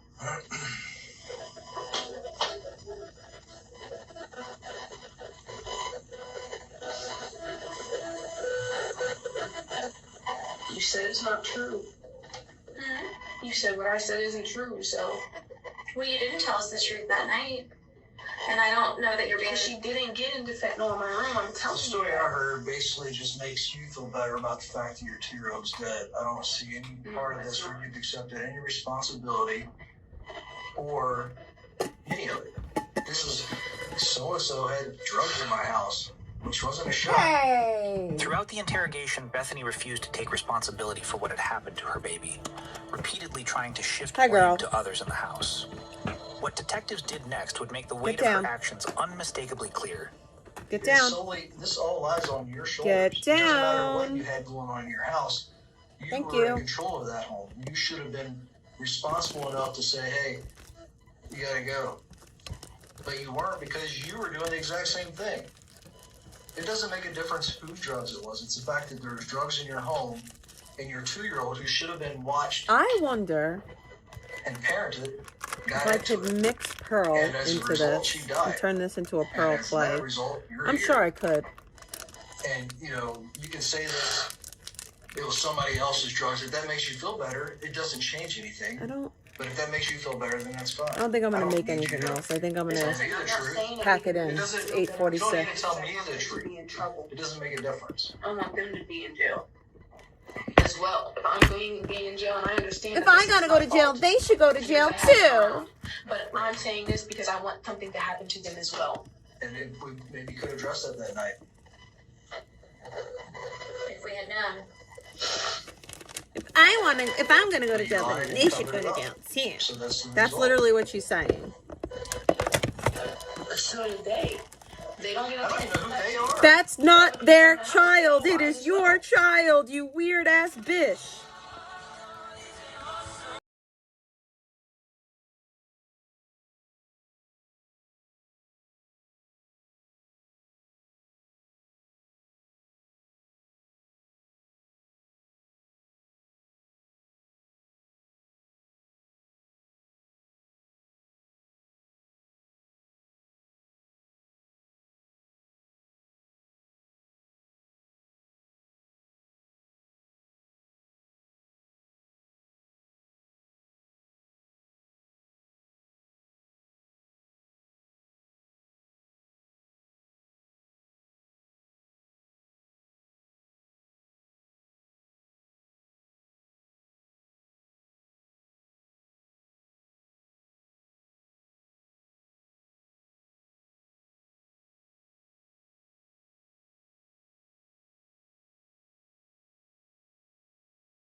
Sorry, that was an Does accident. he have to be in here? Can I just talk to you? Who are you talking to? You and Miss What? Do I have to be in here? I'm sorry, am I hurting your feelings? You can talk to me. What do you want to tell me?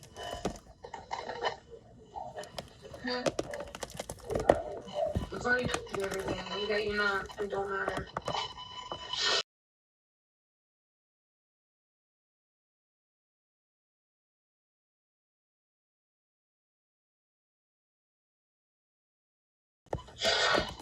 Bethany's request to have the male detective leave the room revealed her attempt, believing the female detective would go easier on her. What she got instead would make clear that her fate was already sealed. Something she should have realized before she opened her mouth. Okay, it's just us. He's just being a dick about it. You know what I mean? That's not cool. Like, we have different styles of talking to people sometimes, and like my feelings are so hurt because my daughter's passed away. And it's not that I'm trying to point fingers, and it's not that I'm trying to make it not be Oh shit. my fault. It's just, My phone's gonna die. I wish more would be done. You know what I mean? I don't know what to fucking do. It's not fair. I wish a lawyer would be here. okay, well, if you want a lawyer here, then No, I don't. then we won't talk about it anymore. But you are pointing fingers. I just wish me telling you what was going on that night would get something done, because it's not. It's just still gonna be all on me. So to me, I don't understand why I have to talk about it again. If you guys already made your decision on what you're gonna do. The time to tell us what was going on in your house was that night. I know. We don't have anything to implicate the other people that were there. What does that mean? We don't have anything that says it was somebody else's drugs.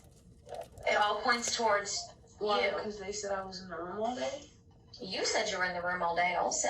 I was, but like in and out, but that don't mean my daughter got into my drugs in my room. I'm telling you, that's not what happened. So this is where it looks from where I'm sitting, okay? Is you have fentanyl in your home. And you keep your marijuana right there where she can get it. So if you're doing drugs, you could have put that anywhere and she could have gotten it. And you even said it could have been on a piece of paper or a baggie or something, Yeah. which tells me that you're careless with. No, I mean, if Mario was there, it could have been on a piece of paper or in a straw. But sweetie, it is your home. I know, but it is your responsibility to make sure that there are things that are dangerous to her, she cannot get to. Just like you keep cleaning supplies. My clays are somewhere else where coming she can't tomorrow. get 'em and drink 'em. So I'm very You should excited. certainly do it with I'm gonna have that blue again. drug paraphernalia, drug packaging, anything like that. I don't like It this shouldn't be in red. your home, first of This all, red but is the not reality a is fan. that it was there. Not right? a fan of it. Love this So, red. Beautiful red. Love this. I understand that This is my custom red. seems like This it's red's not fair. not that really great, what's fair but is it's what okay. happened, thank you to Alayla, right? I like that name, Alayla. That's what's not fair. I know. Oh, I forgot about these two.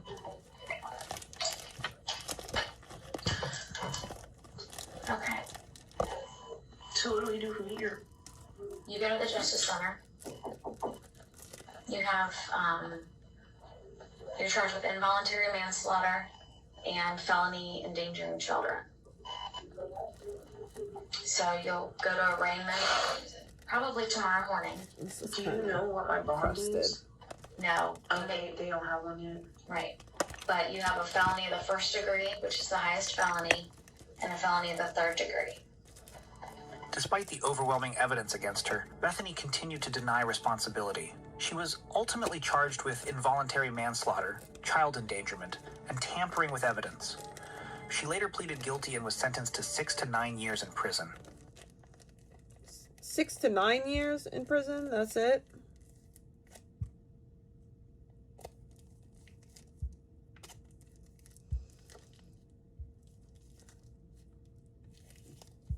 Excuse me.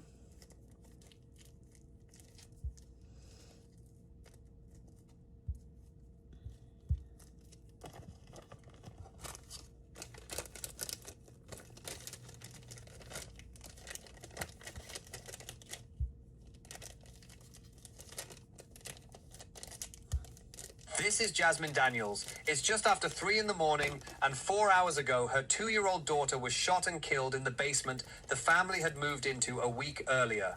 2 detectives sit across from her, Jake and Dan. Before anyone asks her what happened, Jake has to read Jasmine her rights. Listen to what she says when he finishes. We have to read them their rights, okay? So before I start talking to you, I gotta read you your rights real quick. Okay? You have the right to remain silent. Anything you say can and will be used against you in a court of law. You have the right to consult the ward before questioning and to have a lawyer present with you during questioning. If you cannot afford to hire a lawyer, one will be appointed to represent you at public expense before or during any question if you so wish. If you decide to answer a question now without a lawyer present, you have the right to stop the questioning and remain silent at any time you wish, and the right to ask for and have a lawyer at any time you wish. Remain silent at any time you wish, and the right to ask for and have a lawyer at any time you wish, including during the questioning. Do you understand each of these rights? It's gotta be a yes or no. Yes. Okay. Do you want to talk to us now? What's it? No. You don't? This is a whole bunch of translucent clay. She said no. She asked for a lawyer. Under the rights Jake just read her, this is the moment the questioning is supposed to end. Watch what happens instead. I don't need a lawyer. I'm stuck with my first name. I'm sure I happen to have one here. No, we don't have one here right now. We can try and contact the public defender's office in the morning. How long would this take? Well, it's 3 a.m. right now. I'm gonna try to use. Lawyers come in probably. I'm so sad because this clay, as so pretty as it is, it's so hard to use. Okay. I'll talk. I'm sorry. Like, I want to use this one so bad. I want to use this one so bad. Okay. It's like this really pretty green. So you want to talk now? You don't want an attorney present. I have to make sure. I've used this before, but this blue, look at that blue. Okay, so you always call the public defender's office too. So, but. This one is really pretty. So you want to talk now? Champagne. Are you shaking your head? Yes. Is that yes? Yes, sir. Okay. 6 years later, a Wisconsin appellate court will read this exact exchange and rule that Jasmine's waiver was not knowing, not intelligent, and not voluntary, and order every word that follows it suppressed. Her conviction will be reversed. But that ruling is 6 years away. Tonight, the lawyer she asked for is 6 hours away, and Jasmine is about to talk for the next 70 minutes. With the waiver on the record, the interview begins. Here is what is known. On the night of July 21st, 2020, Milwaukee police were called to a residence after a 911 call reporting a child shot inside the home. Jasmine Daniels' 2-year-old daughter did not survive. Translucent. 3 people were in the basement when the shot was fired. Jasmine, her 3-year-old son, and the daughter who died. This is what the 2 detectives carry into the room. The gun is gone, not recovered at the scene. The relatives who were upstairs heard yelling and came down, but none of them can say who pulled the trigger. And a 3-year-old child weighs somewhere between 24 and 30 pounds. That number is the quiet center of everything Jake is about to ask. Color. This he starts nowhere near it. Green. Jasmine, Beautiful. how did you do at school? But I was okay. this one wasn't that bad to use. You were? Okay. What year did you graduate? I only made it to 12 or 11th grade. Okay. And go back because I graduated first time. And where were you going?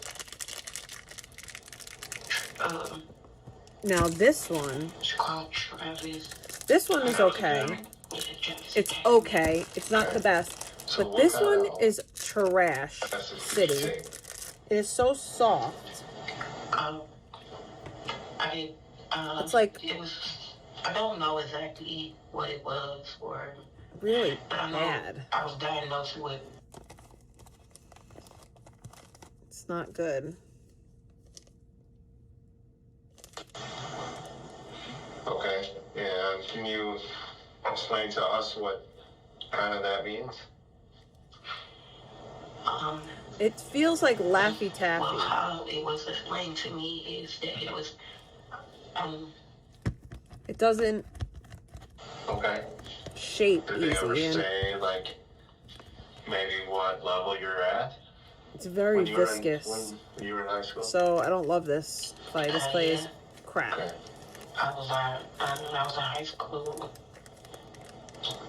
I was on 11 level.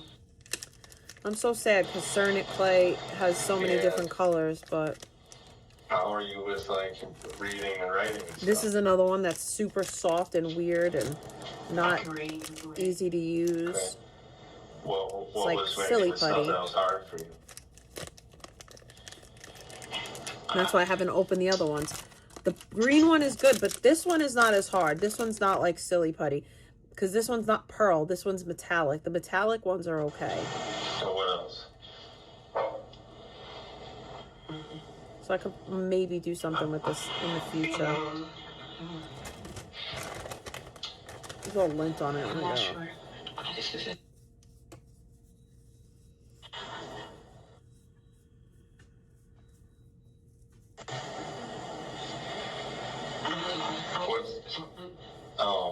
Were you in classes that had a lot of kids, or were you in classes that was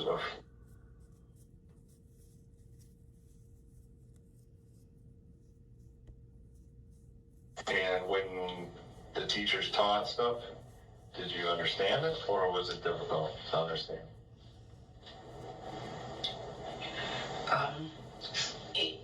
Most of it is sometimes it was. So when one was teaching something, the other one will go around and help us with anything we needed help with, or with understanding it or anything. Okay, all right. And what kind of grades did you get? I was a good student. A's and B's. Okay. That is the baseline, polite even, answering every question. 4 hours after her daughter was shot, her voice does not move. Okay, it's understandable. Did you have to take any medication?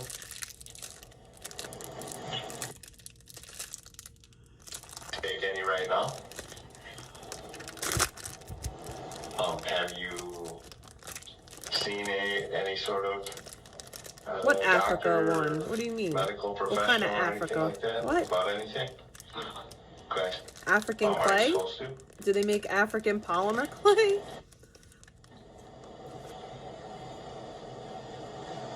Are you currently injured or hurt? Okay. Do you need any medical attention, or do you have to use the restroom at all? Okay. When's the last time you drank any alcohol?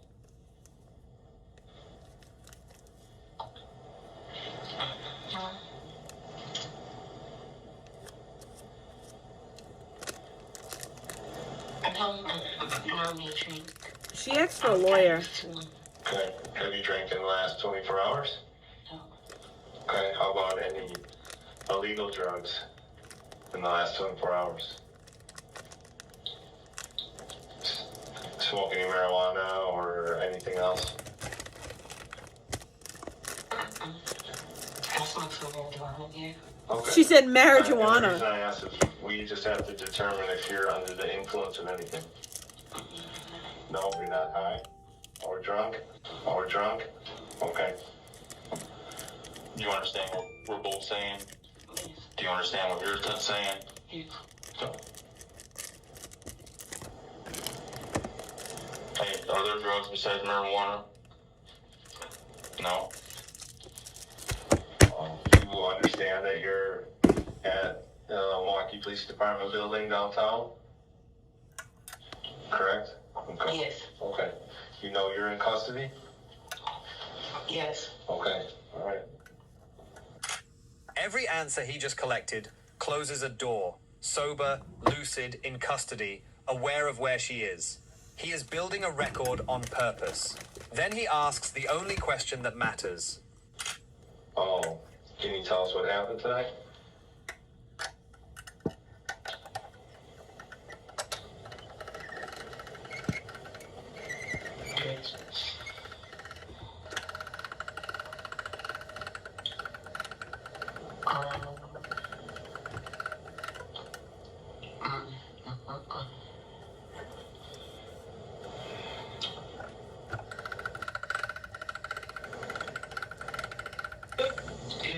It happened so quick. It happened so fast. So fast.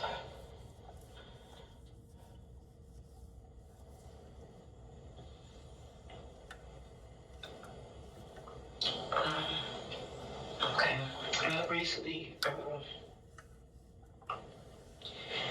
I recently fought the fire and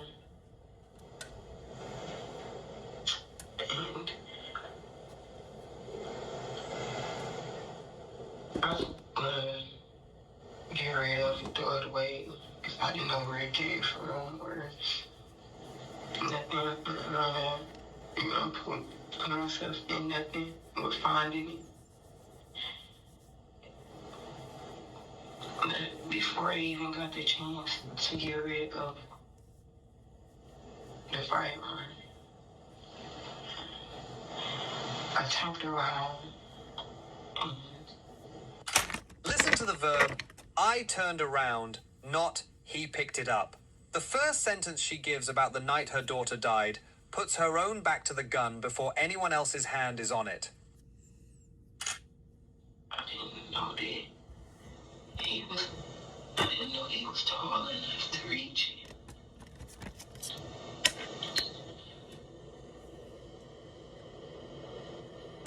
I just know that.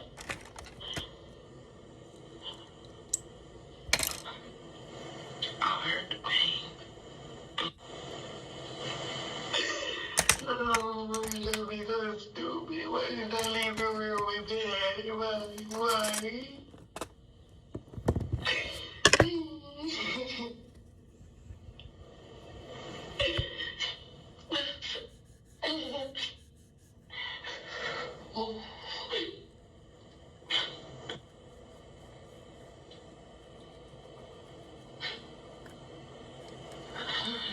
Listen to me.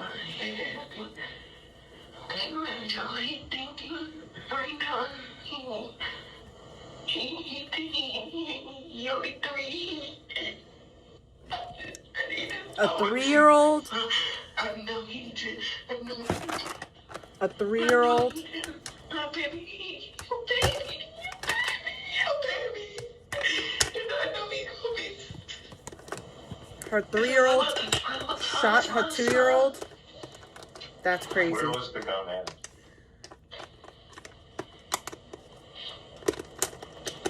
So answer. I'll do. Sure, start there. I found it in a park. What park?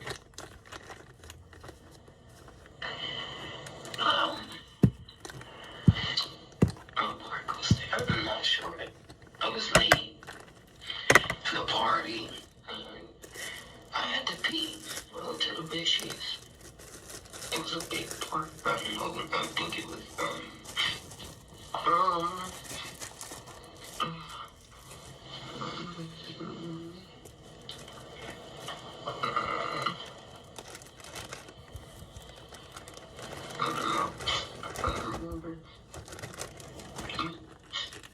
How long ago was this?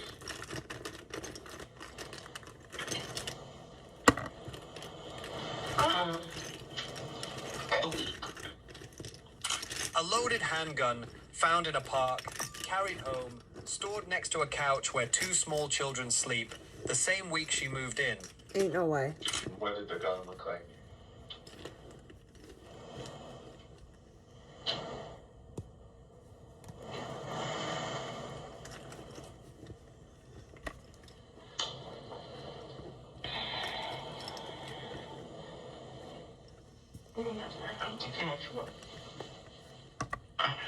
It's gray and black. Gray? Yeah. Gray. Is it a revolver or is it a semi-automatic? Do you know the difference? A revolver is sort of like you got the cylinder, that circle where it's just sort of like this. So the bullets go in here and a circle like that. It's not like that. So it's a semi-auto, which is where it gets, you can pull the instructions like that. Okay. So after finding the gun in the park, you took it home? So after finding the gun in the park, you took it home? Okay.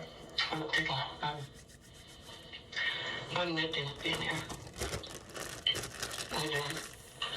I mean, honestly, I did have to be honest, I don't know too much about guns, so I really didn't know too much about it being one already up in the chamber.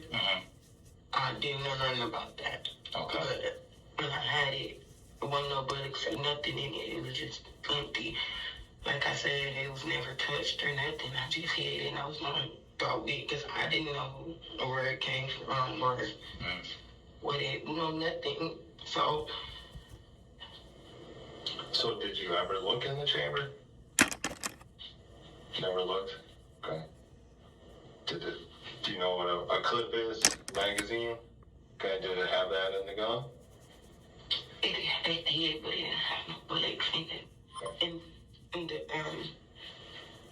the case holder didn't even go in there. It didn't have a bullet. So I didn't. She knows there was a magazine in the gun. She does not know there was a round already in the chamber. That gap is the whole case. It is what lets a gun she calls empty fire a fatal round. And where do you keep the gun? At your house? I usually keep it. I usually keep it under me. Not under me, but like. I used to keep it in the basement part, in the top of the thing. Just so I won't get to it. Okay, and now where was it tonight? I said it, yeah, I only said it right there. She said it right there. Okay, for register report. Yeah. Was there a cushion? Yeah. So you said it on top of the cushion? Okay. Okay, and now how far? Yeah, no, when you put the gun there, where was your son at? Upstairs. Okay, and where was your daughter? She was over here?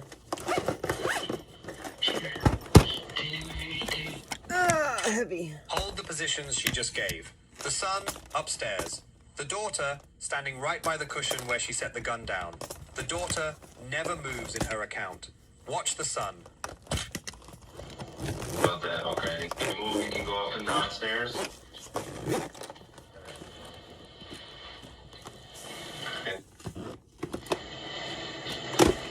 What?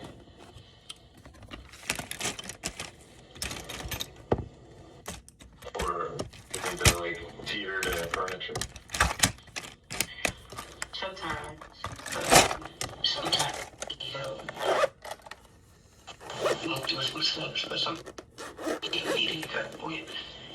get on the couch or go upstairs and trip or fall and stumble over her own feet. I got so much shit that I have to do tomorrow. Pay a little more, show a little more attention.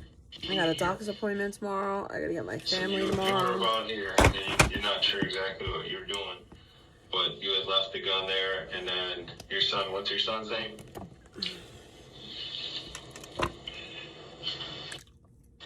Huh? Okay. You're not sure where this came from, but grab this gun. I'll glaze this again tomorrow. That looks so good. He didn't know no better. He probably thought it was a toy. He a baby. He didn't know. So what did you see us do? I'll glaze it further tomorrow. Twice in 2 minutes, the son has moved. First upstairs, now downstairs, near the gun, maybe holding it, but she didn't see him do anything. The son drifts to wherever the question needs him. The daughter stays exactly where she was. The crying, he got the screaming, he got the yelling. I want to see my baby. Oh. I really like these. And what happened with the gun? I don't know. Well, after the shot is fired, where did the gun go? I don't know, sir. To the gun. I don't know. And I got one more piece in the oven. I tried and got him. Who else was down here besides you, James? Let's smiz. 3 I don't knows in a row, and they all land on the same subject. She can describe carrying the gun home, hiding it, bagging it, setting it on the cushion. So much detail. The I don't know only arrives when the question becomes what happened to the gun. What family member? Sister-in-law. Sister-in-law? Yeah, it looks like Mickey. I didn't mean to make it look like Mickey, but it just wound up. It's a little Mickey Rose.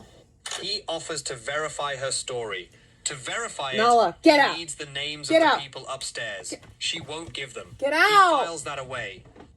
When the gun was on the couch here, do you know which way the barrel was pointing? No, sir. I don't remember none of it. Told you what was going to happen. I blinked. I peeked out. I yelled, screamed. I blinked. But when you put the gun down, which way was it pointing?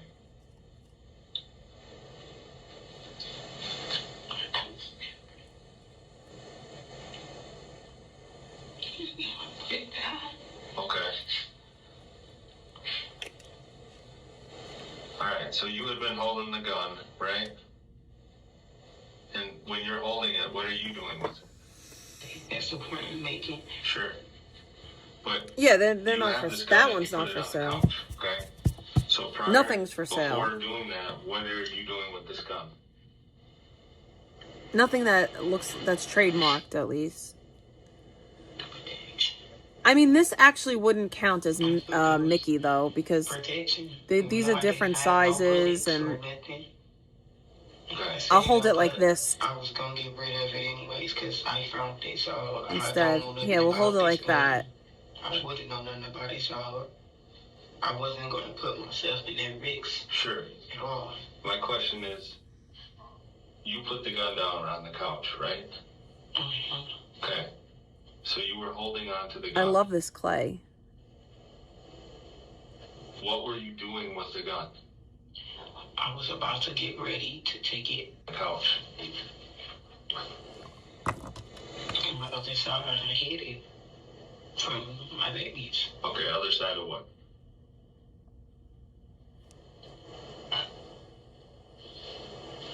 Other side of the couch. Literally, Point it's just, to where it's actually 4 circles. Okay.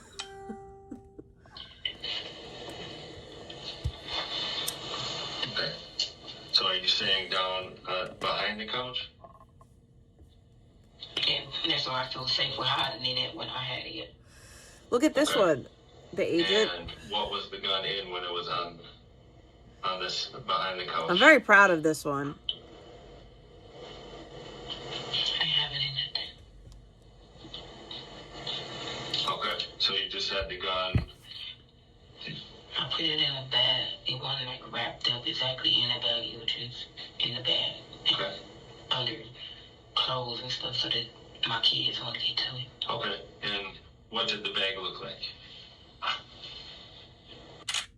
The gun has now been 3 places in 3 minutes. On the cushion, behind the couch, in a bag under clothes. Each version makes it a little harder for a child to have reached. Okay. Now, Jake and I were in your basement, so was this bag like a purse or a backpack or a suitcase? What kind of bag? It was a regular plastic bag. A gray plastic bag? Yeah. Okay. How long have you lived here? Lord Jesus.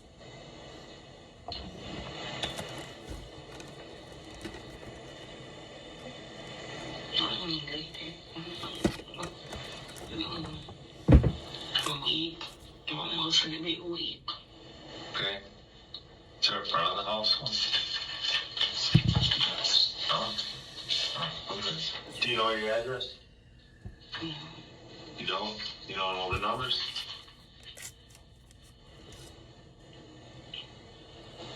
How about like what streets are it near?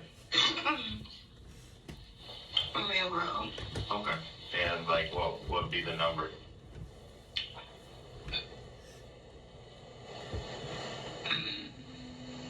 I think it's 106. Okay. 6. Okay. So you live in the basement, and where do you sleep? She has lived in this house for a week and cannot give the street number. She cannot name the relatives upstairs. The list of things she doesn't know about her own home is growing, and Dan will pick it up later. They stay upstairs? Is there any other kids or anybody that lives in the house? They wasn't there at that moment. Okay. But they was outside. All the kids, like I said, all the kids are outside. All the kids. So that's why I don't still understand, like...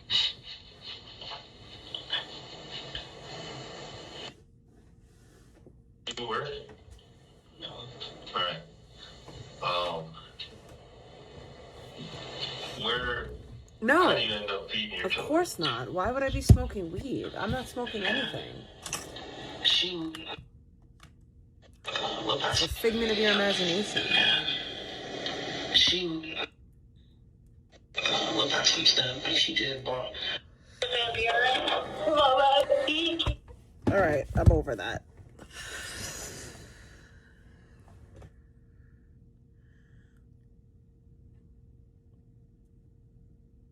I gotta try to make that feather tomorrow. I gotta make a feather for Huggy. A red feather.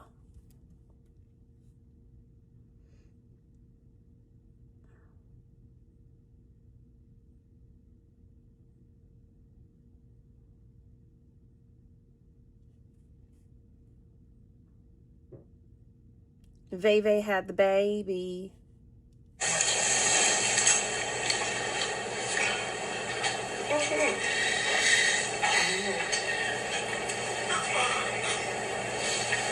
Some of that chocolate milk. You like chocolate milk. Leave my baby alone. You don't want that white shit. You want some chocolate milk. Yeah? Really? Look.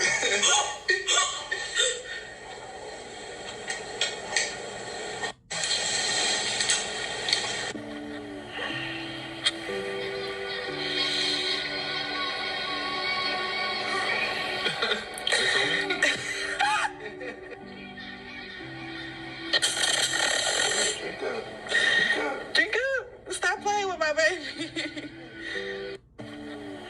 Oh, I know you. Oh, God.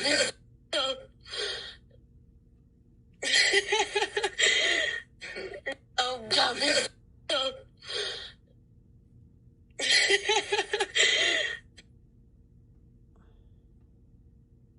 I'm happy. Yeah, she had the baby. Healthy little baby boy. That's my baby. Get it? I know, but I'm just like, I didn't make a difference. Don't worry, I'm not getting you. Don't get his face.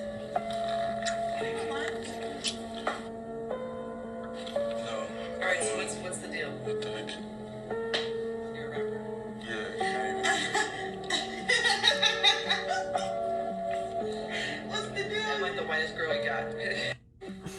The doctor said, "What's the deal? You're a rapper?" The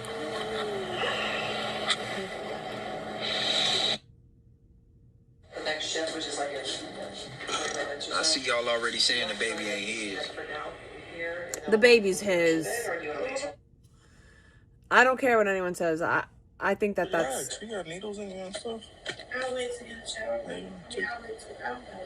You okay? Okay.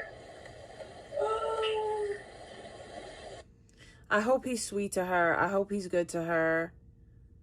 Like, she just gave birth. She needs loving. Where y'all way? You saying y'all way? Yeah. Yeah.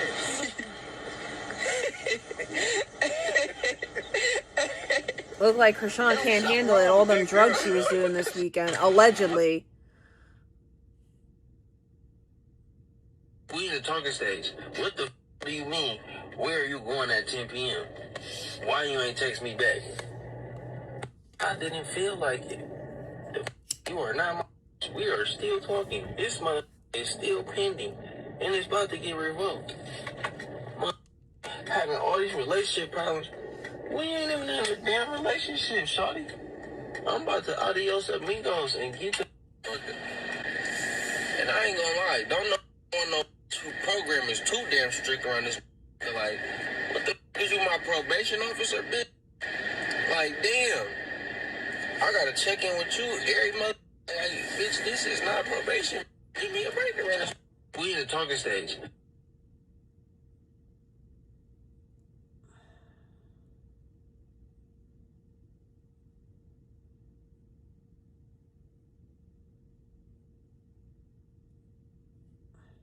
Mean to make one video about this situation, let alone almost 3 hours. So I watched this video today about this girl that goes to Disney World and stalks Peter Pan. And apparently shit just got real. Content about this situation, but the Peter Pan girl, stalker, person, fan, whatever you want to call her, situation, yeah, it's not ending anytime soon. Because after uploading my second video on the situation, where we went through a plethora of updates to the story, a third update has happened. Because yes, Tony, the Peter Pan girl, has made a direct response to everything in this story after she did an interview with USA Today Entertainment. And yes, we are going to go through this interview, and this will be a shorter video than usual, but I just kind of wanted to actually allow Tony to speak her truth in this story, because yes, I've done 2 long videos now, criticizing, debunking at things, Disney going World. through everything, people's responses, other Disney actors' responses, but of course, the main person we've not actually heard from Magic Kingdom, because directly that's where Peter Pan in is. this interview, whilst He's always it in is slightly Fantasyland short, and she Magic does get Kingdom. into So how she's feeling about everything going on right now, and basically going viral for all of the wrong reasons. Yes, this video will be much shorter than my average videos, but you know, I just wanted to go through this. So please subscribe, like this video, and yeah, let's just go straight into it. She went viral as Peter Pan girl. Now she responds to the memes. A Disneyland fan whose video topped 29 million views on TikTok. It's not Disneyland, it's Disney speaks World. to USA Today about her experience. Now, firstly, yes, I can't imagine how crazy and mad this situation must feel for Tony. Whilst I have a lot of criticism of her, and you know, I've said quite a lot. I over just the last finished week, playing around. Obviously, still, okay? this is a human being. Look at what I made doubt today. She was really expecting to go viral for all of these reasons. Personally, I don't actually know what was the spark cause to make her go so viral over the last week, because this is something that's been going on for 10 years. Tony has so many clips out there from 2016 to 2026 of where she is being photographed and videographed with other Peter Pan actors, and yeah, I don't really know what caused this to go viral now. As we discovered in my last video, the parasocial Peter Pan fandom has existed for a very long time, in particular in the depths of Tumblr, and yeah, it is kind of confusing where this went viral. Obviously, there are reasons now that we're speaking about all of this, but I'm not sure why. Oh, this yeah, went yeah. viral, and I can imagine this was a confusing week for her. But now the article continues by just getting into who Tony actually is. It states that Christina Tony is a Disneyland superfan who extensively documents her trips to her Maybe it is 91,000 followers Disneyland. on TikTok at BabyTony99. Now, to But clarify, I don't think it she's is. now on over 100,000 plus followers. So whilst this situation for her may feel like the end of the world, at the end of the day, she is becoming pretty famous from this, and honestly will probably actually get some opportunities from this. Now, you may disagree with that, but, you know, I'm kind of glad that it's not just completely negative for her. I think she should take my advice and other people's advice in toning it down in how she approaches Disneyland actors and how she goes about just her general interactions with Peter Pan, i.e. I think that this is Tony, Disney stop World, falling in though. love with people dressed up as a Disney character. But, you know, obviously I don't want anything bad to happen I do to think this person. is I don't Disney want her to World, lose her not job or Land. career or anything But I like could be that. wrong. So, I mean, I'm not glad she's got 100,000 followers, but I guess I'm somewhat happy for her. Happy is the wrong word, but I'm glad, I guess. Every year, she photographs and films herself with Peter Pan, who is played by various actors. 10 years ago, I met the lost boy who changed my life. Her caption reads on a 2025 photo slideshow. No, this is in America. The girl's definitely American. Now, posts like this were some of the things that I was personally very critical of in my first and second video on this situation, because a lot of her posts kind of feel like she is posting a journey with a partner. She's a chubby with somebody that she's in a Disney adult relationship from with. America. Posts like this, in my opinion, is just something that I don't think you would really post with anyone that doesn't have like an intimate connection to you, whether it's a best friend, a partner, a husband. So I am interested to hear what she has to say in kind of defense for herself after these intimate posts went viral. And this is what has brought her a lot of attention online in the last week. After one of her recent videos of Peter Pan received over 29 million views, many gave her the nickname Peter Pan Girl, while critiquing her interactions in viral videos and memes and speculating on how the performer feels about them. People can take something really small and turn it into something big without even knowing what it's truly about, Tony tells USA Today in an interview on Friday, August the 14th. Now, to an extent, I agree with what she's saying here. I feel like a lot of people out there have massively blown up this story in making lies and spreading misinformation about her, such as the AI-generated images and AI-generated accounts that right now are just spreading tons of lies about her in terms of her. But it's California into Disneyland. gifts that she's given to Peter Pan actors. But like we discussed in my second video on this situation, I do believe that there is a real, truthful element to this story, and that is Disneyland actors aren't receiving enough protection and also just aren't being treated as regular human beings working a day-to-day job. And yes, whilst I don't think Tony has gone as overboard as some people have over the years, there have been many articles out there of Disneyland actors being mistreated by people that visit the parks, and in some cases stalked by people People that are visit crazy. these parks. And a lot of people out there will say that Peter Pan Girl is stalking the Peter Pan actors, and look, what are you going to call visiting Disneyland 10 years straight, basically every single weekend straight, just to go and see a Peter Pan actor who you're not really affiliated with, you don't have a close personal connection with, or at least didn't at the beginning of when you started visiting Disneyland? To a lot of people out there, that would be considered stalking, and I don't necessarily believe that's just turning something small into something bigger than it actually is. You could Really? have absolutely done that, but at the same time, I want to there go is a to valid Disney conversation to be Japan. had here I want to about go to the how one in Disneyland actors are Japan. treated and how adults don't seem to really respect them or just at least give them personal space. In my last video, we went for a video of somebody that, yes, was defending Tony, but at the same time said that Tony herself had directly made him uncomfortable when he was a Peter Pan actor. Tony's behavior did make me feel a little awkward and uncomfortable. And yeah, I don't think that's a small thing, but with that, let's continue. The discourse was sparked on July the 31st when she shared a video of herself giving a Peter Pan actor a handmade crochet keychain. Some edits of the clip show the character in black and white, staring at the camera, emulating a horror movie scene. I know he went on a cigarette break after this, read a comment with over 1.5 million likes on the original video. Now, I don't know if it's controversial to say this, but I really don't have problems Okay, I don't care anymore. It's like walking back home. Genuinely. And then I saw this kid. Anyways, ladies and gentlemen, it's about that time. Chat. I love you guys, but I gotta go to bed. Peace out, family. I hope you guys have a great night. I'll see you tomorrow. Maybe. I don't know, because I have stuff to do. So, good night.